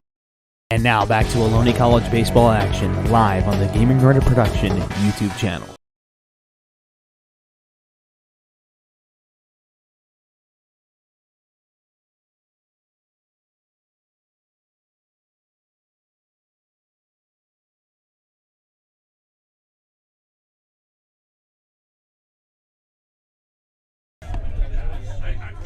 All right, as we return back to Ohlone College baseball action live here on the Gaming Runner Production YouTube channel, Cade Castillo, number 19, is going to be called upon here to at least get 2 more outs here in this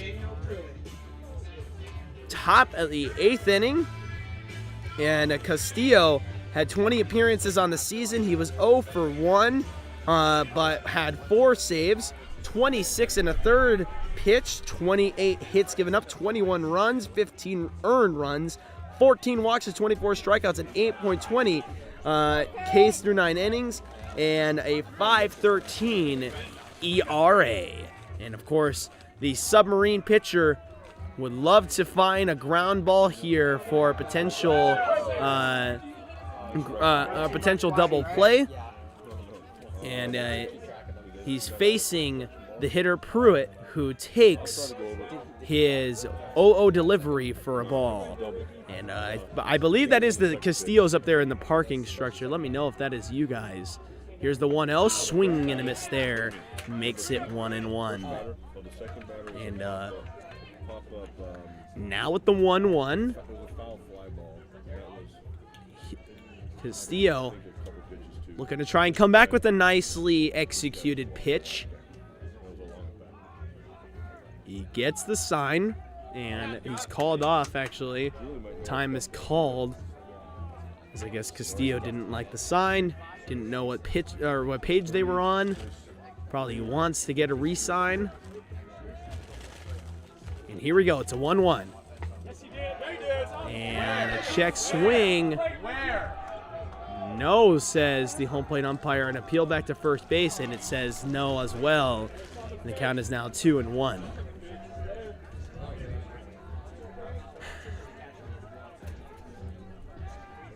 (13-10), 9 hits for the Golden Eagles, 2 errors committed and 10 runs scored. 13 hits for Ohlone College, 13 runs scored and 2 errors committed.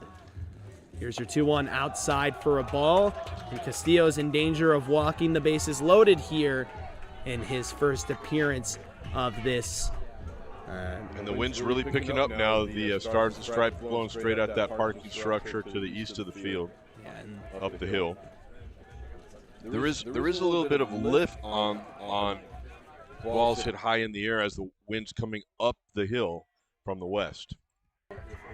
Here comes the 3-1 on the ground, and Stevie Halm has it. He gets it to second in time for 1, but the runner, Pruitt, is safe at first, and a runner does move up to third. However, removes any potential sacrifice situation as he gets only 1 there. And there are now 2 outs, and a base hit has to score a run here. And coming up is D'Amico. So right there, another ball that was not hit at a high rate of speed off the bat of Pruitt. And for the second time in a row, he gets a bit of a benefit. This time, however, not scoring a run, but moving the runner Thacker over to third base. And then the out being made on Madsen at second on a really deft play by the shortstop, making that a U-turn with a throwback to Barrelou to get him just ahead of the runner sliding in. And for the first pitch here on this new at-bat against D'Amico, it is a pitch on the outside corner for a strike, makes the count 0-1. We got runners at the corners here with 2 outs. Castillo looking for the strikeout, or even just any put out at this point. And the Golden Eagles looking for a base hit, as they desperately need one, or even possibly a ball put over the wall. We'll make this a brand new ball game here in the top of the 8th inning. This is on the ground and weakly hit. Ibarra has it and throws it to first in time for the out. And so no runs are going to score after putting up 2 of them with no outs. Quick transfer from Ibarra as he stayed low after fielding the ball and just threw it over to first base almost as if it was one motion to get the speedy D'Amico at first. I was muted anyway, so it doesn't matter that I screwed that up. We will be back in exactly 1 minute after this break. 13-10, Ohlone College. Hey everyone, I just hit 400 subscribers on my YouTube channel. Now that's no big cookie. I mean, that's pretty small if I do say so myself. However, to celebrate 400 subscribers, as the subscriber count that I did not think that I would ever achieve, I am doing a Q&A video where anybody can ask me questions about me. And if you guys would like to have one of your questions answered on that video, just type a comment into the comments section, either the live comments section or the comments section or the actual comment section in the video itself with the hashtag GRPQA. That's GRP for Gaming Runner Productions Q&A. Thank you all so much for getting me to 400 subscribers. I would love to get to 1,000 subscribers if that is possible. Go Renegades. Back to the game.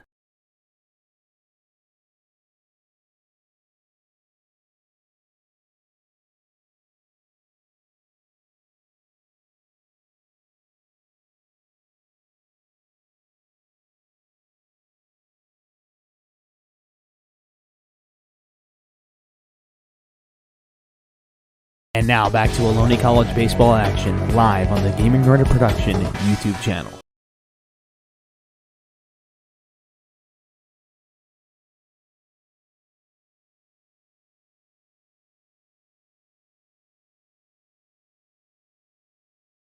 We are back, ladies and gentlemen, and the wind picked up significantly as the canopy behind us that is protecting our snack bar people almost just came completely apart. All my statistics sheets went all over the place, and yeah, that's just what the wind does. But you nobody know? lost any of their stats.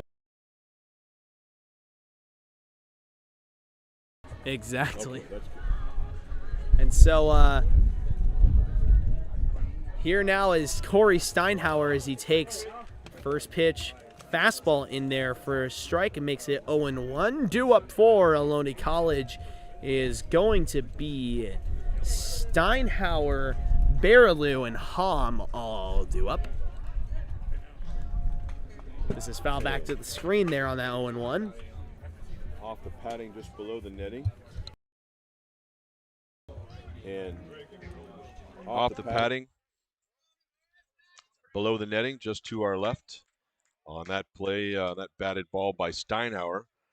The pitcher, Baumgartner, had a foul pop-up and then a triple and then a ground out for Valdez, Shepard, and Facto as he finished out the last inning. And the 1-2 as well on the outside corner makes it 1-2. And man, this game has just been absolutely crazy from the start. It has made no sense, and it continues to not make sense at all. We're here 4 hours into this game, 4 hours and 10 minutes.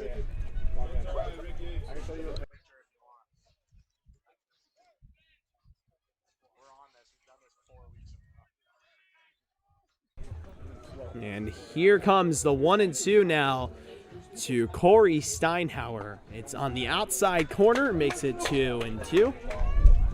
And of course, tomorrow, it's a 1 p.m. start time. It's going to be game 2 between Feather River College and Ohlone College in a series that is looking to be just as tightly contested as the last two for these two squads.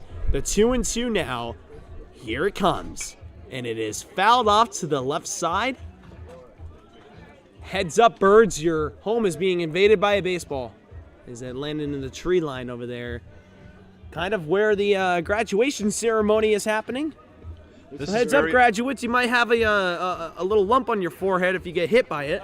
This is very, very unusual that you'll have music during a game, but it is carrying over here, and as the graduates and families and friends start coming over to enjoy themselves for that part of your college experience. And that 2-2 was a beautiful pitch, I believe. That should have been called a strike, but it was called a ball, and it's 3-2 now. They should just imagine that one of us had pulled up our woofers and tweeters, and we're just chilling over here in our truck or something. Here's the 3-2, and it's popped up and fouled to the left side. Heads up, graduates! Now, it would be terrible if you mix stories from prior series. If you have the Beehive get hit by a foul ball and all the graduates are there to the north of the ballpark. Oh, yeah, that's a great point to put up, or to bring up. Of course, those of you that have been following us all season, we know that during the Cabrillo game, somebody hit a bee's nest over there in left foul territory as that 3-2 hits Corey Steinhauer. And how many times are you going to see a 2-strike count and then it hits the guy, or like a 3-ball count and it hits a guy? It's I'm going to say the home plate umpire is motioning, not motioning at all, and he's acting as if that is a live ball still. It wasn't hit. He didn't hit him. Because on ball 4, say on ball 3, a 3-ball count that you get hit, that's still a dead ball and a hit by pitch. And right there, it looked as though it was a live ball the whole way. And of course, as I was mentioning, during the Cabrillo game, before the Cabrillo game, somebody during batting practice hit a bee's nest, and it angered a whole colony of them, or a whole nest of them, if you will. And they actually swarmed. Nobody was hurt. Nobody was stung, luckily, as it was in an area that nobody was around. But it was right behind the dugout for Ohlone College, so there was some concern. And Barrelou takes on the outside corner for a ball. Here comes your 1-0, and it is popped up into left. Looks like it's angling to foul territory. Left fielder's coming in and makes a play. If it bounced, it would have bounced in fair territory there. So great job playing it over there on that fly ball, and that's going to be your first recorded out of the inning. Here comes Stevie Hahn.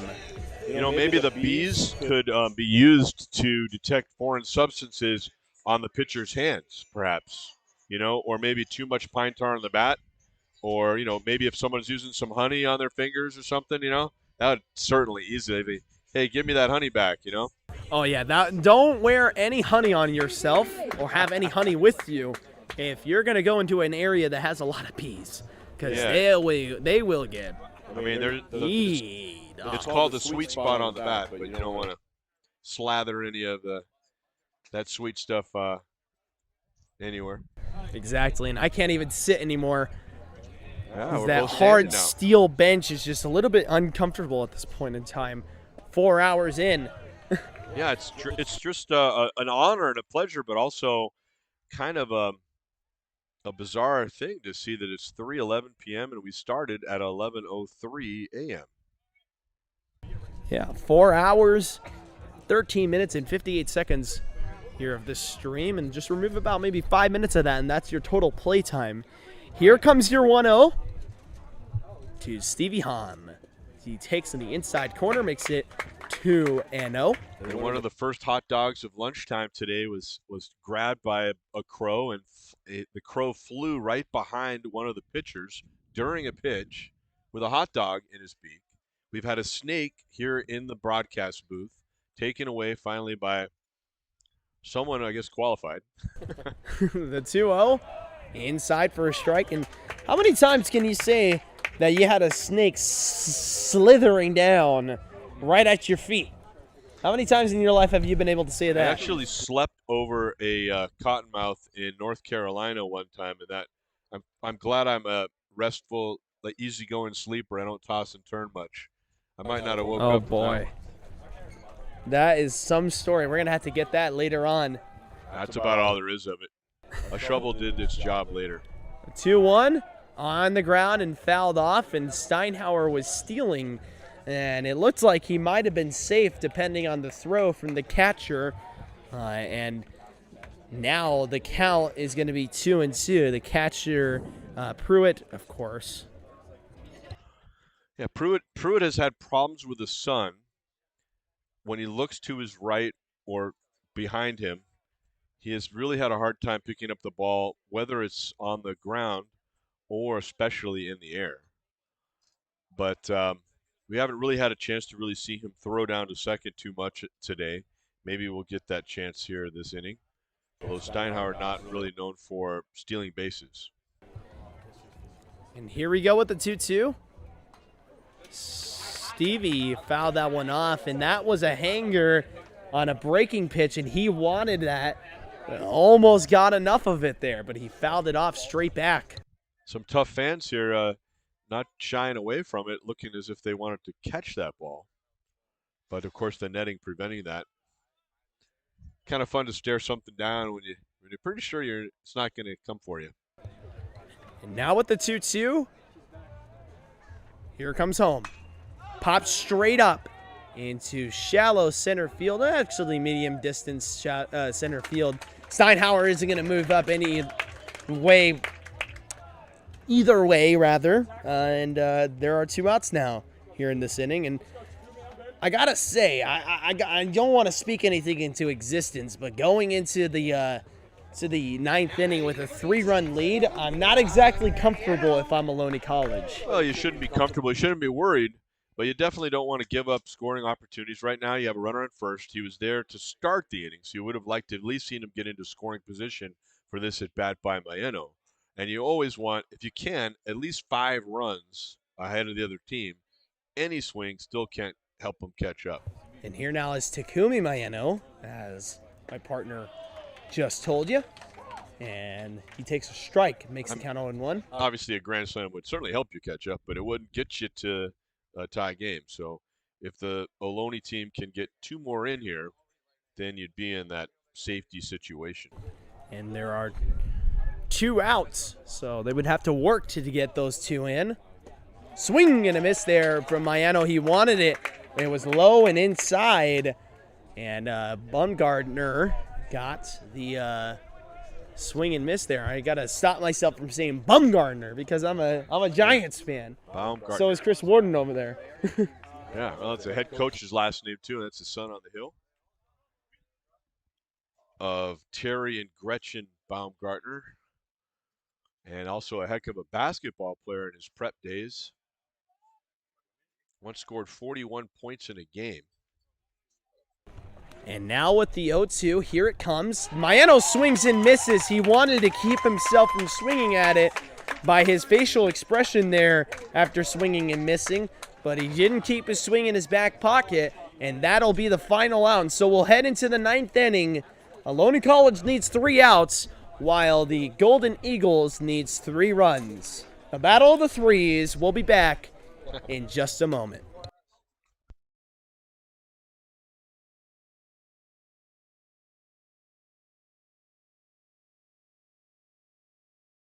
I meditate to the sky, I'm flying. I wanna sleep through the night, I'm trying. Hey, you.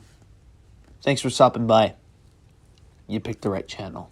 Lately I ignore my phone, giving all the time spent on my own. Now she go wild, now she feel crazy. My thoughts are loud, they tell me I don't know what close should I call home. I don't know how to feel, but still feeling low. Somebody either way, let's go and find the better days, better days. And you'll be on with the game. So wake me up when the sun is shining. On the fire by the tide, I'm riding. Surfing high, I'm winding. She shakes me up. City lights get blinding. I meditate to the sky, I'm flying. I wanna sleep through the night, I'm trying.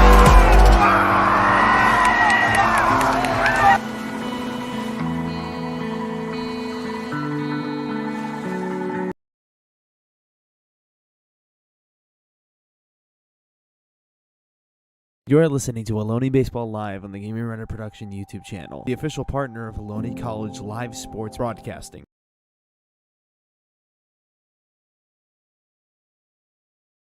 And now back to Ohlone College baseball action live on the Gaming Runner Production YouTube channel.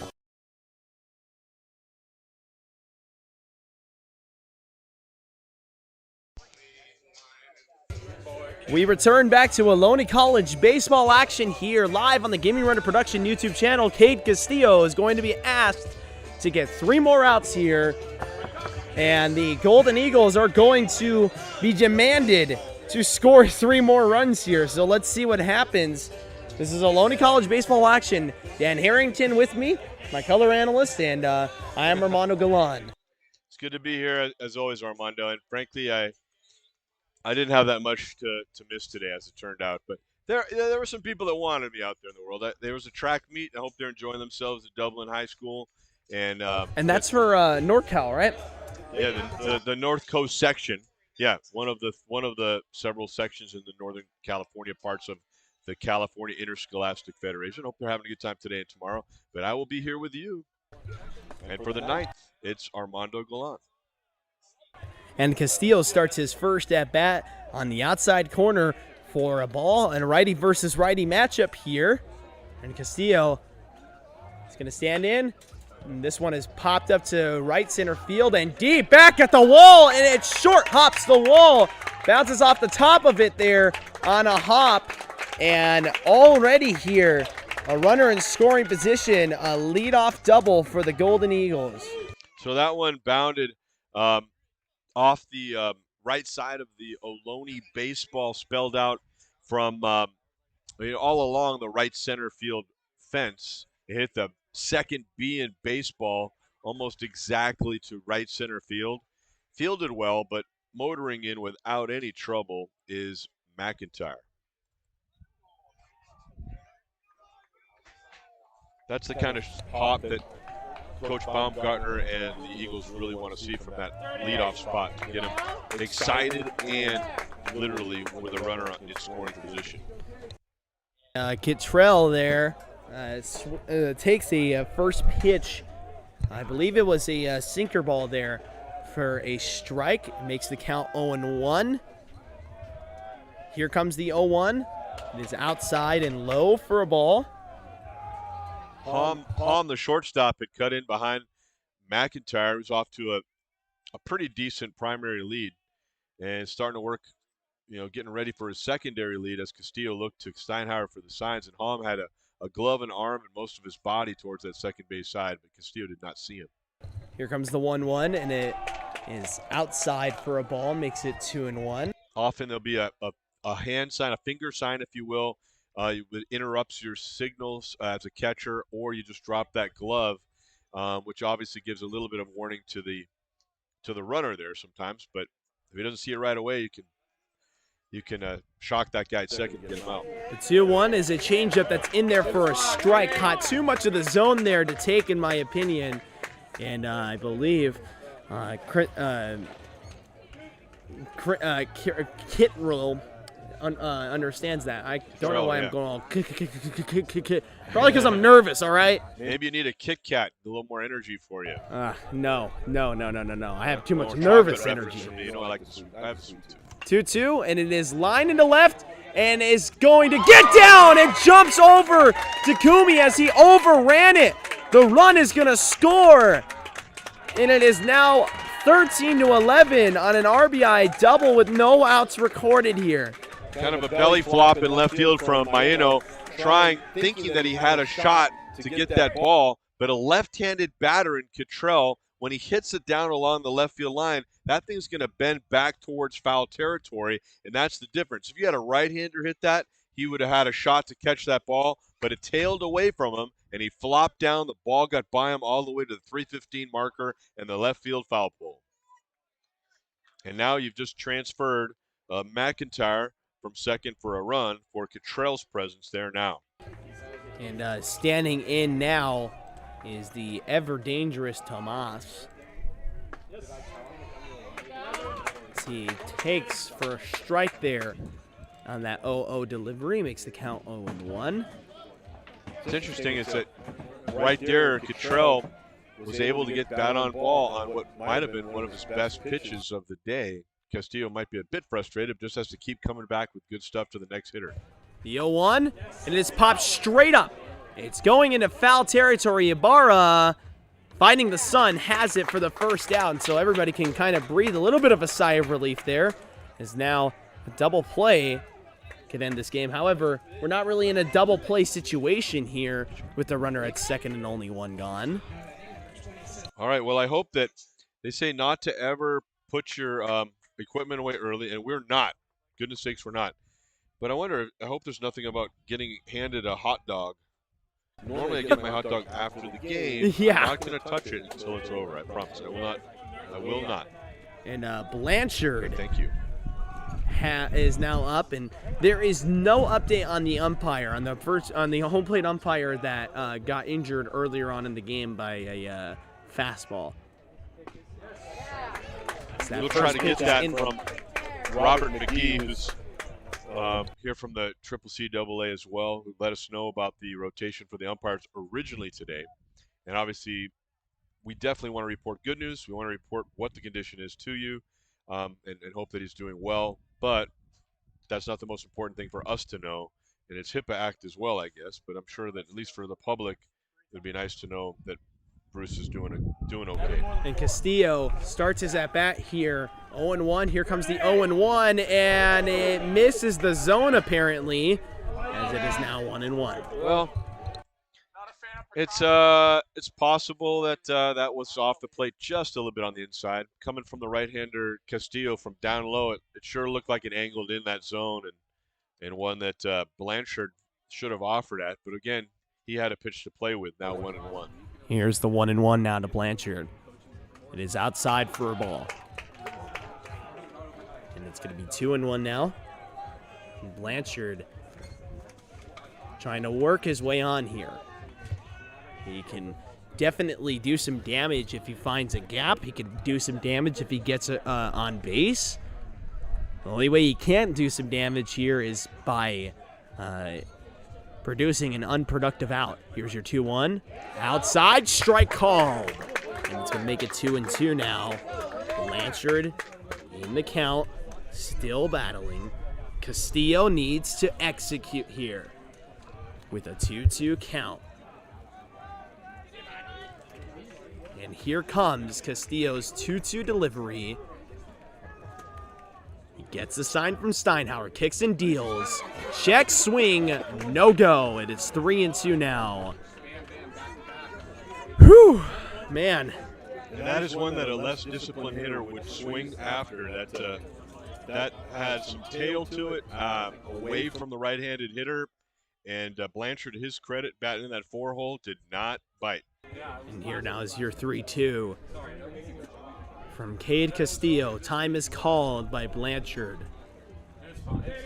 Whew, man, this is just it's been absolutely ridiculously intense in this game, if I do say so myself. But it's exactly how we like it here at Ohlone College. The 3-2 is fouled off. And nothing comes easy around here, whether it be walking up the hill from Mission Boulevard. But you know what? It sure is worth being up here at Ohlone College. If you're interested in the broadcasting trade, definitely check ohlonetv.com. I know Armando's going to be doing that too. See what the latest courses are. But right now it's all about baseball here and graduation to our north. 3-2 with one out. Here it comes. It is lined high and deep to left. Back at the wall. By. It is gone, and this game is tied. Well, the wind came at the right time, but that was unlike most of his pitches today, not on the corners.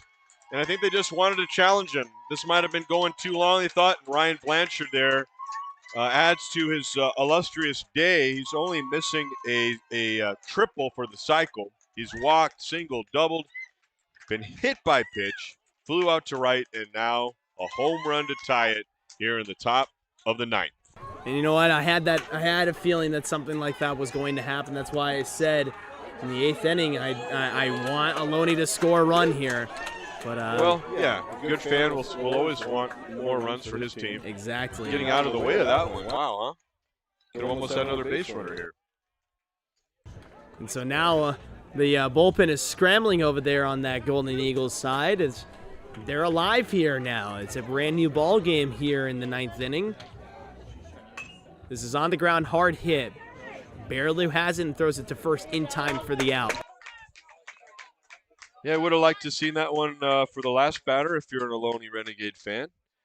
And that's the way the cookie crumbles. But the good news is there's some more cookies and milk for one team or the other here.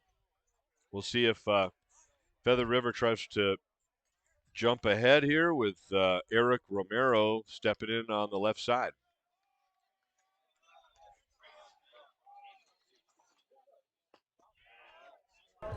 In there for a strike on the new batter, Romero.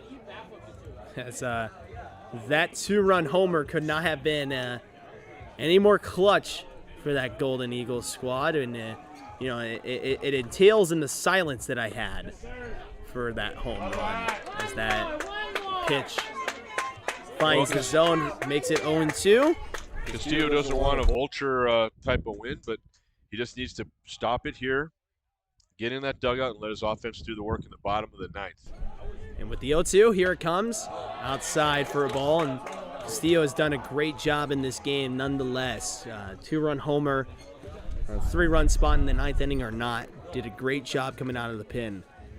Yeah, all season long for Castillo. It's like you're introducing him, the kid from Murrieta, every day at an Ohlone ball game. Here's the 1-2 on the ground to the left side. Ibarra has it, throws it to first in time for the out.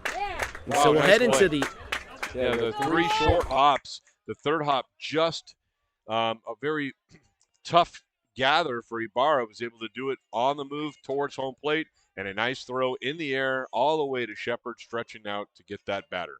And we'll be back for the home half of the ninth inning. The game is tied at 13. We'll be back after this break. Hey everyone, I just hit 400 subscribers on my YouTube channel. Now that's no big cookie. I mean, that's pretty small if I do say so myself. However, to celebrate 400 subscribers, a subscriber count that I did not think that I would ever achieve, I am doing a Q&A video where anybody can ask me questions about me.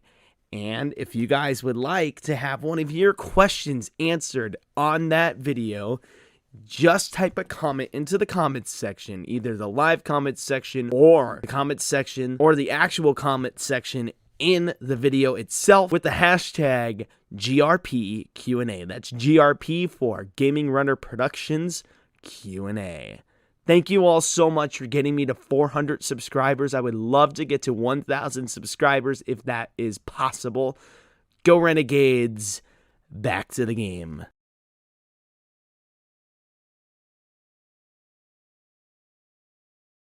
You're listening to Ohlone Baseball Live on the Gaming Runner Production YouTube channel, the official partner of Ohlone College live sports broadcasting. And now back to Ohlone College baseball action live on the Gaming Runner Production YouTube channel.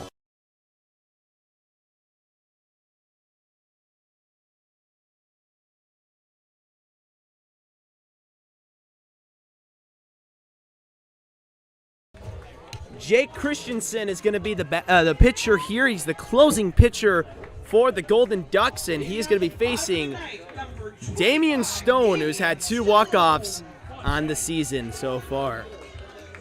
And let's see what's going to happen here.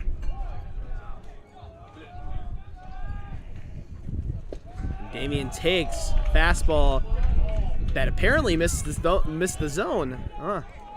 It's going to be the count 1-0 now.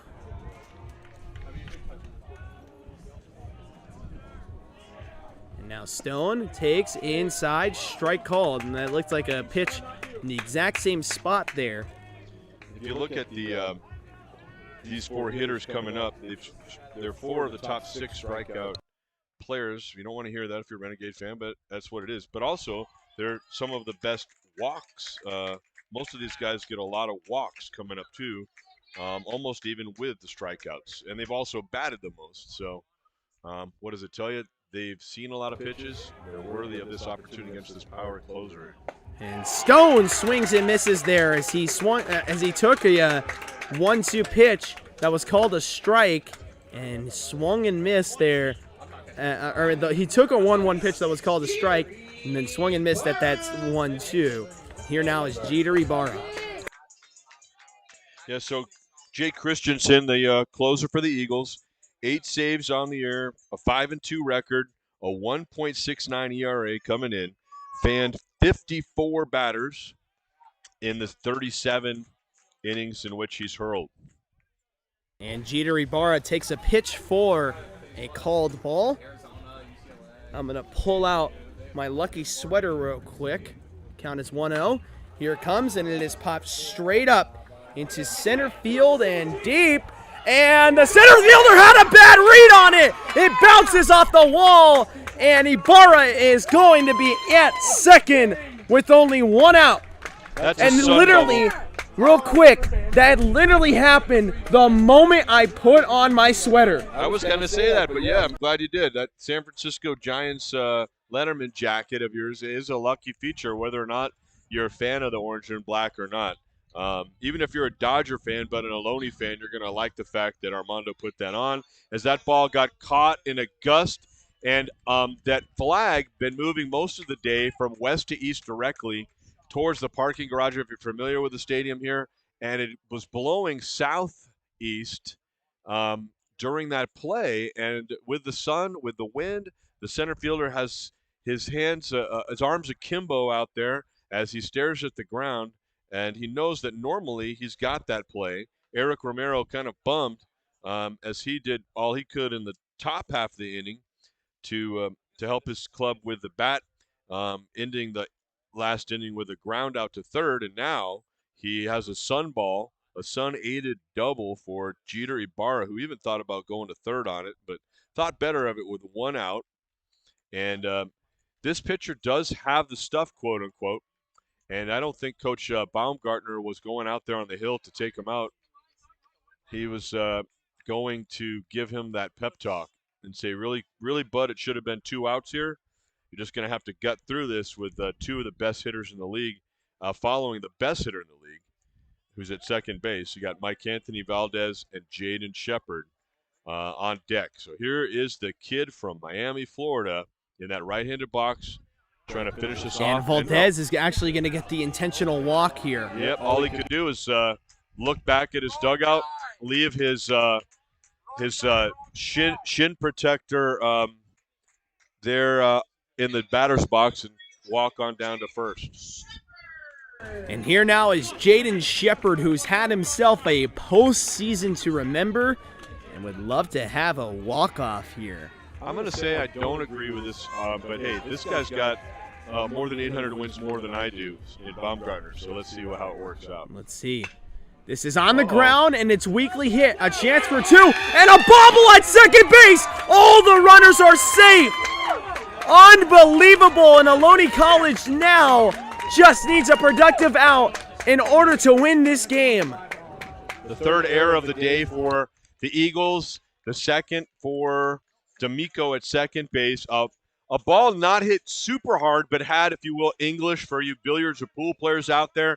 The thing was kind of spinning ever so slightly away from the mound side towards first.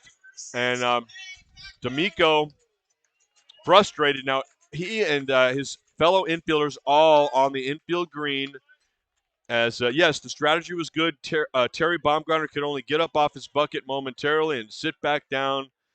Dauber not down, but definitely disappointed, as he did make the right call in getting that ground ball that should have ended the inning.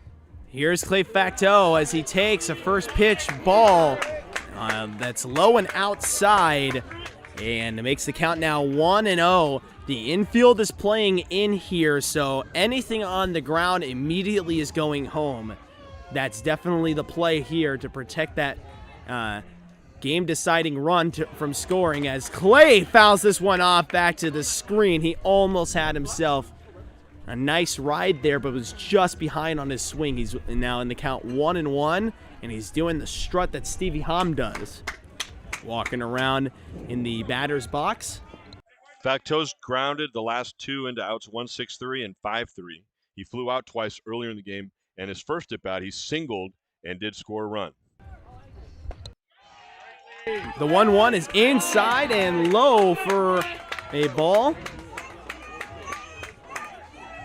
Makes it 2-1. Well, the other River fans are giving a hard time to the umpire. And I can't really blame them, to be honest. I don't think that was ever going to be a strike. They just liked the setup from the catcher. It was too far outside. 2-1. It is on the ground, a comebacker. The throw to home is in time for the out. This game was about an inch away from being over as the catcher throws down to third. Because Valdez was potentially caught in no man's land, had a dive back, and he was safe there. And so now it's up to Corey Steinhauer with 2 outs. It looked like Valdez was thinking about running home if it was a lollipop throw back from the catcher. And a pinch hit here move by Mike Curran, Coach Curran, to put in Jimmy Garcia instead of Corey Steinhauer. And let's see what happens here. And that play by D'Amico, he knew he had to glove it. He did a good job on a not easy hop. And then he threw it high to Pruitt, who had to jump in the air. And the Eagle fans were hoping he could get his right foot on the plate before the runner slid in. And he did beat Ibarra. And we're talking about inches, if not an inch itself. And Jimmy Garcia needs to find some grass here. The infield is wide open in the middle of the infield between second and where the second baseman is. That's a wide open gap that I'm actually kind of surprised that is that wide open, as the first pitch is on the outside corner and low for a ball. It's 1-0. Garcia awaits the 1-0. In there for a strike. Jimmy Garcia has had some nice hits this season, has had some late game special at bats, if you will, for the Renegades, and they're going to go after it. And now with the 1-1, fouled off by Jimmy. He wanted that pitch on the outside corner to take it opposite field, and he fouled it off, and it's 1-2 now. Garcia with a .234 batting average, and he's 324. Oh, Yep. 24, yeah, and a .390 on base with a .459 slugging on the season. Here's your 1-2, fouled off to the right side. Garcia's just right on these ones. Some of his at-bats not high stress, and some he's come through well with 6 RBI on 37 at-bats.